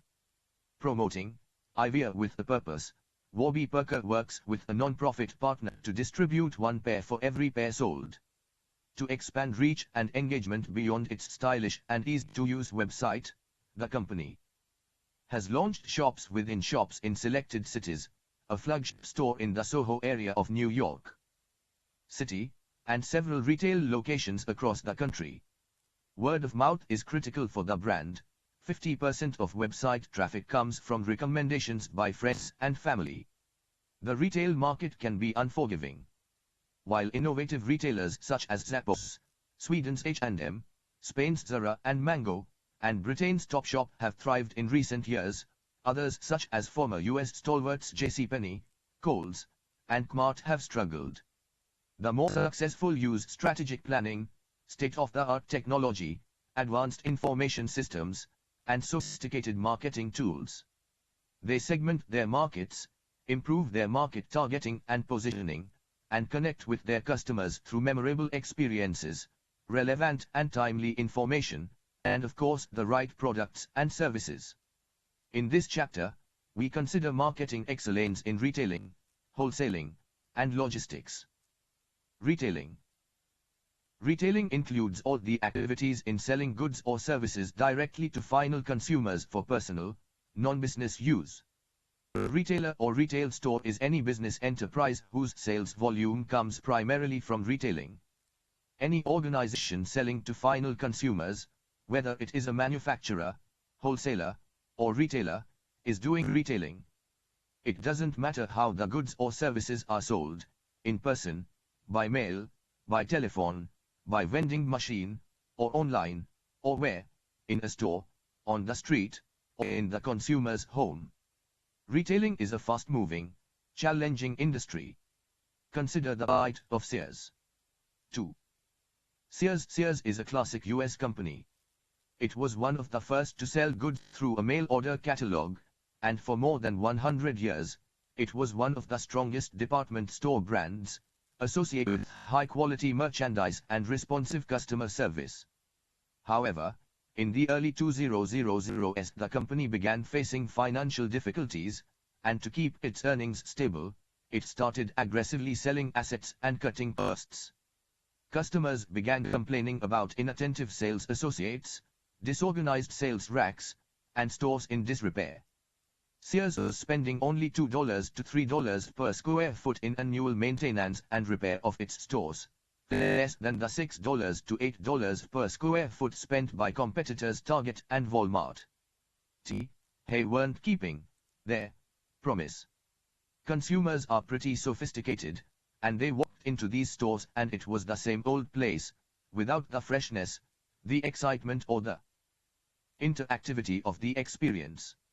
According to the ACS Index of Customer Satisfaction, in 2012, Sears ranked 10th among 11 department and discount stores. Given that same-store sales have declined for so many years, many feel Sears' disillusioned customers may not be coming back. At the same time, there are many retailing success stories. Marketing Memo, Innovative Retail Organizations, highlights 4 examples of innovative retail organizations that have experienced market success in recent years. After reviewing the different types of retailers and some important characteristics of the modern retail marketing environment, we examine in detail the marketing decisions retailers make. Types of retailers. Consumers today can shop for goods and services at store retailers, non-store retailers, and retail organizations. Store retailers. Perhaps the best-known type of store retailer is the department store. Japanese department stores such as Takashimaya and Mitsukoshi attract millions of shoppers each year and feature art galleries, restaurants, cooking classes, fitness clubs, and children's playgrounds. The most important types of major store retailers are summarized in Table 22.1. Different formats of store retailers will have different competitive and price dynamics. Discount stores, for example, historically have competed much more directly with each other than with other formats, though that is changing, as we'll see below. 3. Retailers also meet widely different consumer preferences for service levels and specific services. Specifically, they position themselves as offering one of 4 levels of service. Sears has struggled to stay competitive in the dynamic, constantly changing world of retail. Marketing memo. Innovative retail organizations. GameStop. Video game and entertainment software retailer GameStop has more than 6,600 convenient locations in malls and shopping strips all over the United States, staffed by hardcore gamers who like to connect with customers. The company boasts a trade-in policy that gives credit for an old game exchanged for a new one. To keep track of the activities of its 25 million customers, it also has a successful data-driven loyalty program, PowerUp Rewards, which offers reward points and allows members to manage their gaming interests with the online game library to showcase games members have had in the past, that they currently have, and that they wish they had. Dick's Sporting Goods.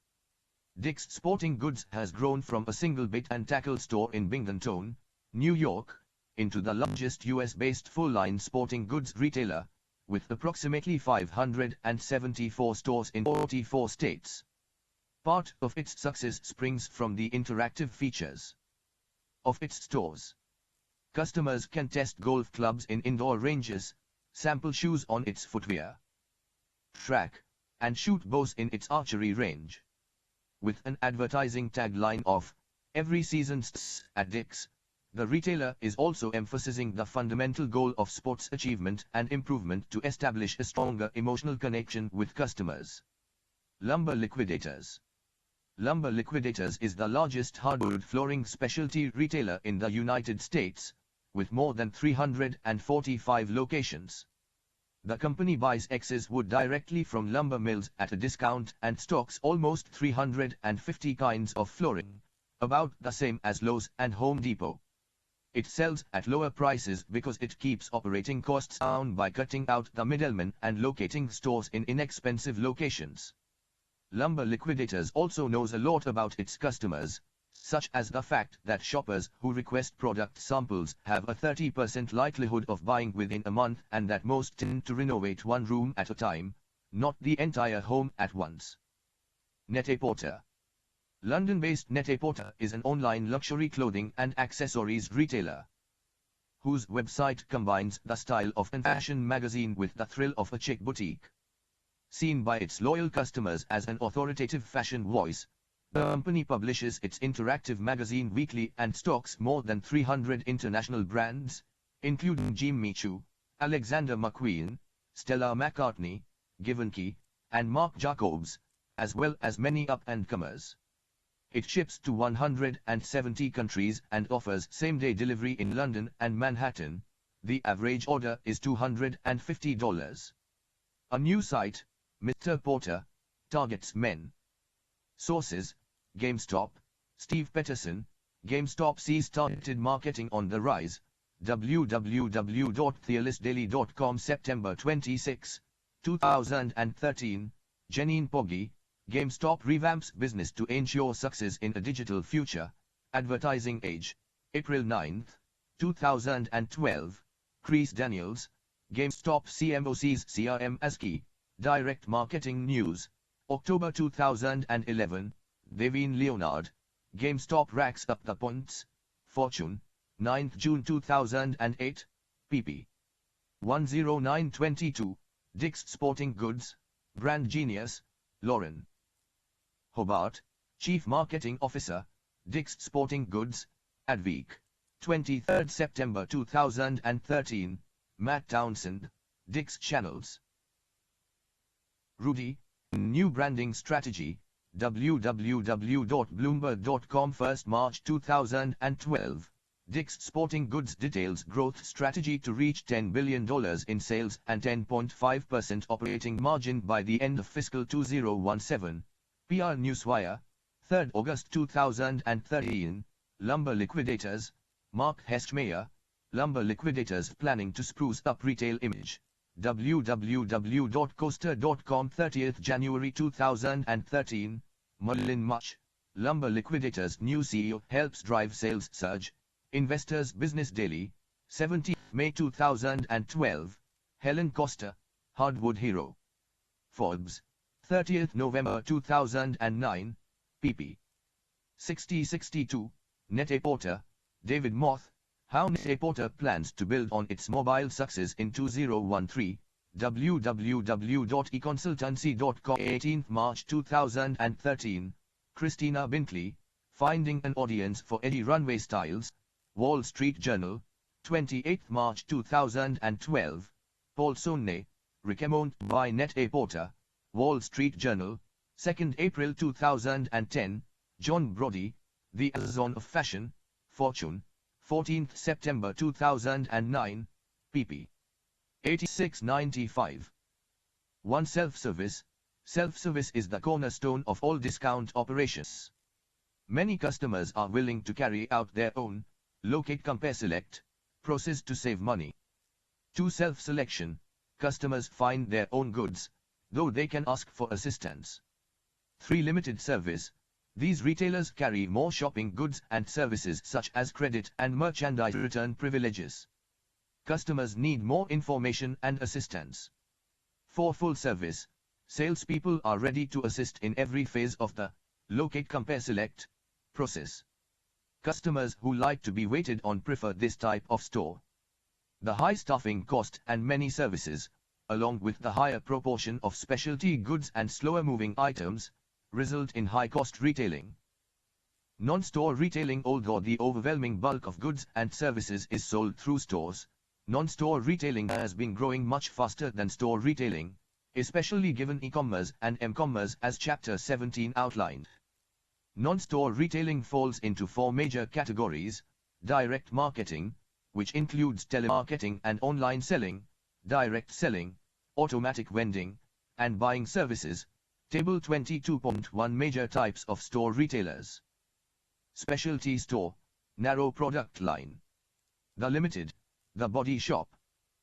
Department store, several product lines. JCPenney, Bloomingdale's. Supermarket, large, low cost, low margin, high volume, self-service store designed to meet total needs for food and household products. Kroger, Safeway. Convenience store, small store in residential area, often open 24/7, limited line of high turnover convenience products plus takeout. 7-11, Circle K. Drug store, prescription and pharmacies, health and beauty aids, other personal care, small durable, miscellaneous items. CVS, Walgreens. Discount store, standard or specialty merchandise, low price, low margin, high volume stores. Walmart, Qamar.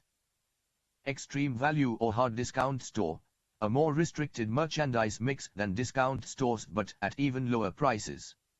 Aldi, Lidl, Dollar General, Family Dollar.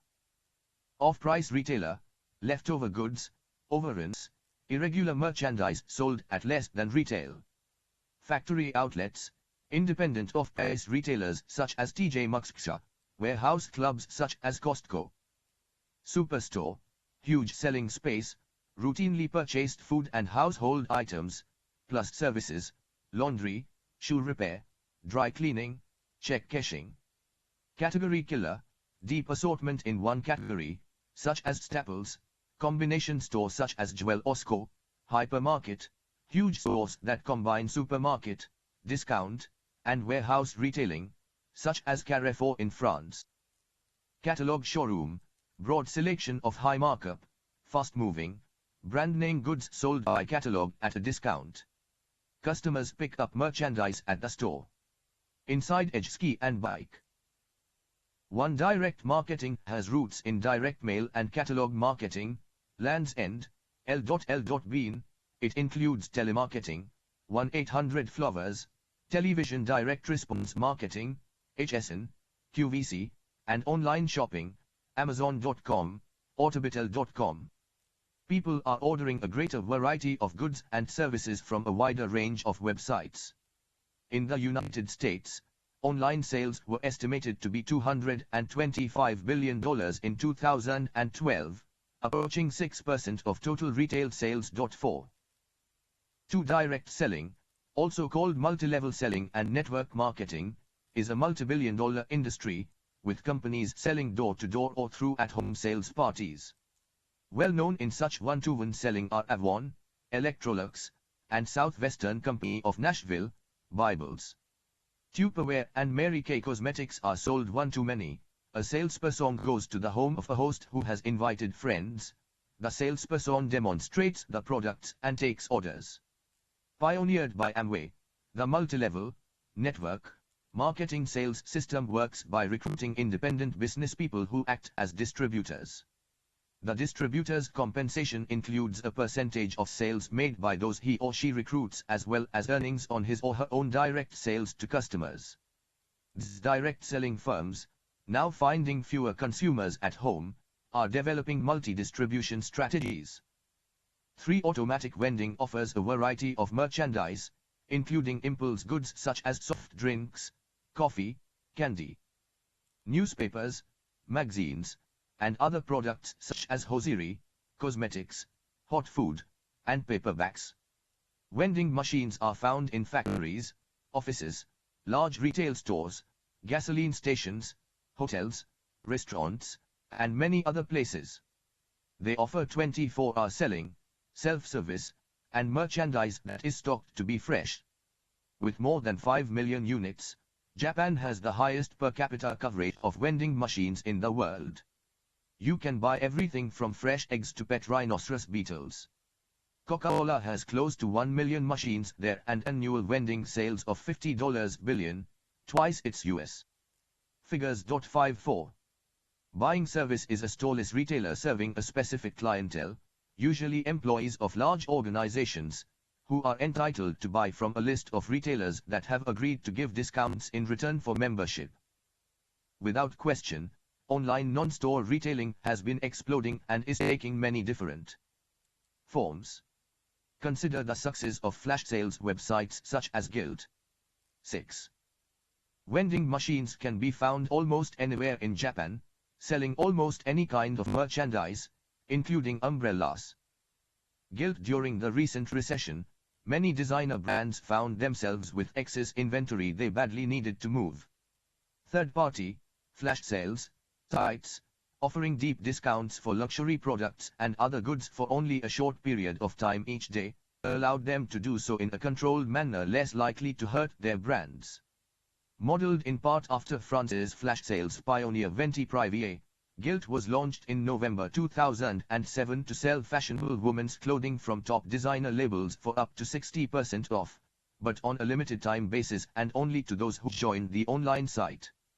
Members were alerted of deals and their deadlines via emails that conveyed a sense of immediacy and urgency.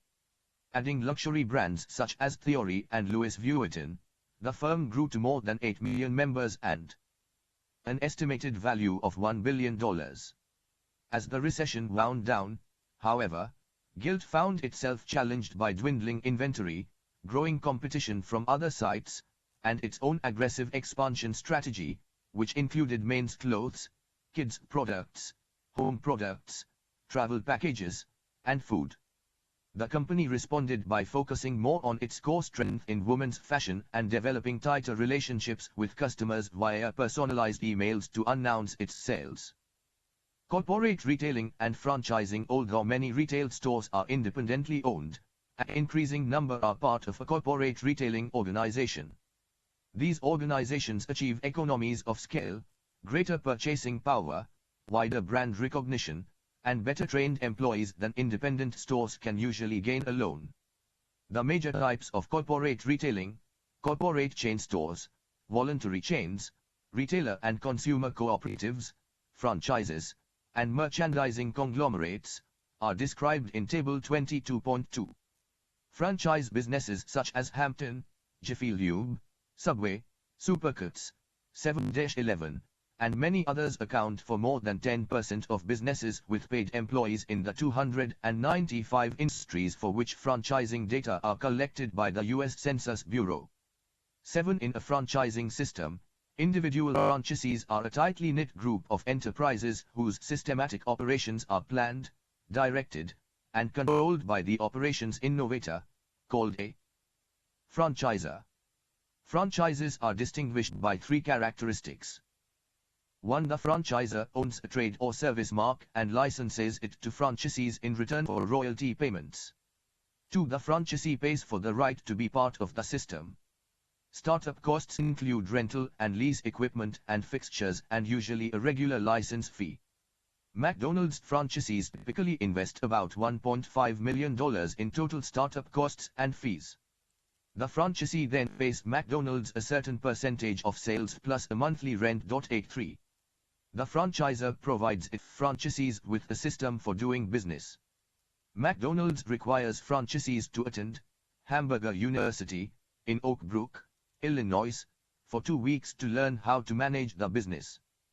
Franchisees must follow certain procedures in buying materials. 9. Table 22.2 Major types of corporate retail organizations. Corporate chain store, 2 or more outlets owned and controlled, employing central buying and merchandising, and selling similar lines of merchandise. Gap, Pottery Barn. Voluntary chain, a wholesaler-sponsored group of independent retailers engaged in bulk buying and merchandising. Independent Grocers Alliance, IGA. Retailer cooperative, independent retailers using a central buying organization and joint promotion efforts. Unified Grocers, Ace Hardware. Consumer cooperative, a retail firm owned by its customers.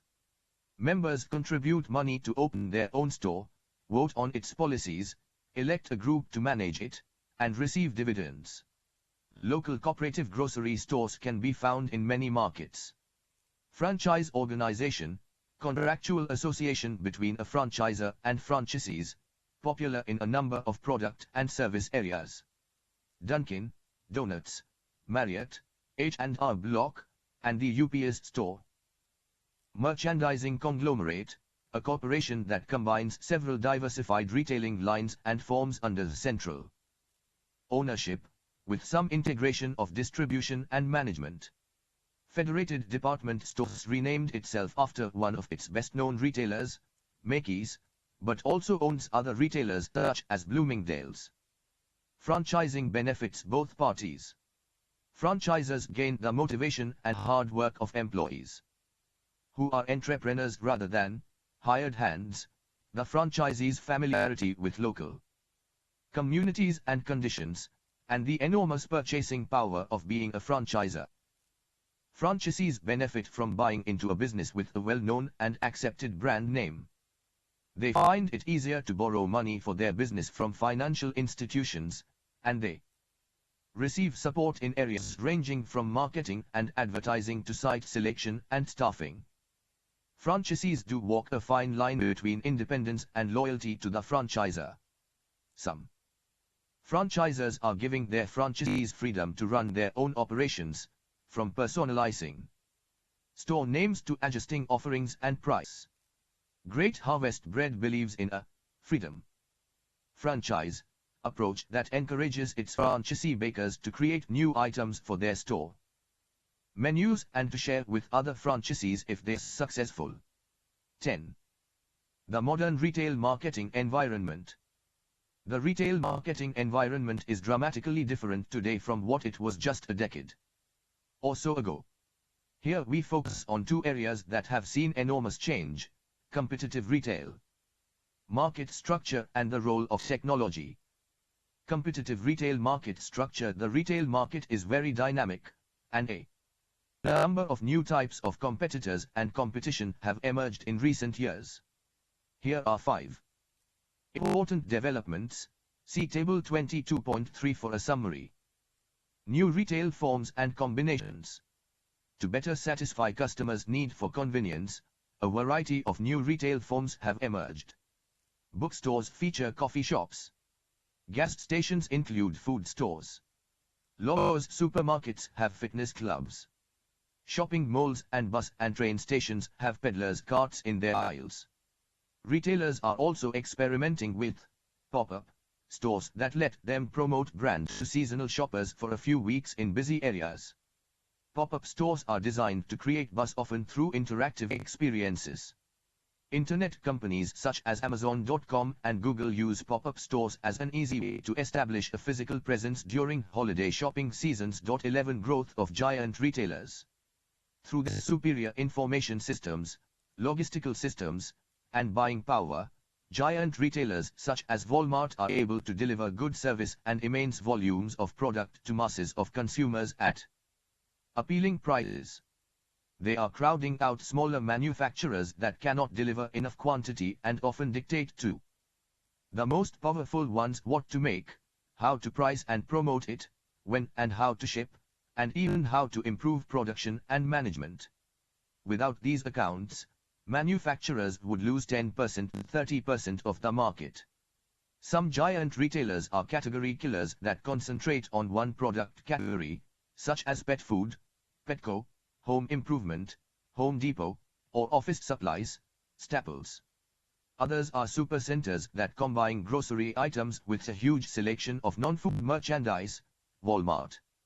With their broad product assortments, reasonable prices, and convenient service, category killers wiped out many smaller specialty retailers. The rise of Amazon.com and other online retailers has nullified their advantages, however, and some category killers such as Borders, Circuit City, and Twitter have even gone out of business. 12 Growth of intertype competition. One consequence of the growth of the supercenters is that department stores can't worry just about other department stores.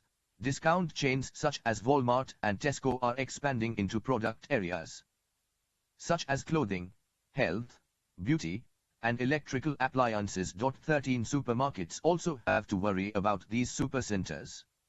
Grocery products accounted for 56% of Walmart's US sales in 2012, up from 41% just 6 years ago. The reality is that different types of stores can all compete for the same consumers by carrying the same type of merchandise. Emergence of fast retailing. An important trend in fashion retailing in particular, but with broader implications, is the emergence of fast retailing. Here retailers develop completely different supply chain and distribution systems to allow them to offer consumers constantly changing product choices. Fast retailing requires thoughtful decisions in a number of areas, including new product development, sourcing, manufacturing, inventory management, and selling practices. As Chapter 12 described, consumers have been attracted to fast fashion retailers such as H&M, Zara, Uniqlo, Topshop, and Forever 21 because of the novelty, value, and fashion sense of their offerings and have made them successful. Critics, however, pan fast fashion for its planned obsolescence and the resulting disposability and waste. 14 Decline of middle market retailers. We can characterize the retail market today as hourglass or dog-bone shaped. Growth seems to be centered at the top, with luxury offerings from retailers such as Tiffany and Neiman Marcus, and at the bottom, with discount pricing from retailers such as Walmart and Dollar General. As discount retailers improve their quality and image, consumers have been willing to trade down. Target offers Philip Lim, Jason Wu, and Missoni designs, and Qamar sells an extensive line of Joe boxer underwear and sleepwear. At the other end of the spectrum, Coach converted 40 of its nearly 300 stores to a more upscale format that offers higher-priced bags and concierge services. Opportunities are scarcer in the middle, where once successful retailers like JCPenney, Kohl's, Sears, CompUSA, Radio Shack, and Montgomery Ward have struggled or even gone out of business.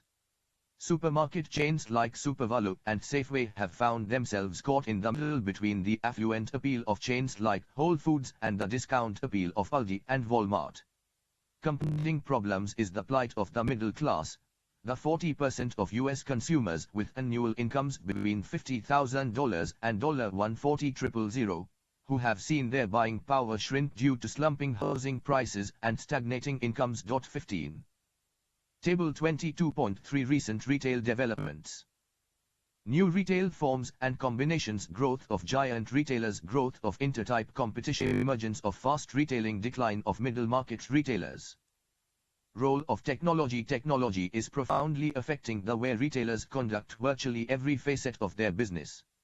Almost all now use technology to produce forecasts, control inventory costs, and order from suppliers, reducing the need to discount and run sales to clear out languishing products. Technology is also directly affecting the consumer shopping experience inside the store. Electronic shelf labeling allows retailers to change price levels instantaneously at need. Scene in-store programming on plasma TVs can run continual demonstrations or promotional messages. Retailers are experimenting with virtual shopping screens, audio-video presentations, and QR code integration. For flagship stores in Taipei, Hong Kong, London, and Chicago, Burberry made Virtual Rain with a 360 degrees film as part of its digital Burberry World Live program showcasing its rain gear. The UK's Marks & Spencer installed virtual mirrors in some of its stores so that, just as on its website, customers can see what an eyeshadow or lipstick would look like for them without having to physically put it on. 17 After encountering problems measuring store traffic in the aisles, GPS on shopping carts didn't work because consumers tended to abandon their carts, and thermal imaging couldn't tell the difference between babies and turkeys.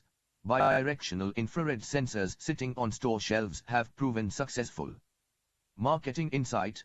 The growth of shopper marketing describes the important role technology is taking in the aisles.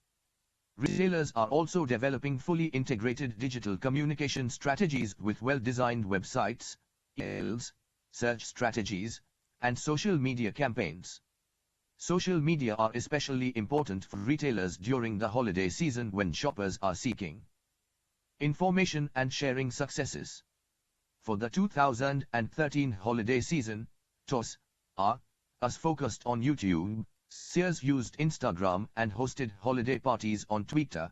Target used Pinterest as well as 6 or 7 other social media options. 19 Beyond the holidays, many retailers are linking to customer photos supporting their brands on Instagram, Pinterest, and other sites to create social engagement. 20. Marketing decisions. With this new retail environment as a backdrop, we now examine retailers' marketing decisions in some key areas: target market, channels, product assortment, procurement, prices, services, store atmosphere, store activities and experiences, communications, and location. We discuss private labels in the next section. Target market. Until it defines and profiles the target market, the retailer cannot make consistent decisions about product assortment, store decor, advertising messages and media, price, and service levels. Whole Foods has succeeded by offering a unique shopping experience to a customer base interested in organic and natural foods. 21. Whole Foods market in 284 stores in North America and the United Kingdom. Whole Foods creates celebrations of food. Its markets are bright and well-staffed, and food displays are colorful, bountiful, and seductive. Whole Foods is the largest U.S. organic and natural foods grocer, offering more than 2,400 items in 4 lines of private label products that add up to 11% of sales. The premium Whole Foods Market, Whole Kitchen, and Whole Market lines, and the low-priced 365 everyday value line. Whole Foods also offers lots of information about its food. If you want to know, for instance, whether the chicken in the display case lived a happy. Whole Foods selects merchandise and creates a homey in-store atmosphere to appeal to organic and natural foods lovers. Marketing insight. The growth of shopper marketing backed by research suggesting that as many as 70% to 80% of purchase decisions are made inside the store. Firms are increasingly recognizing the importance of influencing consumers at the point of purchase. Shopper marketing is the way. Manufacturers and retailers use stocking, displays, and promotions to affect consumers actively shopping for a product. where and how a product is displayed and sold can have a significant effect on sales. A strong proponent of shopper marketing, Procter & Gamble called the store encounter the first moment of truth, product use and consumption are the second. P&G observed the power of displays in a Walmart project designed to boost sales of premium diapers such as Pampers. By creating the first baby center in which infant products, previously spread across the store, were united in a single aisle, the new shelf layout encouraged parents to linger longer and spend more money, increasing Pampers sales. Another successful promotion, this one for P&G's CoverGirl cosmetics brand, tapped into a fashion trend for a smoky eye look by developing kits for Walmart and connecting with potential customers on Facebook with instructions, blogs, and a photo gallery. Retailers are also using technology to influence customers as they shop. Some supermarkets are employing mobile phone apps or smart shopping carts that help customers locate items in the store, find out about sales and special offers, and pay more easily. One academic research study found that real-time spending feedback from a smart shopping cart stimulated budget shoppers to spend more by buying more national brands, but led non-budget shoppers to spend less by replacing national brands with store brands. Kraft Foods spin-off Mondelez uses smart shelf technology by putting sensors on shelves near checkout that can detect the age and sex of a consumer and, by virtue of advanced analytics, target them with ads and promotions for a likely snack candidate on a video screen. 18 Technology is also playing a crucial research role in the design of shopper marketing programs. Some retailers outfit their aisles with sensors or use video from security cameras or other means to monitor shoppers' movements. Others use infrared goggles or wearable video cameras to record what test customers actually see. One finding was that many shoppers ignored products at eye level. The optimal location was between waist and chest level. Other academic research found that unplanned purchases increased the more a product is touched, the longer a purchase is considered, the closer a customer is to the shelf, the fewer the shelf displays in sight, and the more quickly shoppers can reference external information. To capitalize on these findings, researchers recommend that retailers put quick response (QR) codes next to products to be scanned with smartphones. Even the simple act of touching a product on a tablet screen has been shown in research to increase purchase intent. Sources: Megan Woolhouse, Tablets Facilitate Impulse Shopping for Many, Boston Globe, 18 December 2013, Elizabeth Dwoskin and Greg Bensinger, Tracking Technology Sheds Light on Shopper Habits, Wall Street Journal, 9 December 2013, S. Adam Brussell and Jim Gips, Tablets, Touchscreens, and Touchpads, How Varying Touch Interfaces Trigger Psychological Ownership and Endowment, Journal of Consumer Psychology 24, April 2014, pp. 22633, Coert van Ittersum, Brian Wonsink, Joost M. E. Pennings, and Daniel Sheehan, Smart Shopping Carts, How Real-Time Feedback Influences Spending, Journal of Marketing 77, November 2013, pp. 2136, Barry Silverstein, Will Mondelez, Smart Shelves Change Retail or Just Add to Privacy Woes, www.brandchannel.com October 13, 2013, Maureen O'Leary, Shopper Marketing Goes Mainstream, Adweek, 20th May 2013, p19, Yanliu Wan, Sam K. Hui, J. Jeffrey Inman, and Jacob A. Suha, Capturing the First Moment of Truth, Understanding Point of Purchase Drivers of Unplanned Consideration and Purchase, MSI Report 12-101, www.mse.org 2012, Petlanius, P&G leverages Facebook to enhance promotions in Walmart, www.chmatters.com November 2011, Venkatesh Chandra, Shopper Marketing, Current Insights, Emerging Trends, and Future Directions, MSI Relevant Knowledge Series Book, www.mse.org 2011, Anthony Dukes and Yunchwan Liu. In-store media and distribution channel coordination, Marketing Science 29, January-February 2010, pp. 94-107, Richard Westland, Bringing Brands to Life, The Power of In-Store Marketing, Special Advertising Supplement to Adweek, January 2010, Pierre Chandan, J. Wesley Hutchinson, Eric T. Bradlow, and Scott H. Young, Does In-Store Marketing Work? Effects of the number and position of shelf facings on brand attention and evaluation at the point of purchase, Journal of Marketing. Research 73, November 2009, pp. 117, Michael C. Bellas, Shopper Marketing's Instant Impact, Beverage World. November 2007, p. 18, Michael Friedman, The Eyes Have It, Forbes, 4th September 2006, p. 70. Smart shopping carts are just one of the technological innovations transforming supermarkets. Free roaming life, you can get a 16-page booklet and an invitation to visit the farm in Pennsylvania where it was raised. For other help, you have only to ask a knowledgeable and easy-to-find employee. A typical Whole Foods has more than 200 employees, almost twice as many as Safeway. The company works hard to create an inviting store atmosphere with prices scrawled in chalk, cardboard Cs and ice everywhere, and other creative display touches to make the shopper feel at home. Its approach is working, especially for consumers who view organic and artisanal food as an affordable luxury. From 1991 to 2009, sales grew at a 28% compounded annual growth rate, CAGR. Although the recession hit the retailer hard, it did emerge with more double-digit growth. Mistakes in choosing target markets can be costly.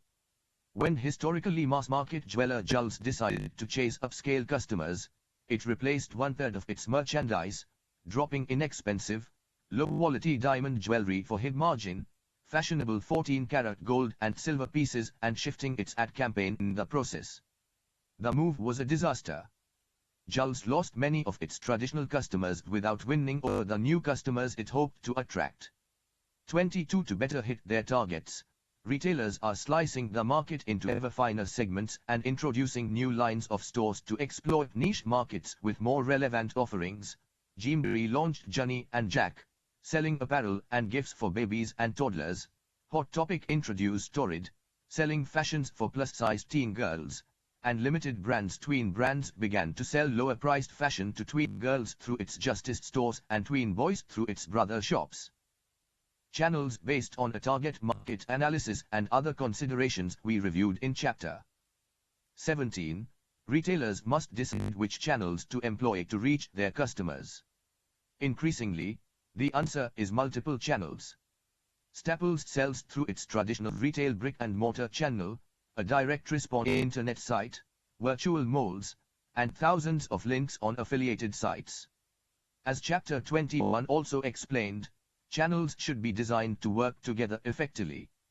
Although some experts predicted otherwise, catalogs have actually grown in an internet world as more firms have revamped them to use them as branding devices and to complement online activity. 23 Victoria's Secret's integrated multi-channel approach of retail stores, catalog, and internet has played a key role in its brand development. 24.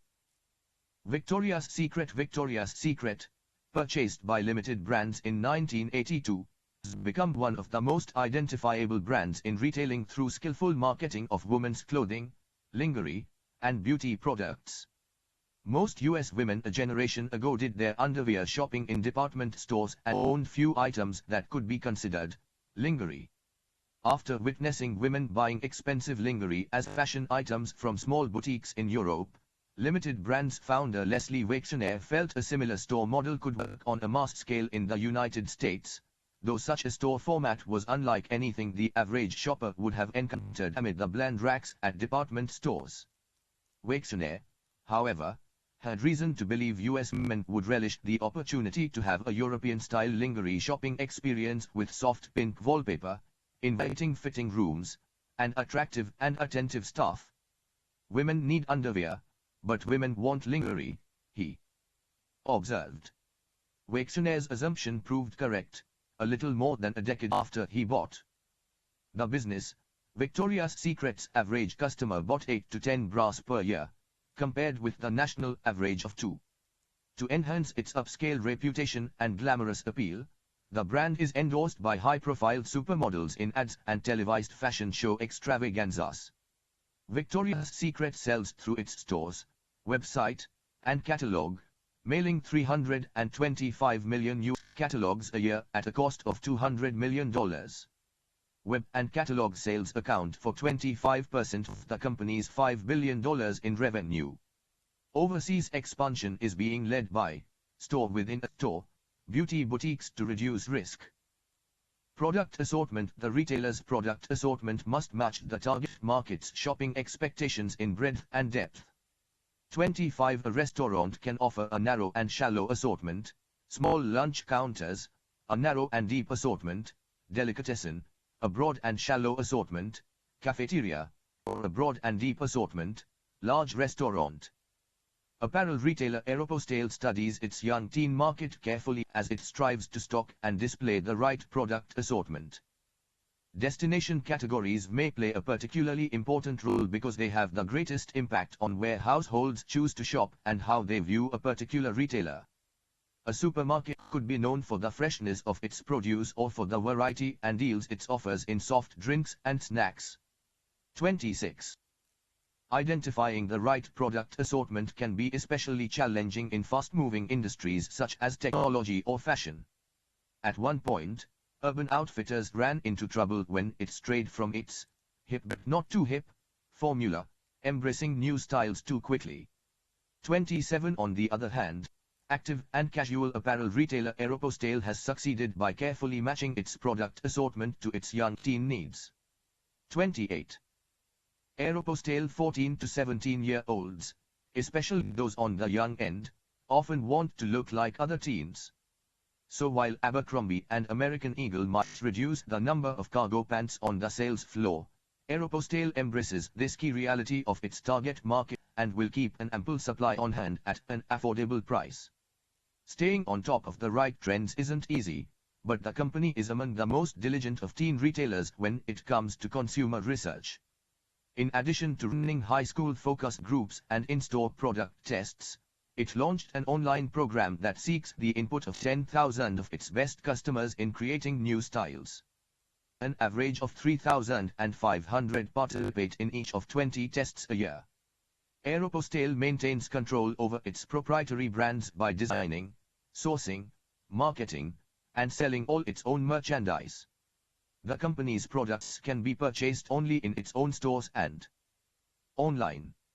Aeropostale has gone from a lackluster performer with only 100 stores to a powerhouse with more than 1,000 outlets in the United States, Puerto Rico, and Canada. 100 new peers from Aeropostale stores target 4 to 12-year-olds with a strong value emphasis. Net sales totaled more than $2.6 billion in 2012, with net sales from e-commerce contributing more than $180 billion. The real challenge begins after defining the store's product assortment, when the retailer must develop a product differentiation strategy. Here are some possibilities. Feature exclusive national brands not available at competing retailers. Saks might get exclusive rights to carry the dresses of a well-known international designer. Feature mostly private label merchandise. Benetton and Gap design most of the clothes carried in their stores. Many supermarket and drug chains carry private label merchandise. Feature blockbuster distinctive merchandise events. Bloomingdale's ran a month-long celebration for the Barbie doll's 50th anniversary. Feature surprise or ever-changing merchandise. Off-price apparel retailer TJ Maxx offers surprise assortments of distress merchandise, goods the owner must sell immediately because it needs cash, overstocks, and closeouts sourced from more than 16,000 vendors and priced 20% to 60% below department and specialty store regular prices online and at its 1,000 plus stores. Feature the latest or newest merchandise first. Zara excels in and profits from being first to market with appealing new looks and designs.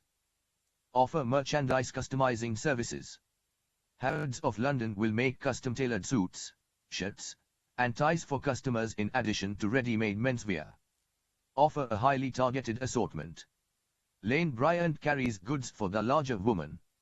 Brookstone offers unusual tools and gadgets for the person who wants to shop in a toy store for grown-ups. Merchandise may also vary by geographical market. Macy's and Ross stores employ micro-merchandising and let managers select a significant percentage of store assortments.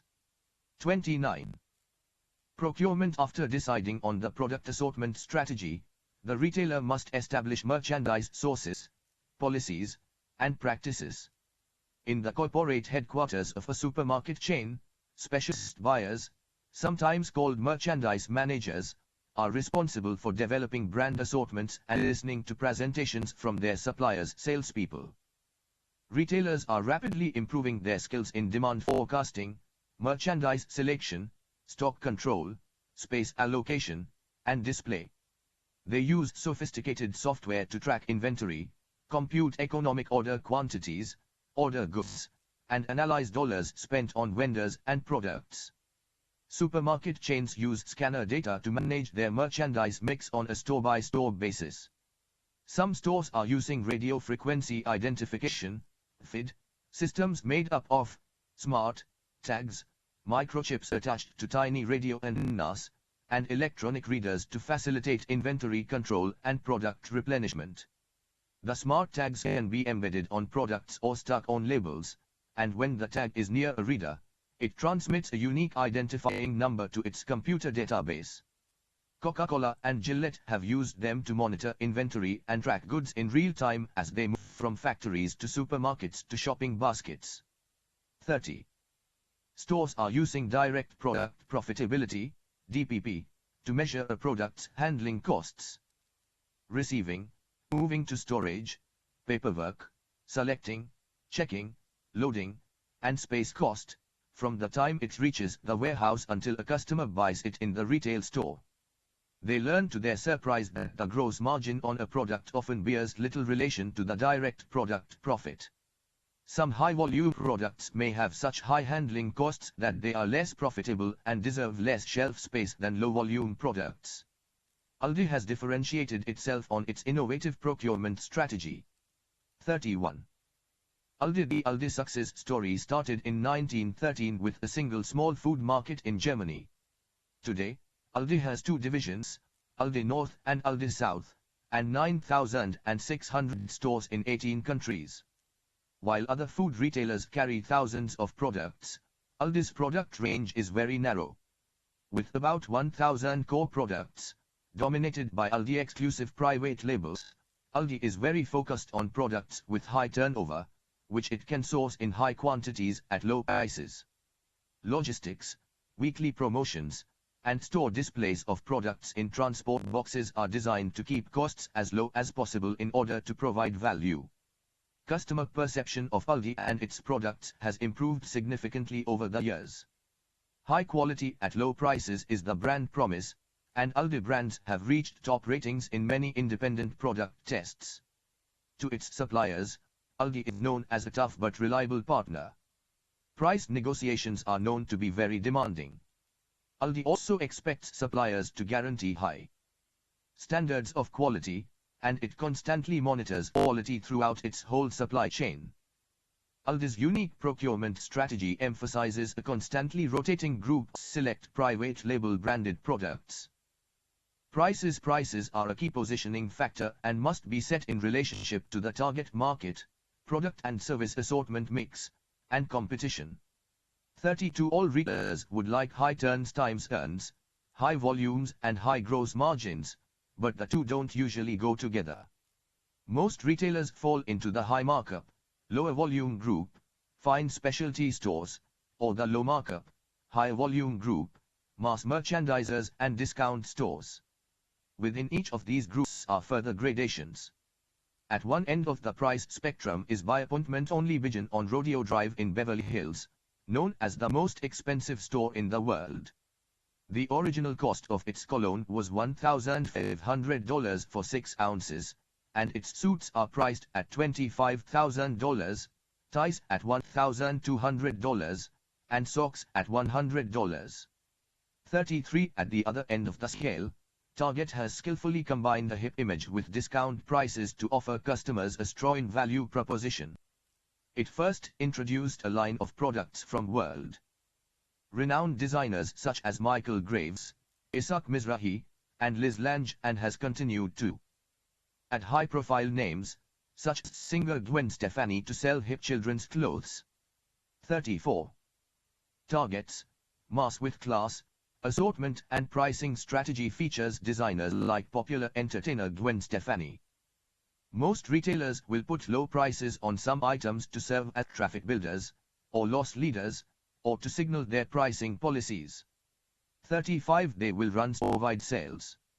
They will plan markdowns on slower-moving merchandise. Shoe retailers, for example, expect to sell 50% of their shoes at the normal markup, 25% at a 40% markup, and the remaining 25% at cost. A store's average price level and discounting policies will affect its price image with consumers, but non-price related factors such as store atmosphere and levels of service also matter.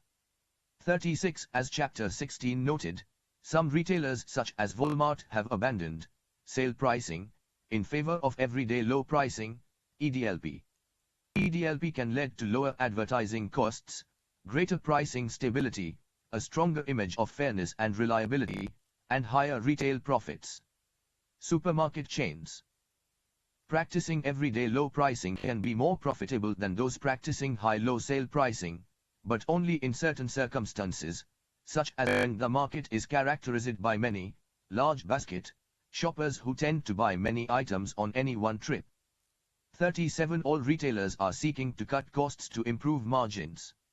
Some do so in an environmentally friendly way. Walmart has cut energy use by more than 50% and maintenance by more than 30% by painting store roofs white to reflect sunlight and reduce the use of air conditioning, capturing rain in storage tanks for flushing toilets and other uses that do not require drinking quality water, and installing LED lights in parking lots. 38. Services. Another differentiator is unerringly reliable customer service, whether face-to-face, across phone lines, or via online chat. Retailers must decide on the services mix to offer customers. Pre-purchase services include accepting telephone and mail orders, advertising, window and interior display, fitting rooms, shopping hours, fashion shows, and trade-ins. Post-purchase services include shipping and delivery, gift wrapping, adjustments and returns, alterations and tailoring, installations, and engraving. Ancillary services include general information, check cashing, parking, restaurants, repairs, interior decorating, credit, restrooms, and baby attendant service. Due to consumer complaints, many retailers have loosened up their returns policies in recent years. To reduce any possible impediment to sales and to improve their image with consumers, these firms are also eliminating restocking fees and extending return periods. Some policies have necessarily stayed in place, though, to combat frauds such as wardrobing, the practice of wearing and then returning clothing items. 39. Gift cards remain another popular service offering. Consumers spend more than $100 billion on cards annually. 40. Store atmosphere. Every store has a look and a physical layout that makes it hard or easy to move around. See Marketing Memo, Helping Stores to Sell. Kohl's floor plan is modeled after a racetrack loop and is designed to convey customers smoothly past all the merchandise in the store. It includes a middle aisle that hurried shoppers can use as a shortcut and yields higher spending levels than many competitors. 41. Retailers must consider all the senses in shaping the customer's experience. Varying the tempo of music affects average time and dollars spent in the supermarket. Slow music can lead to higher sales. Bloomingdale's uses different essences or scents in different departments: baby powder in the baby store, suntan lotion in the bathing suit area, lilacs in lingerie, and cinnamon and pine scent during the holiday season. Other retailers such as Victoria's Secret and Juicy Couture use their own distinctive branded perfumes, which they also sell. 42 Store activities and experiences. The growth of e-commerce has forced traditional brick-and-mortar retailers to respond. In addition to their natural advantages, such as products that shoppers can actually see, touch, and test, real-life customer service, and no delivery lag time for most purchases, stores also provide a shopping experience as a strong differentiator. The store atmosphere should match shoppers' basic motivations, if customers are likely to be in a task-oriented and functional mindset, then a simpler, more restrained in-store environment may be better. 43 On the other hand, some retailers of experiential products are creating in-store entertainment to attract customers who want fun and excitement. 44 Ray, seller of outdoor gear and clothing products, allows consumers to test climbing equipment on 25-foot or even 65-foot walls in the store and to try GOT-EX raincoats under a simulated rain shower. Bass Pro Shops also offers rich customer experiences. 45. Bass Pro Shops, a retailer of outdoor sports equipment, caters to hunters, campers, fishermen, boaters, and outdoors fans of any type. Its Outdoor World superstores feature 200,000 square feet or more of giant aquariums, waterfalls, trout ponds, archery and rifle ranges, fly tying demonstrations, indoor driving range and putting greens, and classes, everything from ice fishing to conservation, all free. Every department is set up to replicate the corresponding outdoor experience in support of product demonstrations and testing. During the summer, parents can bring their kids to the free in-store family summer camp with a host of activities in all departments.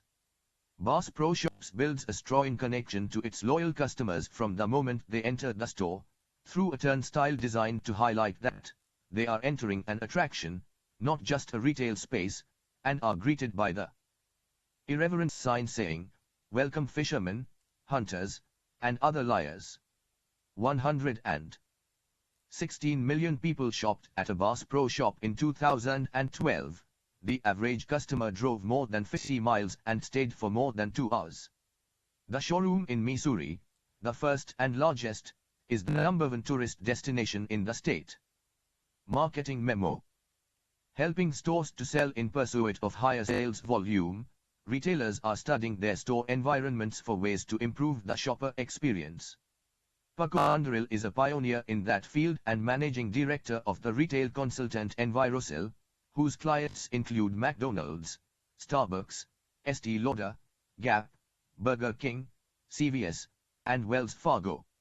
Using a combination of in-store video recording and observation tracking of as many as 40 different behaviors, Underhill and his colleagues study 50,000 people each year as they shop. He offers the following advice for fine-tuning retail space. Attract shoppers and keep them in the store. The amount of time shoppers spend in a store is perhaps the single most important factor in determining how much they buy.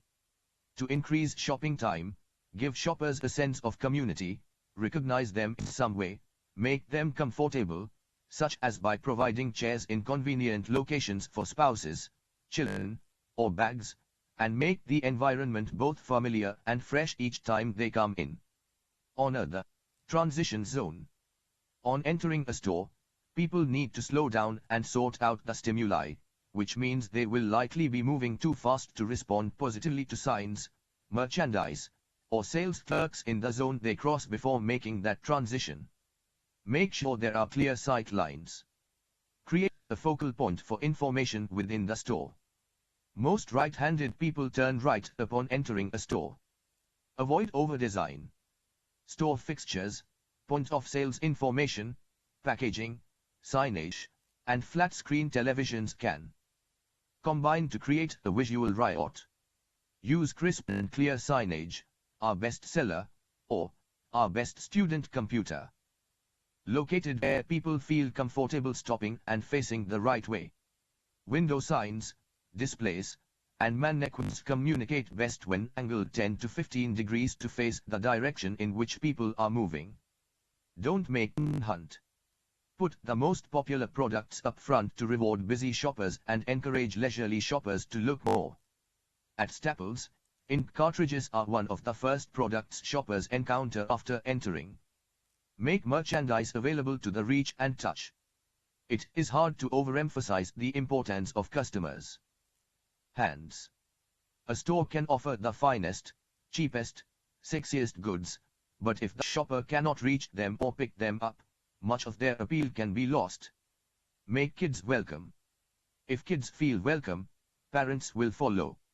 Take a 3-year-old's perspective and make sure there are engaging sights at eye level. A virtual hopscotch pattern or dinosaur on the floor can turn a boring shopping trip for a child into a friendly experience. Note that men do not ask questions. Men always move faster than women do through a store's aisles. In many settings, it is hard to get them to look at anything they had not intended to buy. Men also do not like asking where things are. If a man cannot find the section he is looking for, typically he will wheel about once or twice, then leave the store without ever asking for help. Remember, women need space. A shopper, especially a woman, is far less likely to buy an item if her body is brushed, even lightly, by another customer when she is looking at a display. Keeping aisles wide and clear is crucial. With women playing an increasingly more significant buying role than men, designing retail experiences to satisfy them is crucial. Cleanliness, control, safety, and consideration are among the important retail decision factors for women. Make checkout easy. Be sure to have the right high-margin goods near cash registers to satisfy impulse shoppers. People love to buy candy when they check out, so satisfy their sweet tooth. Sources: Paco Underhill, What Women Want, The Science of Female Shopping, New York, Simon & Schuster, 2011, Paco Underhill, Call of the Mall, The Geography of Shopping, New York, Simon & Schuster, 2004, Paco Underhill, Why We Buy, The Science of Shopping, New York, Simon & Schuster, 1999. See also Gloria Moss, Time for Gatherers to Have More Clout in the Boardroom, Huffington Post, 3 June 2012, Brian Tarran, Watchman, Research, 17 July 2012, Susan Berfield, Getting the Most Out of Every Shopper, Business Week, 9 February 2009, pp 45-46, Kenneth Hay, Shopping Guru Sees Death of Detergent Aisle, Brandavik, 27 March 2006, p11. Communications retailers use a wide range of communication tools to generate traffic and purchases. They place ads, run special sales, issue money-saving coupons, send email promotions, and run frequent shopper reward programs, in-store food sampling, and coupons on shelves or at checkouts. They work with manufacturers to design point-of-sale materials that reflect both their images.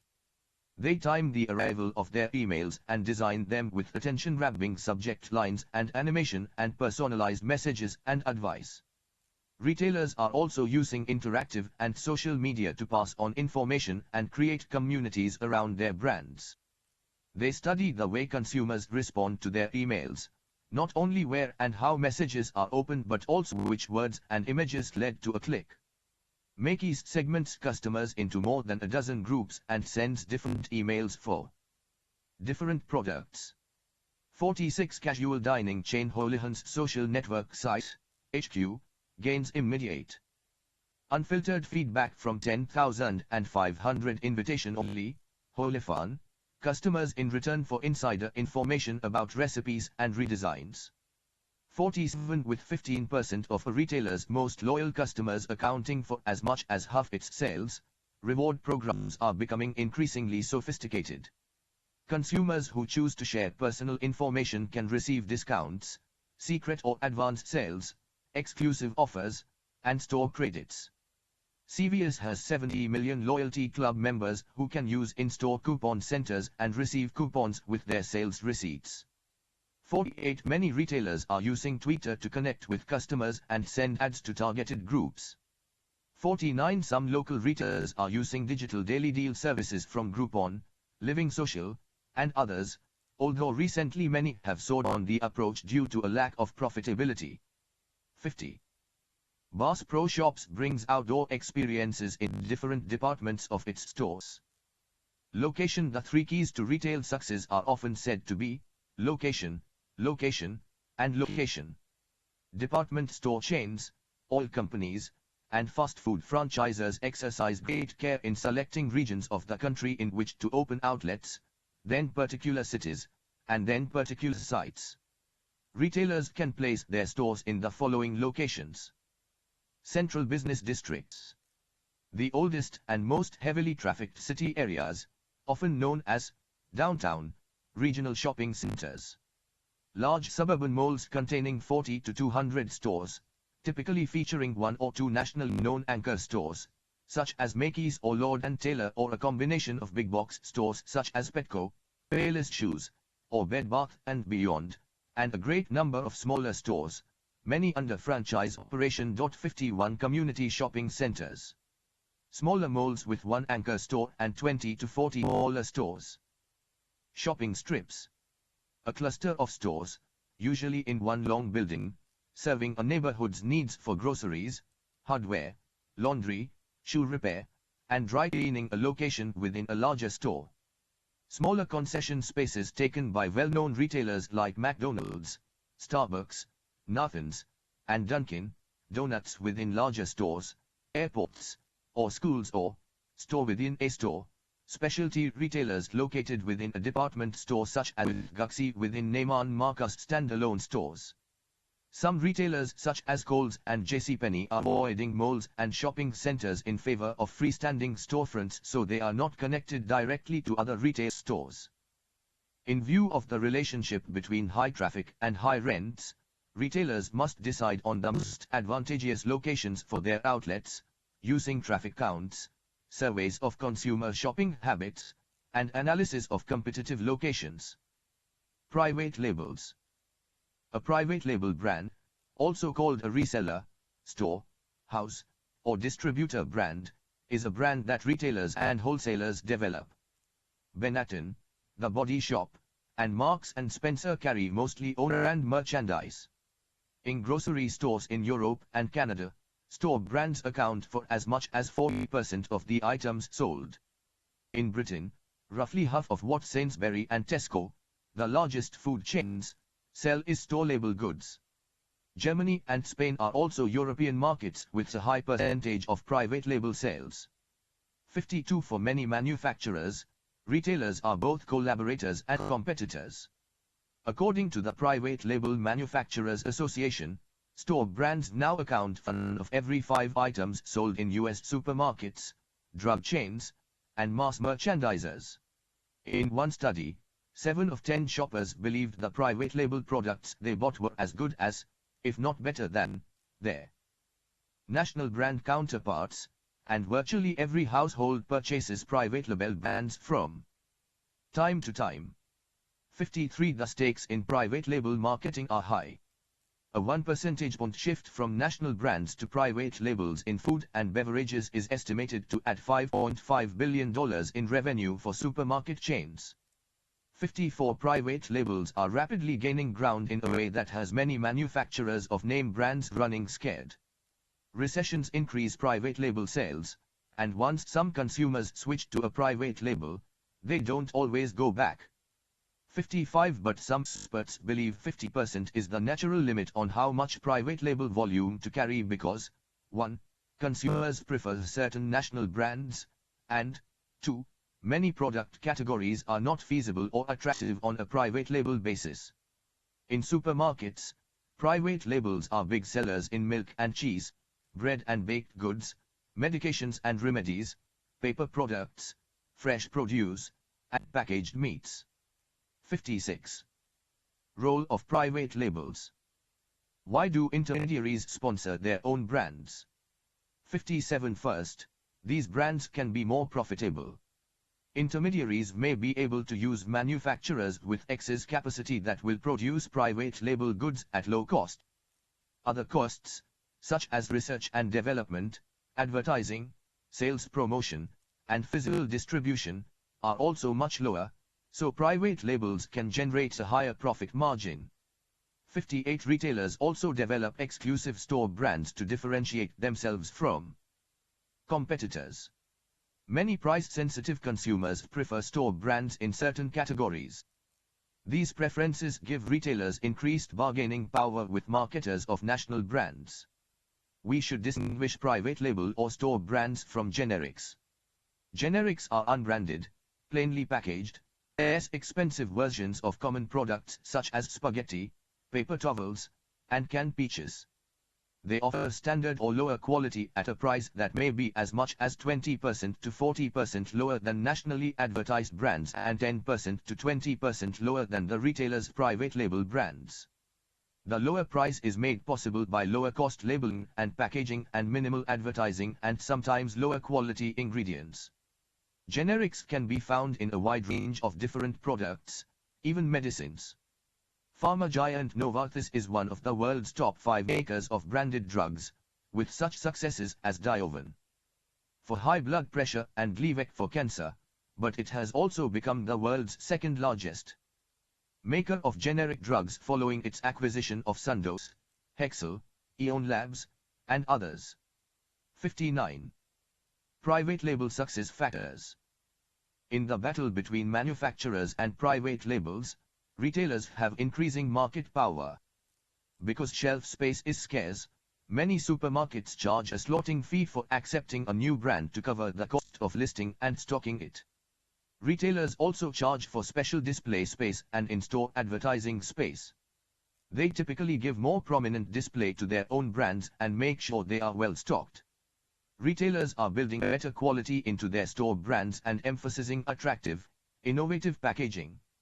Supermarket retailers are adding premium store brand items. When Kroger's switched to new vendors to supply better quality cheeses, meats, and veggies for its upscale private label pizza, sales soared. The supermarket chain now owns 60% of the premium pizza market in its stores. 61 of the most successful supermarket retailers with private labels is Canada's Loblaw. 61. Loblaw since 1984, when its President's Choice line of foods made its debut, the term private label has brought Loblaw instantly to mind. The Toronto-based company's decadent chocolate chip cookie quickly became a Canadian leader and showed how innovative store brands could compete effectively with national brands by matching or even exceeding their quality. A finely tuned brand strategy for its premium President's Choice line and its no-frills, yellow-labeled no-name line, which the company relaunched with a vengeance during the recent recession, has helped differentiate its stores and built Loblaw into a powerhouse in Canada and the United States. The President's Choice line has become so successful that Loblaw is licensing it to non-competitive retailers in other countries. Complete a good, better, best brand portfolio, Loblaw has also introduced an affordable luxury line of more than 200 President's Choice food products under a distinctive, black label, design. Each one, from 8-year-old cheddar and ginger spiced chocolate sauce to bacon marmalade, is marketed with a story about where it's from, who produces it, and why it was chosen. To capitalize on the overall strength of its private labels, Loblaw launched a Food Network reality TV show, Recipe to Riches, where contestants compete to have their homemade recipes developed into an actual President's Choice product available to purchase the very next day at Loblaw's stores.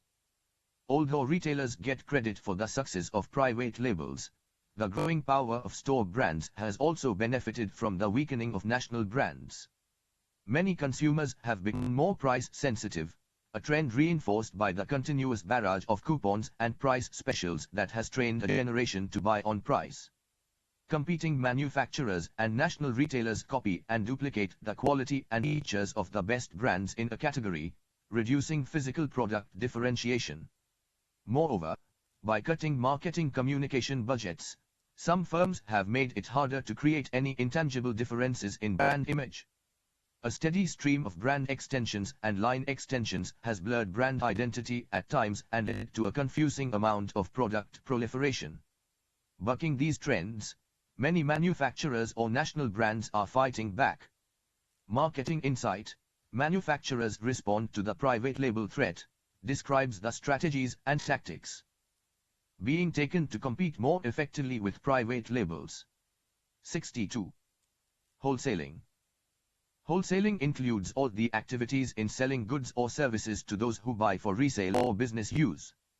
It excludes manufacturers and farmers because they are engaged primarily in production, and it excludes retailers. The major types of wholesalers are described in Table 22.4. Wholesalers, also called distributors, differ from retailers in a number of ways. First, wholesalers pay less attention to promotion, atmosphere, and location because they are dealing with business customers rather than final consumers. Second, wholesale transactions are usually larger than retail transactions, and wholesalers usually cover a larger trade area than retailers. Third, wholesalers and retailers are subject to different legal regulations and taxes. Why do manufacturers not sell directly to retailers or final consumers? Why use wholesalers at all? In general, wholesalers can more efficiently perform one or more of the following functions. Selling and promoting. Wholesalers' sales forces help manufacturers reach many small business customers at a relatively low cost. They have more contacts, and buyers often trust them more than they trust a distant manufacturer. Buying and assortment building. Wholesalers are able to select items and build the assortments their customers need, saving them considerable work. Bulk breaking. Wholesalers achieve savings for their customers by buying large carload lots and breaking the bulk into smaller units. Warehousing.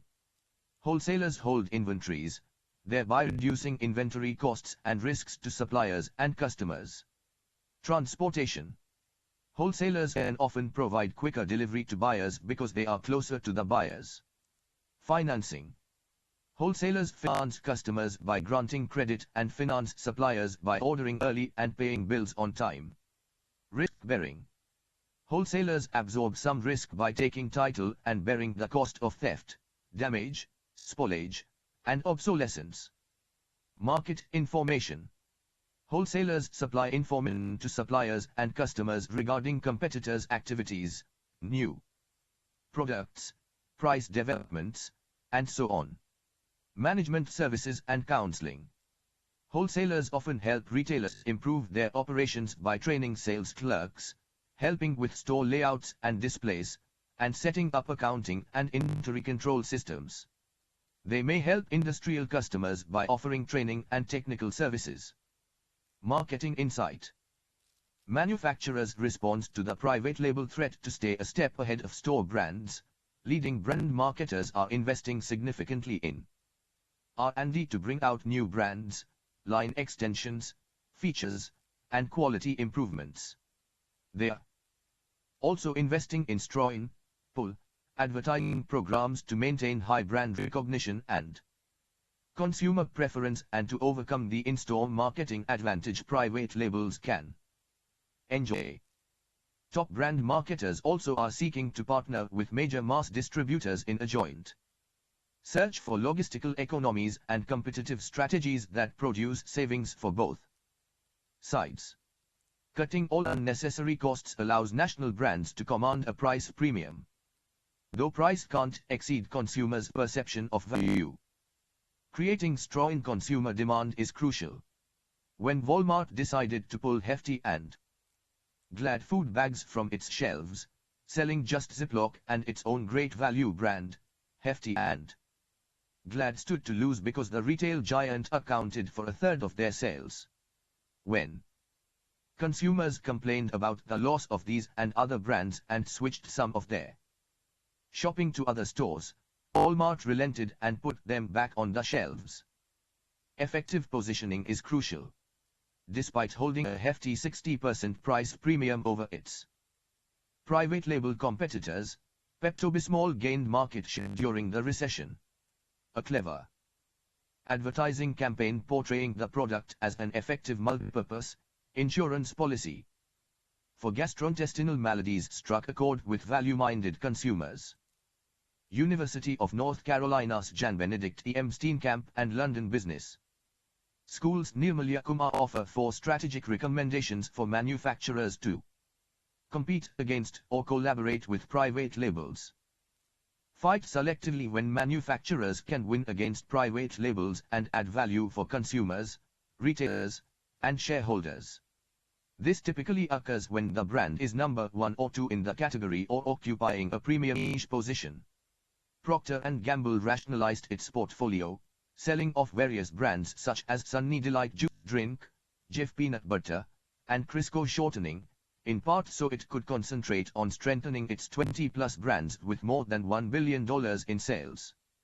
Partner effectively by seeking win-win relationships with retailers through strategies that complement the retailer's private labels.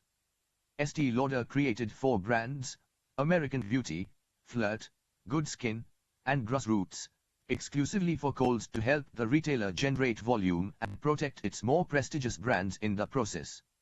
Manufacturers selling through hard discounters such as Lidl and Aldi have increased sales by finding new customers who have not previously bought the brand. Innovate brilliantly with new products to help beat private labels. Continuously launching incrementally new products keeps the manufacturer brands looking fresh, but the firm must also periodically launch radically new products and protect the intellectual property of all brands. Kraft doubled its number of patent lawyers to make sure its innovations were legally protected as much as possible. Create winning value propositions by imbuing brands with symbolic imagery as well as functional quality that beats private labels.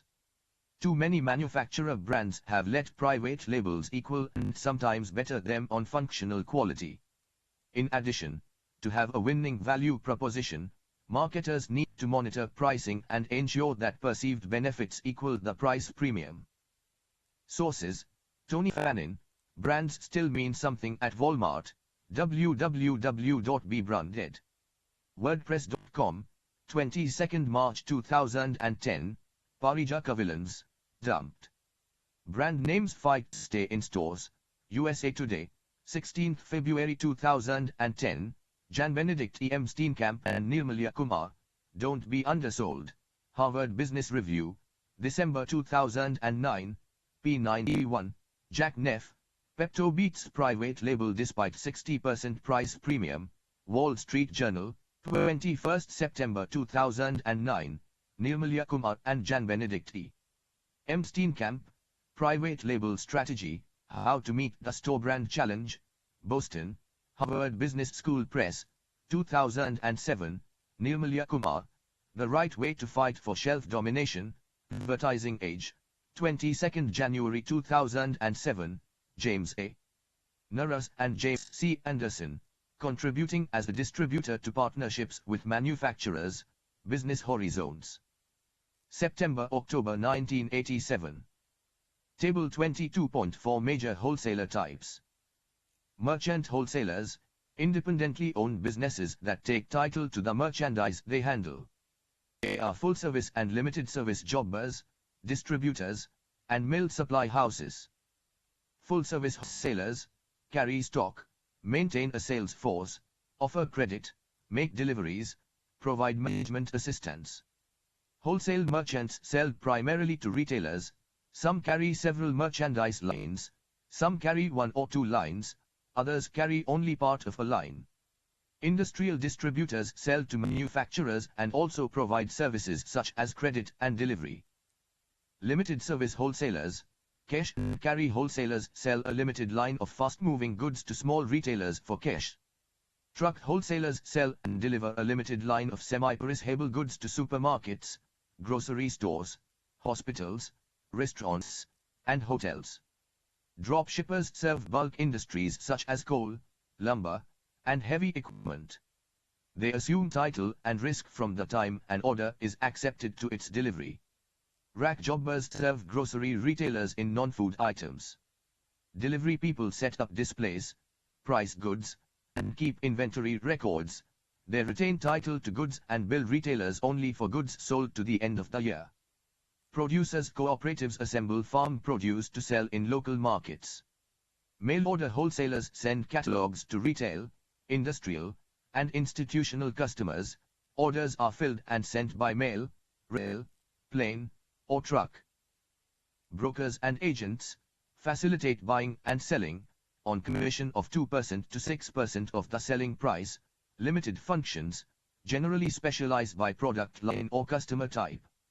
Brokers bring buyers and sellers together and assist in negotiation. They are paid by the party hiring them: food brokers, real estate brokers, insurance brokers. Agents represent buyers or sellers on a more permanent basis. Most manufacturers' agents are small businesses with a few skilled salespeople. Selling agents have contractual authority to sell a manufacturer's entire output. Purchasing agents make purchases for buyers and often receive, inspect, warehouse, and ship merchandise. Commission merchants take physical possession of products and negotiate sales. Manufacturers and retailers' branches and offices. Wholesaling operations conducted by sellers or buyers themselves rather than through independent wholesalers. Separate branches and offices are dedicated to sales or purchasing. Many retailers set up purchasing offices in major market centers. Specialized wholesalers, agricultural assemblers, buy the agricultural output of many farms, petroleum bulk plants and terminals, consolidate the output of many wells, and auction companies, auction cars, equipment, etc., to dealers and other businesses. Trends in wholesaling. Wholesaler distributors have faced mounting pressures in recent years from new sources of competition, demanding customers, new technologies, and more direct buying programs by large industrial, institutional, and retail buyers. Manufacturers' major complaints against wholesalers are: they don't aggressively promote the manufacturer's product line and they act more like order takers. They don't carry enough inventory and therefore don't fill customers' orders fast enough. They don't supply the manufacturer with up-to-date market, customer, and competitive information. They don't attract high-caliber managers to bring down their own costs, and they charge too much for their services. Savvy wholesalers have rallied to the challenge and adapted their services to meet their suppliers and target customers' changing needs. They recognize that they must add value to the channel. Arrow Electronics has done just that. 63. Arrow Electronics. Arrow Electronics is a global provider of products, services, and solutions to the electronic component and computer product industries. It serves as a supply channel partner for more than 1 lakh original equipment manufacturers, contract manufacturers, and commercial customers through a global network of 470 locations in 55 countries and territories. With huge contract manufacturers buying more parts directly from suppliers, however, distributors like Arrow are being squeezed out.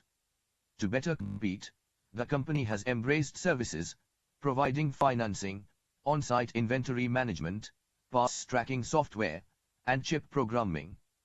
Services helped quadruple its share price over a 5-year stretch, and the company topped $21.4 billion in sales in 2013. Wholesalers have worked to increase asset productivity by better managing inventories and receivables. They are also reducing operating costs by investing in more advanced materials handling technology, information systems, and the Internet. Finally, they are improving their strategic decisions about target markets, product assortment and services, price, communications, and distribution. Academic experts Jim Norris and Jim Anderson interviewed leading industrial distributors and identified 4 ways they strengthened their relationships with manufacturers. 64. 1. They sought a clear agreement with their manufacturers about their expected functions in the marketing channel.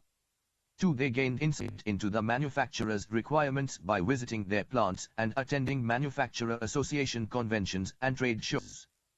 3. They fulfilled their commitments to the manufacturer by meeting the volume targets, paying bills promptly, and feeding back customer information to their manufacturers. 4. They identified and offered value-added services to help their suppliers. The wholesaling industry remains vulnerable to one of the most enduring ends: fierce resistance to price increases and the winnowing out of suppliers based on cost and quality. The trend toward vertical integration, in which manufacturers try to control or own their intermediaries, is still strong. Market logistics. Physical distribution starts at the factory. Managers choose a set of warehouse, stocking points, and transportation carriers that will deliver the goods to final destinations in the desired time or at the lowest total cost.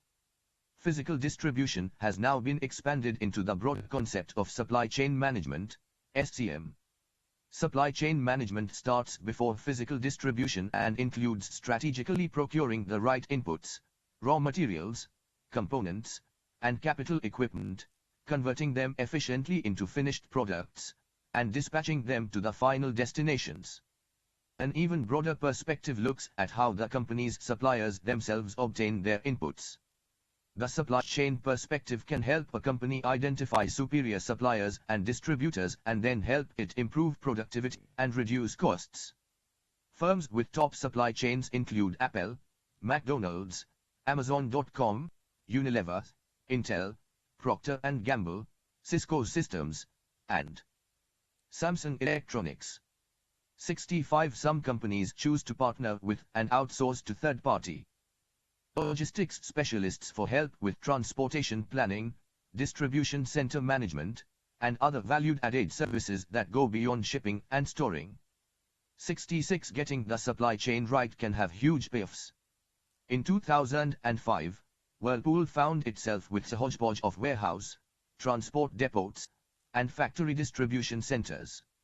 After a 4-year, $600 million investment in a new state-of-the-art distribution system built from scratch, the company reduced its annual inventory by about $250 million a year and now realizes a savings of $100 million a year in increased efficiency while being able to deliver products in 48 to 72 hours. 67 Market logistics includes planning the infrastructure to meet demand, then implementing and controlling the physical flows of materials and final goods from points of origin to points of use to meet customer requirements at a profit. Market logistics planning has 4 steps. 68. 1. Deciding on the company's value proposition to its customers. What on-time delivery standard should we offer? What levels should we attain in ordering and billing accuracy? 2. Selecting the best channel design and network strategy for reaching customers. Should the company serve customers directly or through intermediaries? What products should we source from which manufacturing facilities? How many warehouses should we maintain, and where should we locate them? 3. Developing operational excellence in sales forecasting, warehouse management, transportation management, and materials management. 4. Implementing the solution with the best information systems, equipment, policies, and procedures.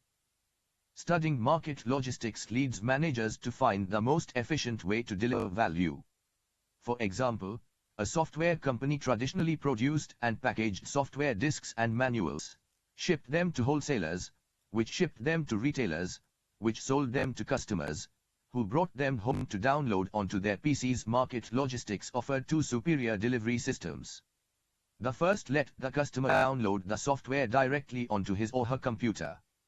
The second allowed the computer manufacturer to download the software onto its products. Both solutions eliminated the need for printing, packaging, shipping, and stocking millions of disks and manuals and have quickly become the norm of the industries. Integrated logistics systems.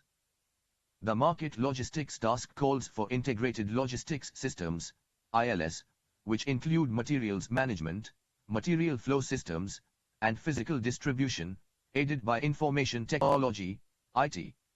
Information systems play a critical role in managing market logistics, especially via computers, point-of-sale terminals, uniform product barcodes, satellite tracking, electronic data interchange, EDI, and electronic funds transfer, EFT. These developments have shortened the order cycle time, reduced clerical labor, reduced errors, and provided improved control of operations. They have enabled companies to promise, the product will be at dock 25 at 10 a.m. tomorrow, and to deliver on that promise. Market logistics encompass several activities. The first is sales forecasting, on the basis of which the company schedules distribution, production, and inventory levels. Production plans indicate the materials the purchasing department must order. These materials arrive through inbound transportation, enter the receiving area, and are stored in raw material inventory. Raw materials are converted into finished goods.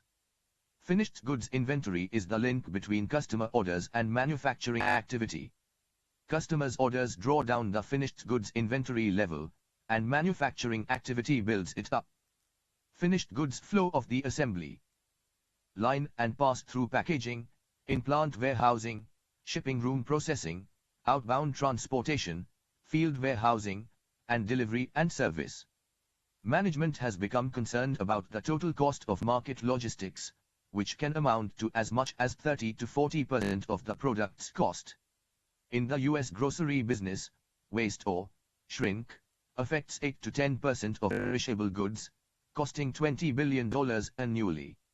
Stop and Shop, a $16 billion grocery chain, discovered that large, mountainous displays of fruits and veggies and other perishables don't necessarily equal more sales. Instead, it often led to spoilage on the shelf, displeasing customers and requiring more staff to sort out the perished items. After an analysis of the perishable departments, Stop and Shop cut the number of foods on display, 8 avocados instead of 24, 4 salmon fillets instead of 12, for example, and saved an estimated annual $100 million by reducing shrink and improving customer satisfaction. 69. By cutting the number of perishable fruits and vegetables on display, Stop and Shop saves an estimated $100 million annually. Many experts call market logistics the last frontier for cost economies, and firms are determined to wring every unnecessary cost out of the system. In 1982, logistics represented 14.5% of US GDP. By 2012, the share had dropped to about 8.5%. 70. Lowering these costs yields lower prices, higher profit margins, or both. Even though the cost of market logistics can be high, a well-planned program can be a potent tool in competitive marketing. Many firms are embracing lean manufacturing, originally pioneered by Japanese firms such as Toyota, to produce goods with minimal waste of time, materials, and money. Cons. Disposable devices are used by a hospital somewhere in the world every 90 seconds to insert and remove fluid around joints during orthoscopic surgery. 71. Con. To streamline production. Medical manufacturer Con set out to link its operations as closely as possible to the ultimate buyer of its products, applying lean manufacturing and Six Sigma philosophies to boost productivity, improve its use of floor space, and cut inventory. Rather than moving manufacturing to China, which might have lowered labor costs but could have also risked long lead times, inventory buildup, and unanticipated delays, the firm put new production processes into place to assemble its disposable products only after hospitals placed orders. Some 80% of orders were predictable enough that demand forecasts updated every few months could set hourly production targets. As proof of Con's new efficiency, the assembly area for fluid injection devices went from covering 3,300 square feet and stocking $93,000 worth of parts to 650 square feet and $6,000 worth of parts. Output per worker increased 21%. Similarly, its shaver blade factory increased production while decreasing costs by as much as 30% in some cases. Lean manufacturing must be implemented thoughtfully and monitored closely. Toyota's crisis in product safety, which resulted in extensive product recalls, has been attributed in part to the fact that some aspects of lean manufacturing, eliminating overlap by using common parts and designs across multiple product lines and reducing the number of suppliers to procure parts with greater economies of scale, can backfire when quality control issues arise. 72. Market logistics objectives.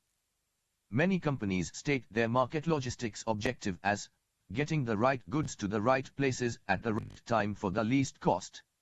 Unfortunately, this objective provides little practical guidance. No system can simultaneously maximize customer service and minimize distribution cost. Maximum customer service implies large inventories, premium transportation, and multiple warehouse, all of which raise market logistics costs. Nor can a company achieve market logistics efficiency by asking each market logistics manager to minimize his or her own logistics costs. Market logistics costs interact and are often negatively related. For example, the traffic manager favors rail shipment over air shipment because rail costs less. However, because the railroads are slower, rail shipment ties up working capital longer, delays customer payment, and might send customers to competitors who offer faster service. The shipping department uses cheap containers to minimize shipping costs.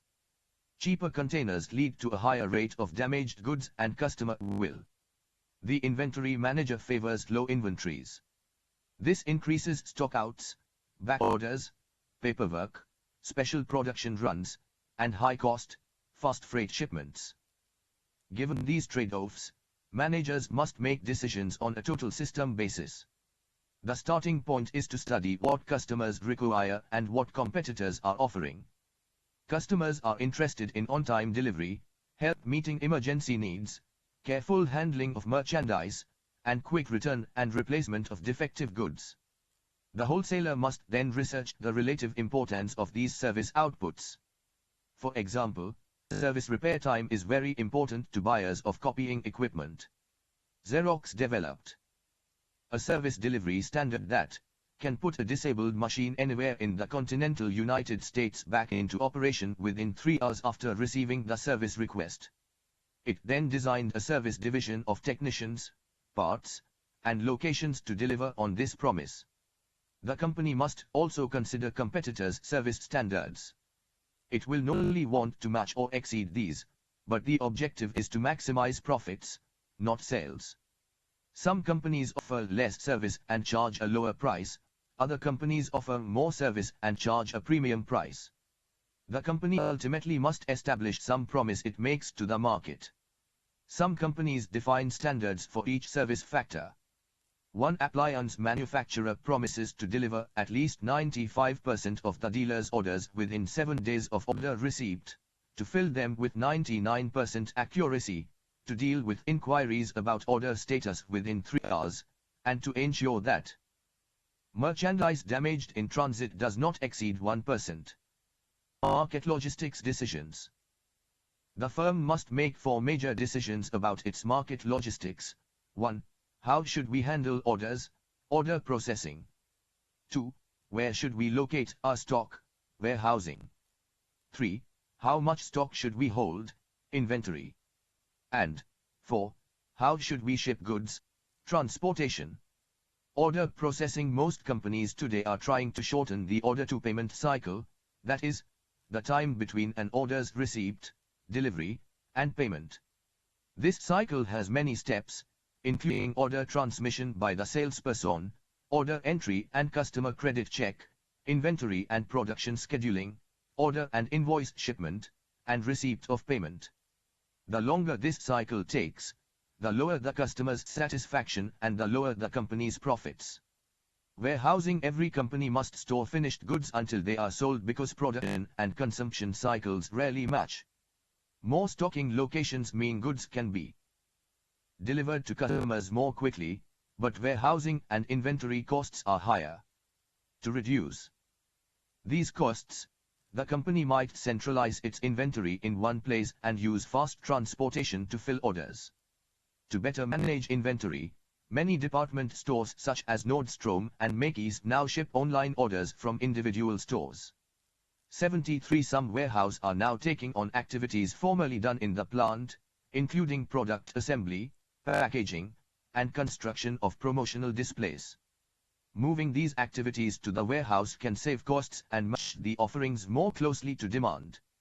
Inventory salespeople would like their companies to carry enough stock to fill all customer orders immediately. However, this is not cost-effective. Inventory cost increases at an accelerating rate as the customer service level approaches 100%.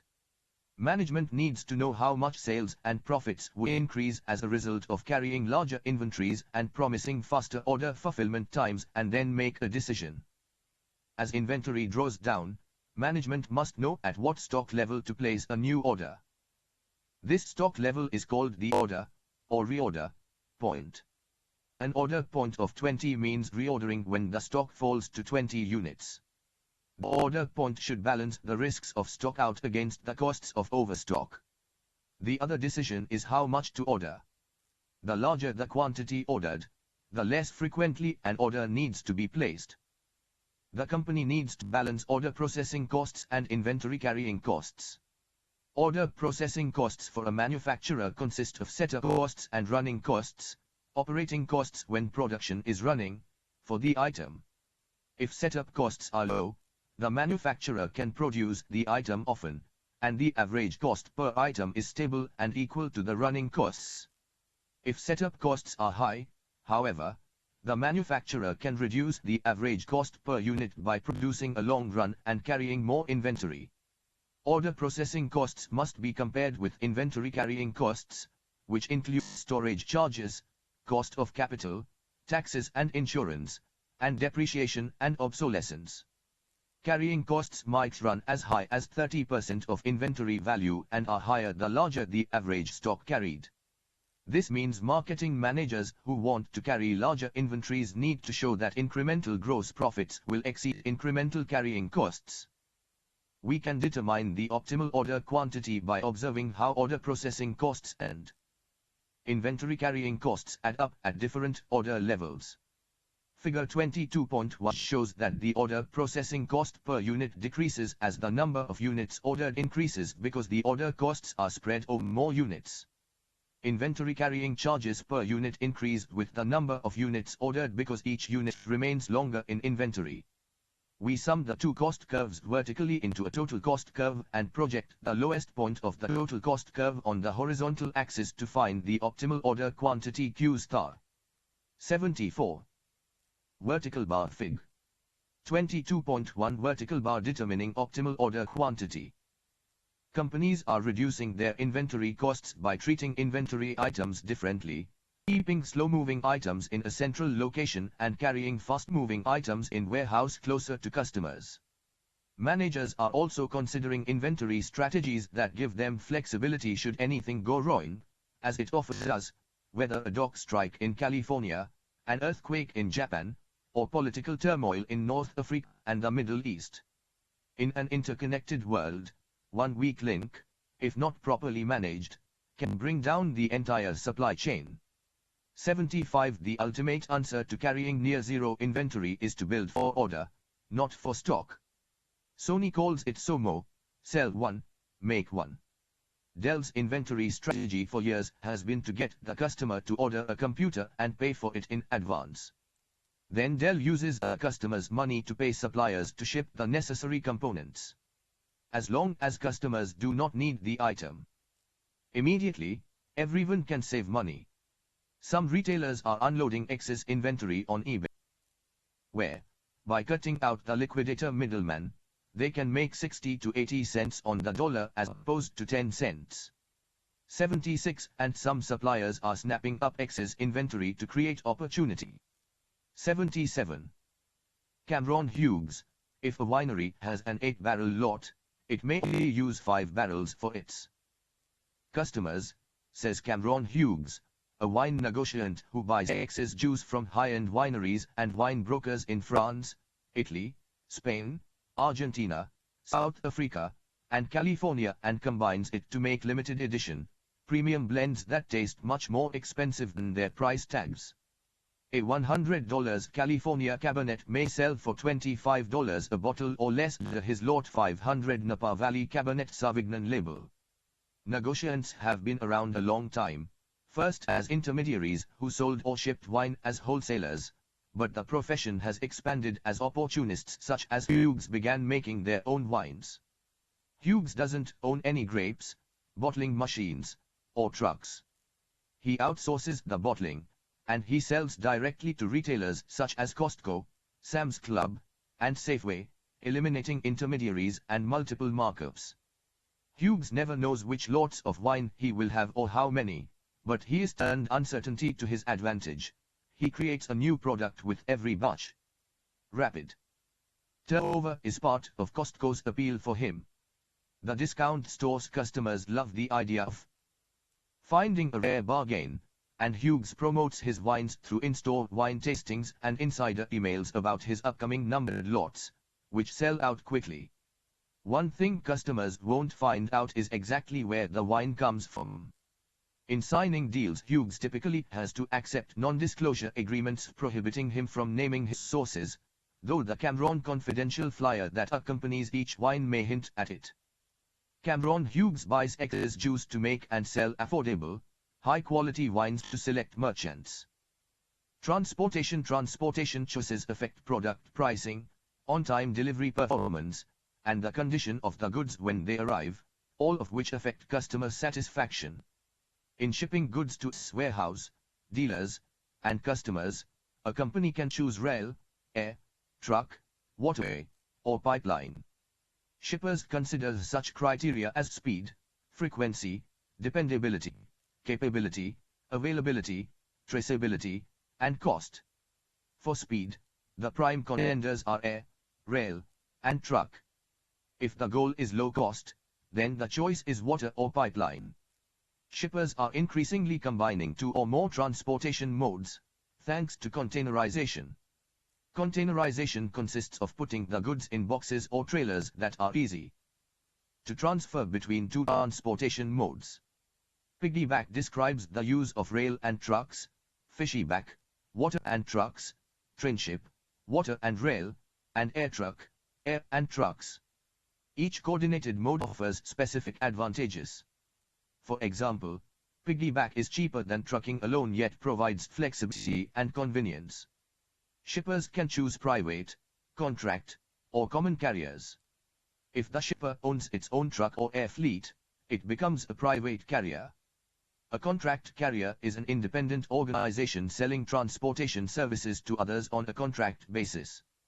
A common carrier provides services between predetermined points on a scheduled basis and is available to all shippers at standard rates. Some contract carriers are investing and innovating to create strong value propositions. 78. Contract carriers. With so many transportation options available, firms in those industries are constantly competing to cut costs, improve services, and offer even more value to their shipping customers. After 10 years and billions of dollars in investment, including $2.5 billion in 2010 alone, Union Pacific saw on-time delivery on its railroads increase from 30% to roughly 90%. Improving reliability is also important in ocean shipping.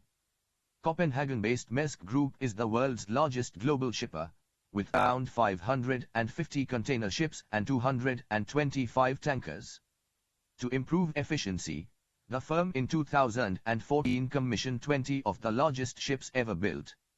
Costing $185 million each, these giant ships can cost-effectively carry 18,000 containers, also emitting 50% less CO2 in the process.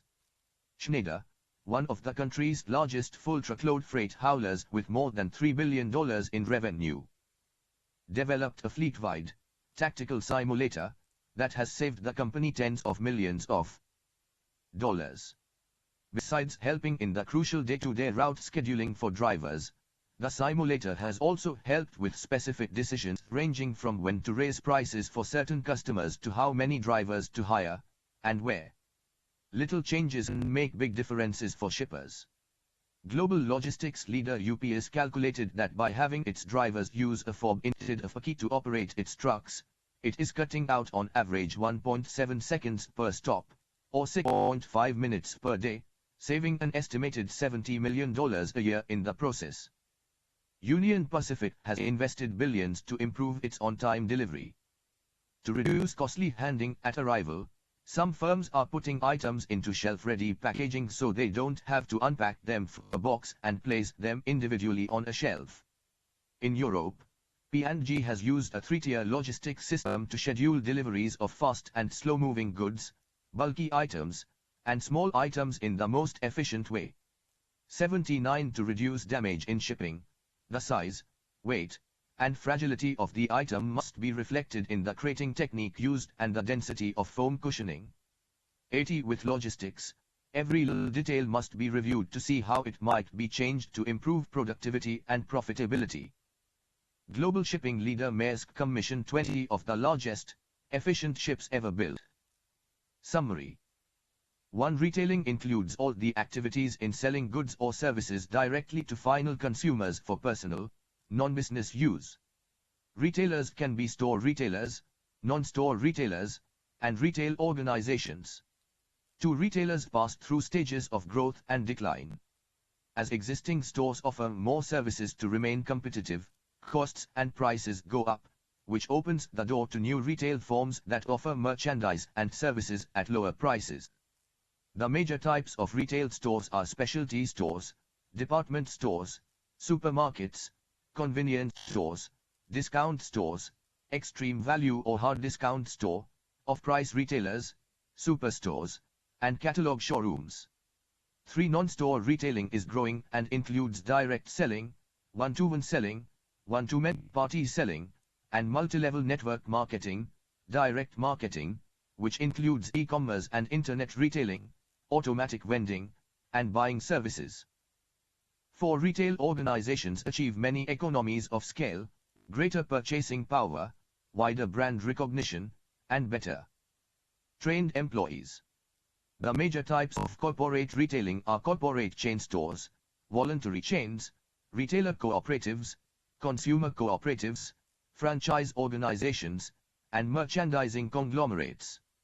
5. As new retail forms have emerged, competition between them has increased. The rise of giant retailers has been matched by the decline of middle-market retailers, investment in technology has grown, and shopper marketing inside stores has become a priority.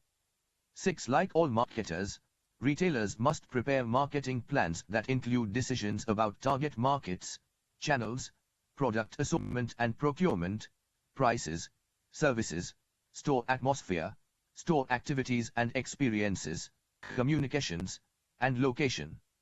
7. Wholesaling includes all the activities in selling goods or services to those who buy for sale or business use.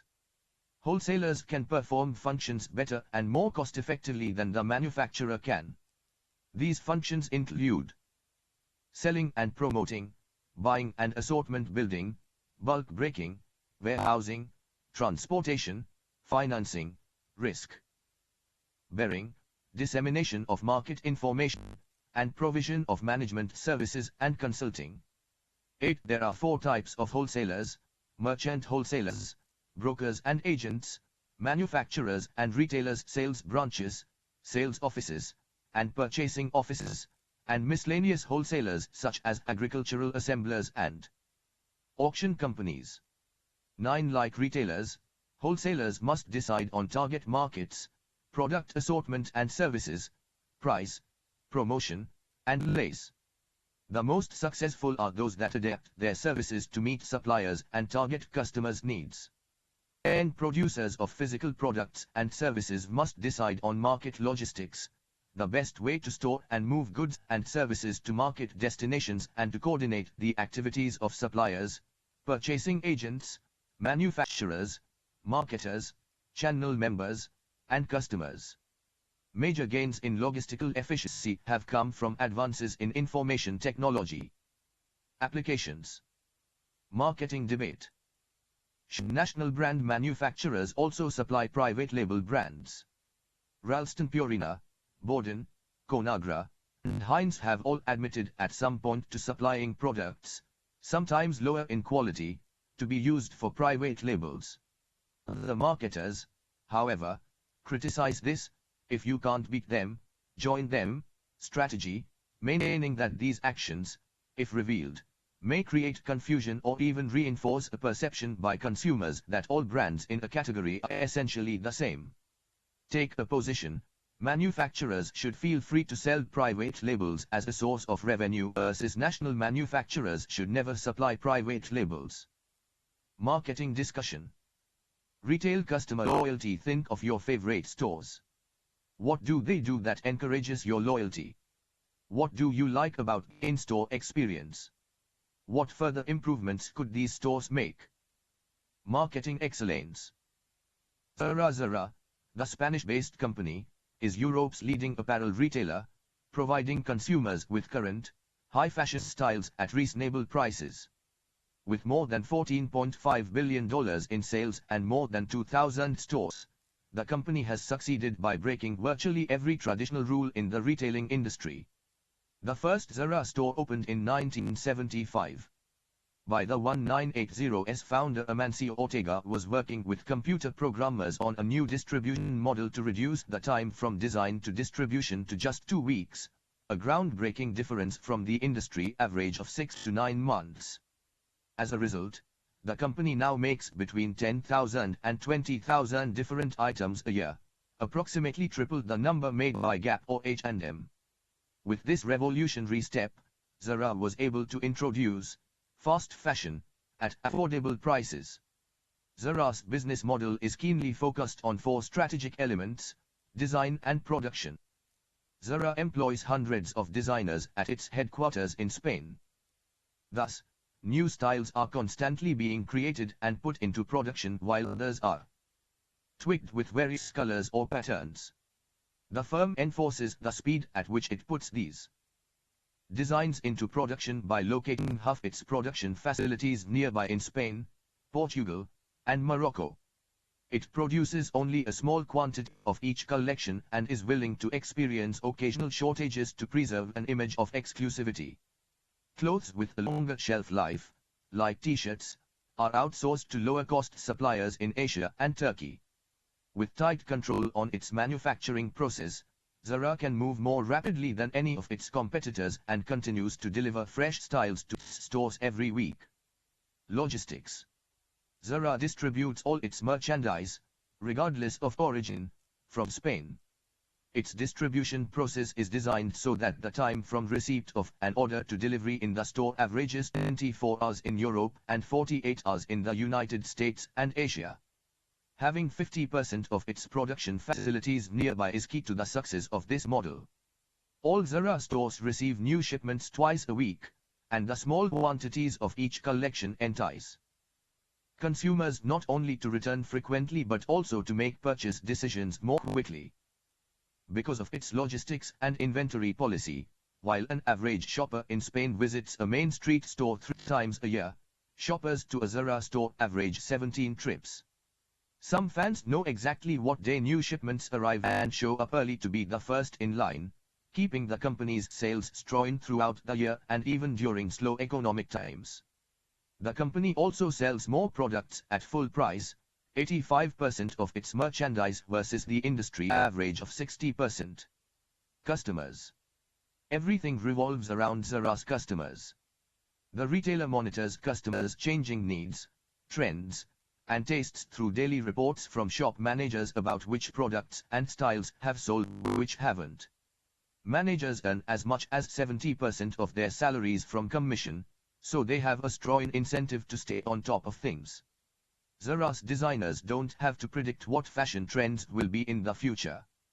They react to customer feedback, good and bad, and if an idea fails, the line is withdrawn immediately. Zara cuts its losses and the impact is minimal due to the small quantities of each style produced. Stores. Zara does not run advertising campaigns. The retailer's stores, in prestigious high-traffic locations around the world, are its key advertising element, featuring stylish and constantly changing window displays. Other retailers spend 3% to 4% of revenues on big brand building campaigns, while Zara spends just 0.3%. The company has said it would rather use a percentage of revenue to open new stores than to advertise. Zara's success comes from having complete control over all the parts of its business: design, production, and distribution. Louis Vuitton's fashion director, Daniel Piet, described the company as possibly the most innovative and devastating retailer in the world. It has expanded aggressively throughout Europe as well as into emerging markets such as Asia, the Americas, and the Middle East, making sure it honors local tastes in each region. Zara was a latecomer to the internet and launched its first online store only in 2011. However, The company now uses its website to test the waters before entering potential markets like China, Russia, and Canada with retail storefronts. While Zara has experienced record sales as of late, it faces unique challenges ahead, including what to do in the United States, where obesity rates are much higher than in the rest of the world and roomy clothes are preferred to the slim fits and high fashion the company offers. It also needs to decide how to maintain its tight control on manufacturing as it expands throughout the world. Questions. 1. Would Zara's model work for other retailers? Why or why not? 2. What can Zara do to ensure successful growth around the world while maintaining the same level of speed and instant fashion? Sources: Rachel Tiplady, Zara, taking the lead in fast fashion, Business Week, 4th April 2006, Enotes.com, Inditex Overview, Zara, a Spanish success story, CNN, 15th June 2001, Fashion Conquistador, Business Week, September 4, 2006, Caroline Rocks, The Reign of Spain, The Guardian, 28 October 2002, Kerry Cael, Zara thrives by breaking all the rules, Business Week, 20th October 2008, P66, Christopher Bjork, Zara is to get big online push, Wall Street Journal, 17th September 2009, p. B8, Best Global Brands 2013, Interbrand, Walter Oem, Zara's Secret to Success, The New Science of Retailing, Forbes, 14th October 2013, Jessica Shefterson, Zara to launch online shopping in September, Forbes, 3rd August 2011, Zara.com, Inditex 2012 Annual Report. Marketing excellence. Best Buy is the world's largest multi-channel consumer electronics retailer, with $45 billion in sales in fiscal 2013. Sales boomed in the 1980s as the company expanded nationally and made some risky business decisions, like putting its sales staff on salary instead of commission. This decision created a more consumer-friendly, low-pressure shopping atmosphere and resulted in an instant spike in overall revenues. In the 1990s, Best Buy ramped up its computer product offerings, and by 1995 it was the biggest seller of home PCs, a powerful market position during the internet boom.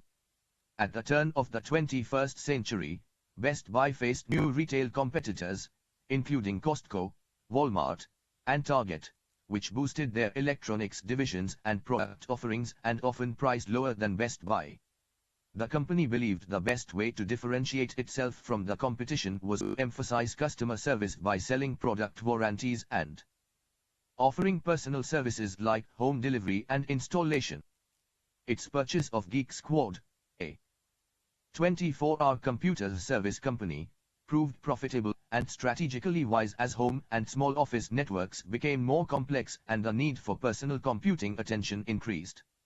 By 2004, Best Buy had placed a Geek Squad station in each of its stores, providing consumers with personal computing services in multiple channels, in the stores, online, on the phone, and at home. Best Buy also segmented its broad customer base into a handful of specific targets such as the affluent tech geek, the busy suburban mom, the young gadget enthusiast, and the price-conscious dad. It used extensive research to determine which segments were the most abundant and lucrative in each market and configured its stores and trained its employees to target those shoppers. For example, stores targeting affluent tech geeks offered a separate home theater department with knowledgeable salespeople on location. Stores with a high volume of suburban mom shoppers offered personal shopping assistants to help mom get in and out as quickly as possible with the exact items she needed. Sometimes a store experienced a new type of lucrative customer. For example, in the coastal town of Baytown, Texas, the local Best Buy observed frequent visits from Eastern European workers coming off cargo ships and oil tankers. These men and women used their precious free time to race over to the store and search the aisles for Apple's iPods and laptops, which were cheaper in the United States than in Europe. To cater to this unique consumer, the store rearranged its layout, moving iPods, MacBooks, and their accessories from the back to the front, and added signage in simple English. The result? Sales from these European workers increased 67%. Best Buy is hailed for growing into a $50 billion company virtually through one channel. However, in recent years, the company has struggled to maintain its retailing dominance. One reason is that consumers no longer have the same interest in large television sets, computers, or entertainment centers that took up so much retail space in years past. In addition, showrooming has become a problem, in which consumers visit stores to look, touch, and test out the products but leave empty-handed and purchase online instead. In fact, online retailers like Amazon.com have become Best Buy's biggest competitors in recent years. The company's overall market share in electronics and appliances is 16%, but it has only a 7% market share online. In comparison, Amazon's overall market share in electronics appliances is 4%, but it is the market leader online, with a 21% market share. Best Buy has acknowledged that it was slow to respond to category and channel shifts and was too focused on a single channel strategy when consumers' behaviors were changing. As a result, sales slipped, customer satisfaction declined, and stock value went with it. To turn things around, the company hired a new CEO who implemented a strategic initiative in 2013. Renew Blue was developed to reinvigorate and rejuvenate the customer experience. Online, Best Buy put a huge emphasis on improving the consumer's experience with faster and easier navigation tools, more competitive pricing, and relevant product offerings. The company also started shipping many of its online orders directly from nearby store locations, which improved delivery time and inventory turns. Within its 1,477 domestic retail stores, Best Buy integrated a new optimization layout, which allocated additional space to growing and more profitable products like smartphones and reduced space for declining categories like entertainment. The company also plans to decrease the number of large stores it operates and increase the number of smaller, mobile stores. As Best Buy evolves from a single channel to a multi-channel retailer, it faces many opportunities to grow its business even further. The U.S. consumer electronics and appliance market is a $228 billion industry, and the company is making changes to compete better and capture more market share. With so many storefronts across the nation, Best Buy has a competitive advantage and can leverage these assets as it expands into more channels. Questions. 1. What were the keys to Best Buy's success? What are the challenges it faces in today's retail environment? 2. How else can Best Buy compete against retail competitors like Walmart and Costco as well as online competitors like Amazon.com? Sources: Jana McGregor. At Best Buy, Marketing Goes Micro, Business Week, 15th May 2008, Matt Richtel, Last Man Standing, The New York Times, 17th July 2009, Matthew Boyle, Best Buy's Giant Gamble, Fortune, 29th March 2006, Milstein, Best Buy's Quest to Master Customer Centricity, Chain Store Age, December 2007, and Zimmerman, Best Buy Place Web Hardball, Wall Street Journal, 12th October 2012, Walter Loeb, Best Buy in Turmoil, Will It Survive? Qamar, Forbes, 22nd August 2012, Paula Rosenblum, Can Best Buy Survive and Are Problems Really All About Amazon? Qamar, Forbes, 12th August 2013, Margaret Bowen-Reed, Best Buy is pulling off an incredible turnaround, Business Insider, July 30, 2013, NPD, Nielsen, Stevenson Truckline, Best Buy Internal Analysis, Renew Blue, Best Buy Analyst and Investor Day Presentation, 12th November 2012, BestBuy.com, 2012 Annual Report. Environmental concerns impacts all that outdoor clothing and equipment provider Patagonia does, leading to some fairly unconventional advertising. Source: Patagonia, Inc. In this chapter, we will address the following questions. 1. What are important trends in marketing practices? P717. 2. What are the keys to effective internal marketing? P718. 3. How can companies be socially responsible marketers? P723. 4. What tools are available to help companies monitor and improve their marketing activities? P737. 5. What do marketers need to do to succeed in the future? P743. 23. Managing a holistic marketing organization for the long run. Healthy long-term growth for a brand requires holistic marketers to engage in a host of carefully planned, interconnected marketing activities and satisfy a broad set of constituents and objectives. Marketers must also consider a wide range of short and long-term effects of their actions. Corporate social responsibility and sustainability have become priorities for many. Some firms fully embrace this vision of corporate enlightenment. 1. Patagonia, maker of high-end outdoor clothing and equipment, has always put environmental issues at the core of what it does. Company founder Ivan Chouinard, also the author of The Responsible Company, actively promotes a post-consumerist economy in which goods are high quality, recyclable and repairable. Under Chouinard's leadership, Patagonia even ran a full-page ad in the New York Times headlined, "Don't buy this jacket." Below a photo of the retailer's R2 jacket was text explaining that despite its many positive features, 60% recyclable polyester, knit and sewn high standards, and exceptionally durable, the jacket still imposed many environmental costs, using 135 liters of water and 20 pounds of carbon dioxide to manufacture. The ad concluded by promoting the Common Threads initiative, asking consumers to engage in 5 behaviors. 1. Reduce what you buy. 2. Repair what you can. 3. Reuse what you have. 4. Recycle everything else. And 5. Reimagine a sustainable world.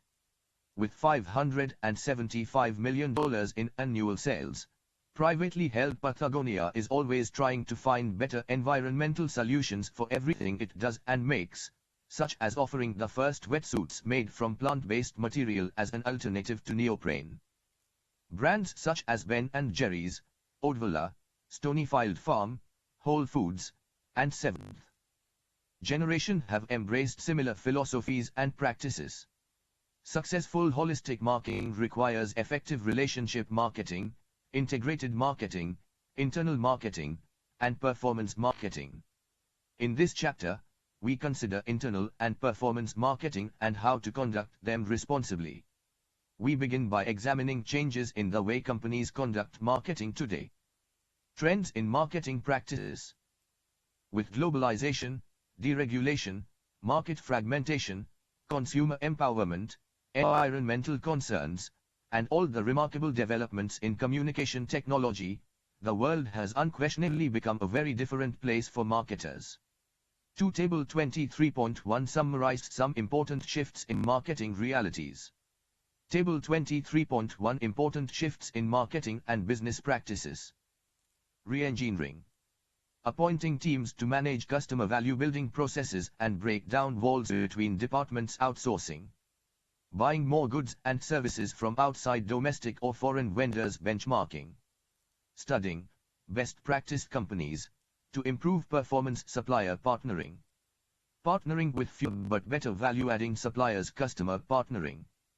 Working more closely with customers to add value to their operations. Merging.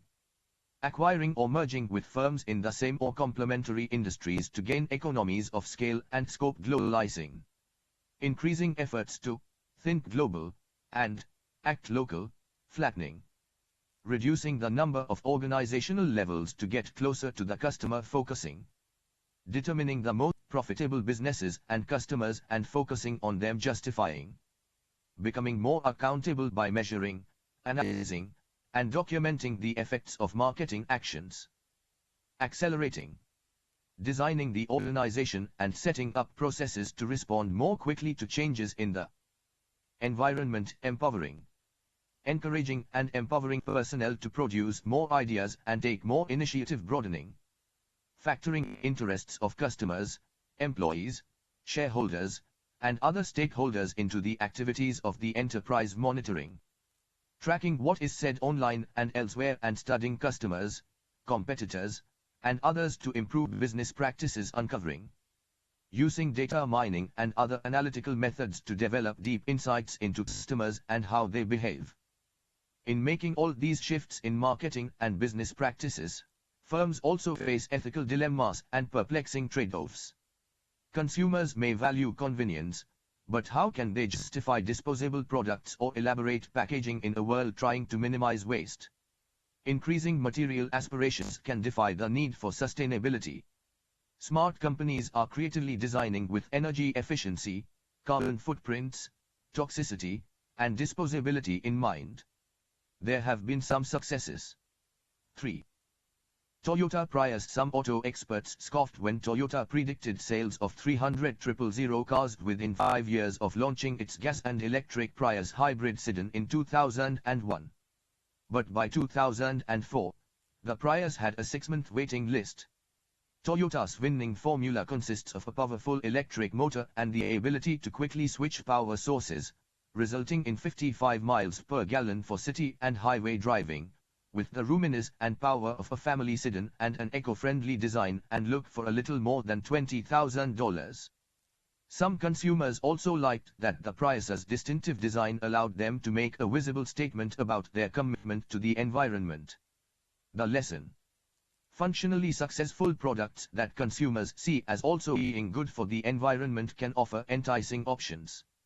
In both 2012 and 2013, Consumer Reports rated the Toyota Prius as best overall value for the automotive dollar. Toyota is now rolling out hybrids throughout its auto lineup, and US automakers have followed suit.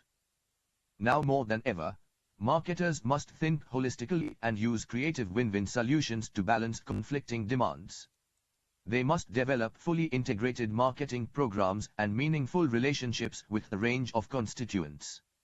For they must do all the right things inside their company and consider the broader consequences in the marketplace. Topics we turn to next. Internal marketing. Traditionally, marketers played the role of intermediary, charged with understanding customers' needs and transmitting their voice to various functional areas. 5. But in a networked enterprise, every functional area can interact directly with customers. Marketing no longer has sole ownership of customer interactions. It now must integrate all the customer-facing processes so customers see a single face and hear a single voice when they interact with the firm. 6. Internal marketing requires that everyone in the organization accept the concepts and goals of marketing and engage in identifying, providing, and communicating customer value. Only when all employees realize their job is to create, serve, and satisfy customers does the company become an effective marketer. 7.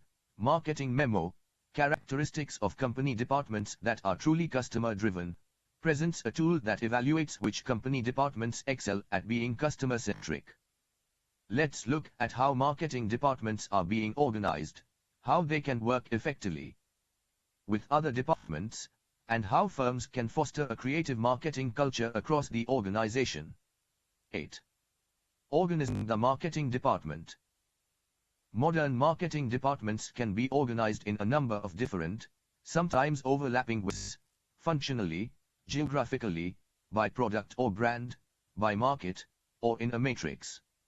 Functional organization. In the most common form of marketing organization, functional specialists report to a marketing vice president who coordinates their activities.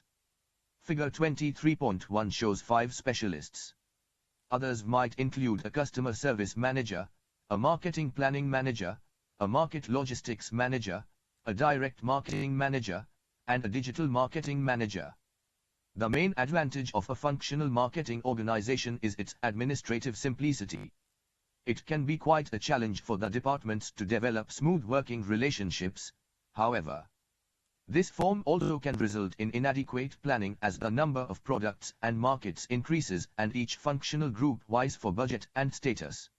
The marketing vice president constantly weighs competing claims and faces a difficult coordination problem. Geographic organization: a company selling in a national market often organizes its sales force, and sometimes its marketing, along geographic lines. 9. The national sales manager may supervise 4 regional sales managers, who each supervise 6 zone managers, who in turn supervise 8 district sales managers, who each supervise 10 salespeople. Some companies are adding area market specialists, regional or local marketing managers, to support sales efforts in high-volume markets. One such market might be Miami-Dade County, Florida, where almost 2/3 of households are Hispanic. 10. The Miami specialist would know Miami's customer and trade makeup, help marketing managers at headquarters adjust their marketing mix for Miami, and prepare local annual and long-range plans for selling all the company's products there. Some companies must develop different marketing programs in different parts of the country because geography alters their brand development so much, as noted in Chapter 8. Product or brand management organization: companies producing a variety of products and brands often establish a product or brand management organization. This does not replace the functional organization but serves as another layer of management. A group product manager supervises product category managers, who in turn supervise specific product and brand managers. Vertical bar Fig. 23.1 Vertical bar Functional organization. Marketing memo. Characteristics of company departments that are truly customer-driven. R&D. Underscore underscore underscore underscore underscore underscore underscore underscore underscore underscore underscore underscore underscore underscore underscore. They spend time meeting customers and listening to their problems. They welcome the involvement of marketing, manufacturing, and other departments on each new project. They benchmark competitors' products and seek best-of-class solutions. They solicit customer reactions and suggestions as the project progresses. They continuously improve and refine the product on the basis of market feedback. Purchasing underscore underscore underscore underscore underscore underscore underscore underscore underscore. They proactively search for the best suppliers rather than choose only from those who solicit their business. They build long-term relationships with fewer but more reliable high-quality suppliers. They do not compromise quality for price savings. Manufacturing. Underscore underscore underscore underscore underscore underscore underscore underscore underscore underscore underscore underscore underscore underscore underscore underscore underscore underscore. They invite customers to visit and tour their plants. They visit customer factories to see how customers use the company's products. They willingly work overtime when it is important to meet promised delivery schedules. They continuously search for ways to produce goods faster, at lower costs, and with fewer adverse environmental consequences. They continuously improve product quality, aiming for 0 defects. They meet customer requirements for customization, where this can be done profitably. Marketing. Underscore underscore underscore underscore underscore underscore underscore underscore underscore underscore underscore underscore underscore underscore underscore underscore underscore underscore. They study customer needs and wants in well-defined market segments. They allocate marketing effort in relationship to the long-run profit potential of the targeted segments. They develop winning offerings for each target segment.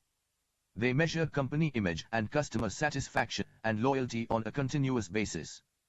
They continuously gather and evaluate ideas for new products, product improvements, and services to meet customers' needs. They influence all company departments and employees to be customer-centered in their thinking and practice.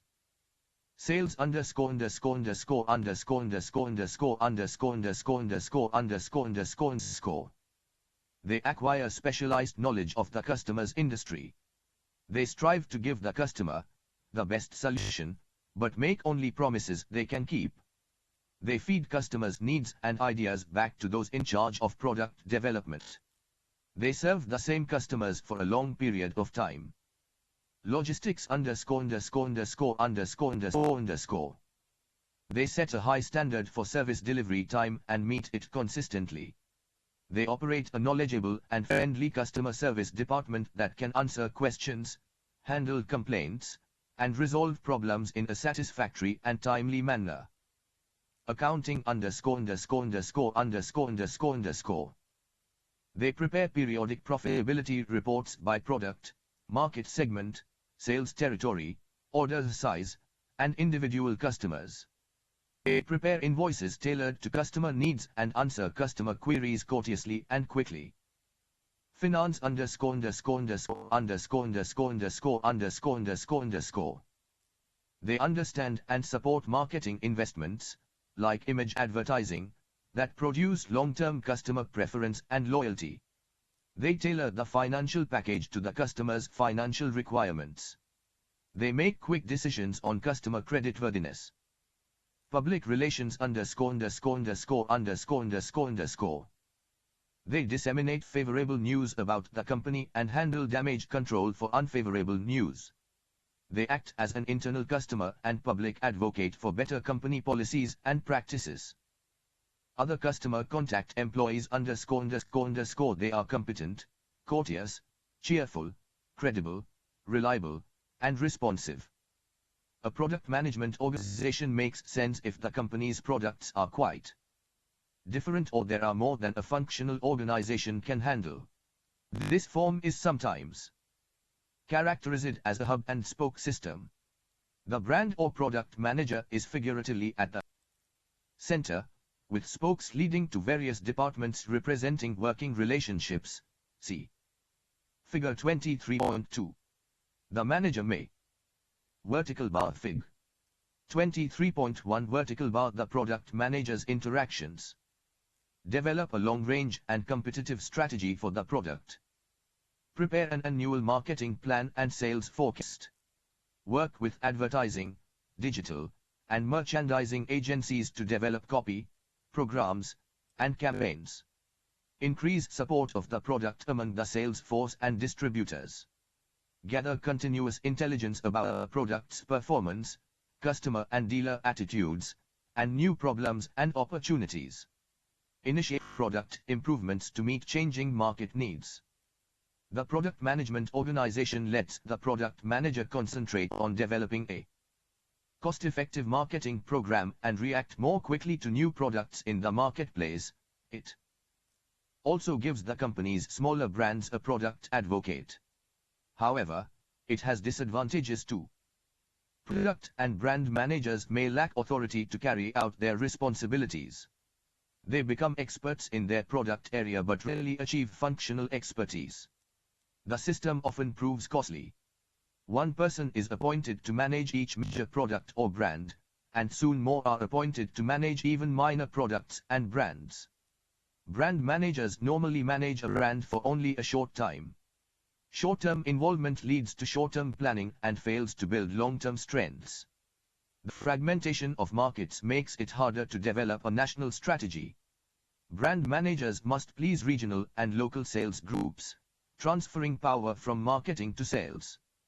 Product and brand managers focus the company on building market share rather than customer relationships. A second alternative in a product management organization is product teams. There are three types: vertical, triangular, and horizontal. See figure 23.3. The triangular and horizontal product team approaches let each major brand be run by a brand asset management team. BAMT, consisting of key representatives from functions that affect the brand's performance. The company consists of several BAMTs that periodically report to a BAMT directors committee, which itself reports to a chief branding officer. This is quite different from the way brands have traditionally been handled. Vertical bar Fig. 23.3 vertical bar 3 types of product teams. A third alternative is to eliminate product manager positions for minor products and assign 2 or more products to each remaining manager. This is feasible when 2 or more products appeal to a similar set of needs. A cosmetics company doesn't need product managers for each product because cosmetics serve one major need, beauty. A toiletries company needs different managers for headache remedies, toothpaste, soap, and shampoo because these products differ in use and appeal. In a fourth alternative, category management, a company focuses on product categories to manage its brands.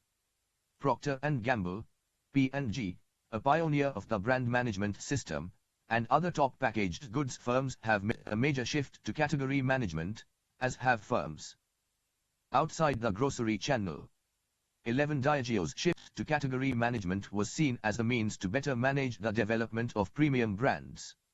It also helped the firm erase the plight of underperforming brands. 12 P&G cited a number of advantages to its shift to category management. By fostering internal competition among brand managers, the traditional brand management system had created strong incentives to excel, but also internal competition for resources and a lack of coordination. The new scheme was designed to ensure adequate resources for all categories. Another rationale is the increasing power of the retail trade, which has thought of profitability in terms of product categories. P&G felt it only made sense to deal along similar lines. Retailers and regional grocery chains such as Walmart and Dominick's embrace category management as a means to define a particular product category's strategic role within a store and address. Logistics, the role of private label products, and the trade-offs between product variety and inefficient duplication. 13 In fact, in some packaged goods firms, category management has evolved into aisle management and encompasses multiple related categories typically found in the same sections of supermarkets and grocery stores. General Mills Yoplait Yogurt has served as category advisor to the dairy aisle for 24 major retailers, boosting the yogurt base footprint 4 to 8 feet at a time and increasing sales of yogurt by 9% and category sales in dairy by 13% nationwide. 14. Sales in the dairy aisle increased once marketers for General Mills Yoplait Yogurt became category advisors to a number of major retailers. Market management organization Canon sells printers to consumer, business, and government markets. Nippon Steel sells to the railroad, construction, and public utility industries. When customers fall into different user groups with distinct buying preferences and practices, a market management organization is desirable. Market managers supervise several market development managers, market specialists, or industry specialists and draw on functional services as needed. Market managers of important markets might even have functional specialists reporting to them. Market managers are staff, not line people, with duties like those of product managers. They develop long-range and annual plans for their markets and are judged by their market's growth and profitability. Because this system organizes marketing activity to meet the needs of distinct customer groups, it shares many advantages and disadvantages of product management systems. Many companies are reorganizing along market lines and becoming market-centered organizations. Xerox converted from geographic selling to selling by industry, as did IBM and Hewlett-Packard. When a close relationship is advantageous, such as when customers have diverse and complex requirements and buy an integrated bundle of products and services, a customer management organization, which deals with individual customers rather than the mass market or even market segments, should prevail. 15 One study showed that companies organized by customer groups reported much higher accountability for the overall quality of relationships and greater employee freedom to take actions to satisfy individual customers. 16 Matrix management organization companies that produce many products for many markets may adopt a matrix organization employing both product and market managers. The rub is that it's costly and often creates conflicts. There's the cost of supporting all the managers and questions about where authority and responsibility for marketing activities should reside, at headquarters or in a division. 17 Some corporate marketing groups assist top management with overall opportunity evaluation, provide divisions with consulting assistance on request, help divisions that have little or no marketing, and promote the marketing concept throughout the company. Relationships with other departments. Under the marketing concept, all departments need to think customer and work together to satisfy customer needs and expectations.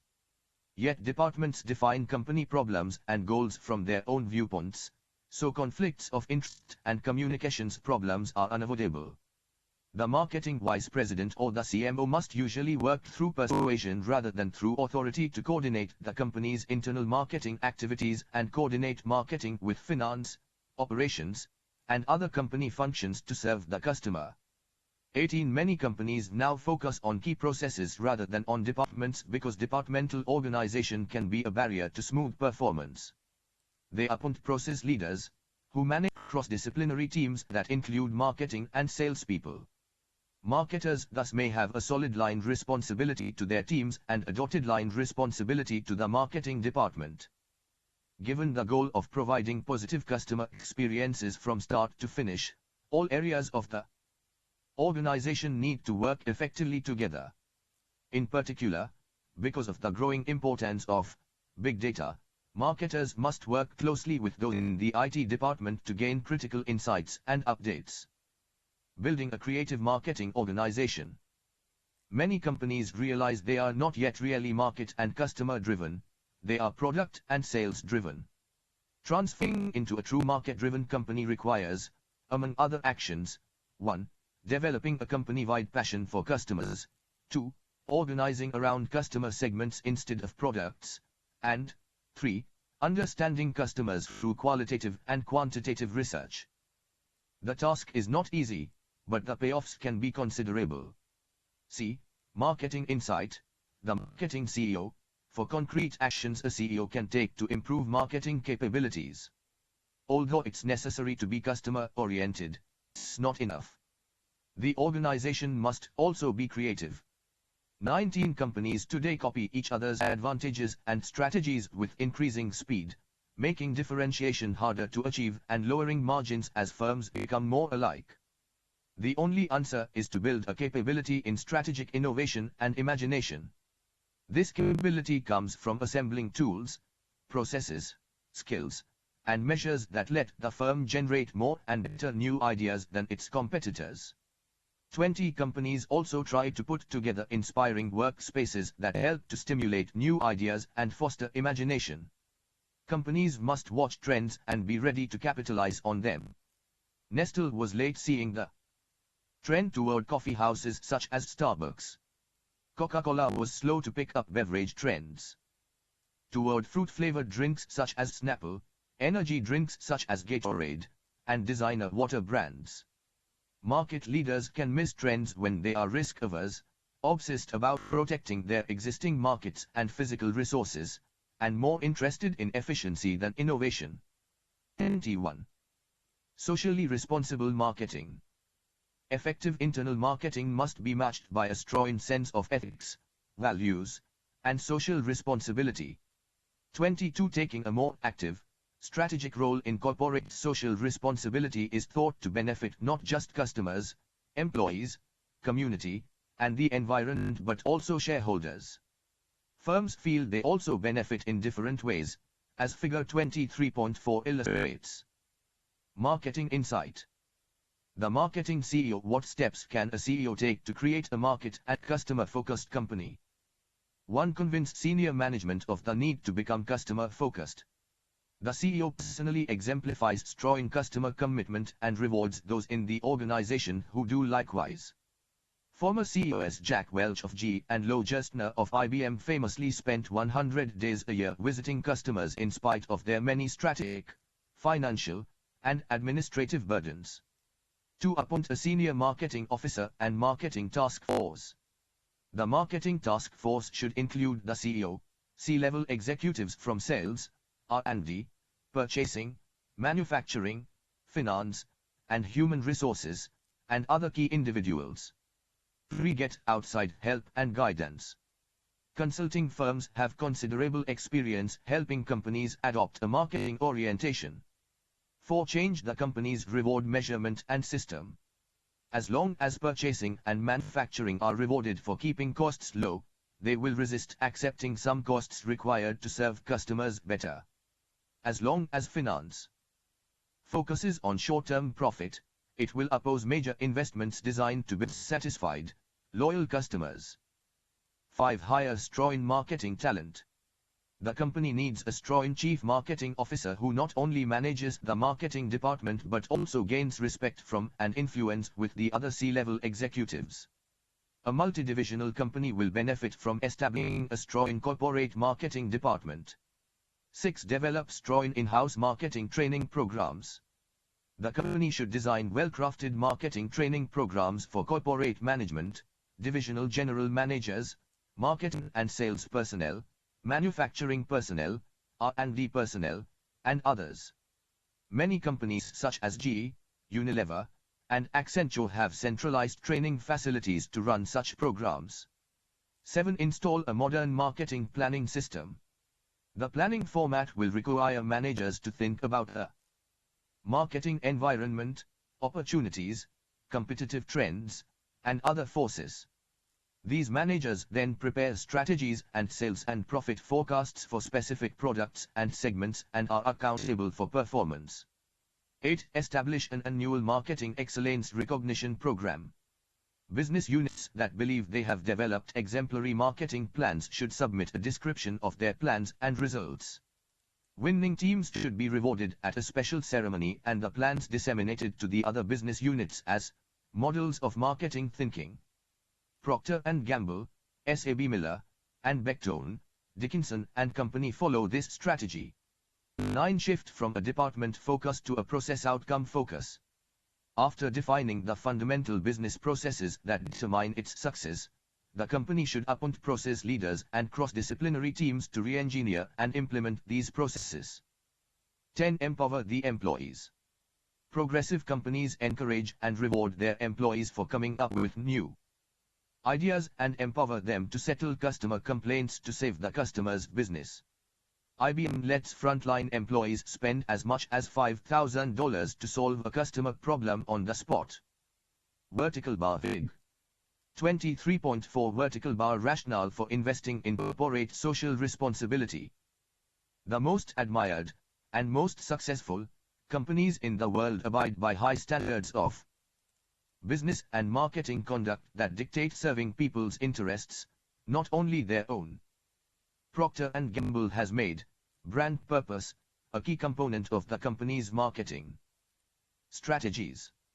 The company has launched a number of award-winning cause programs to support its brands, such as with Downy fabric softeners, Touch of Comfort, Tide laundry detergents, Loads of Hope, and Secret deodorants, Mean Stinks. 23. P&G is not alone, as the following demonstrates. 24. Procter & Gamble has embraced cause marketing programs, such as Tide laundry detergents, Loads of Hope, to help its brands achieve their brand purposes.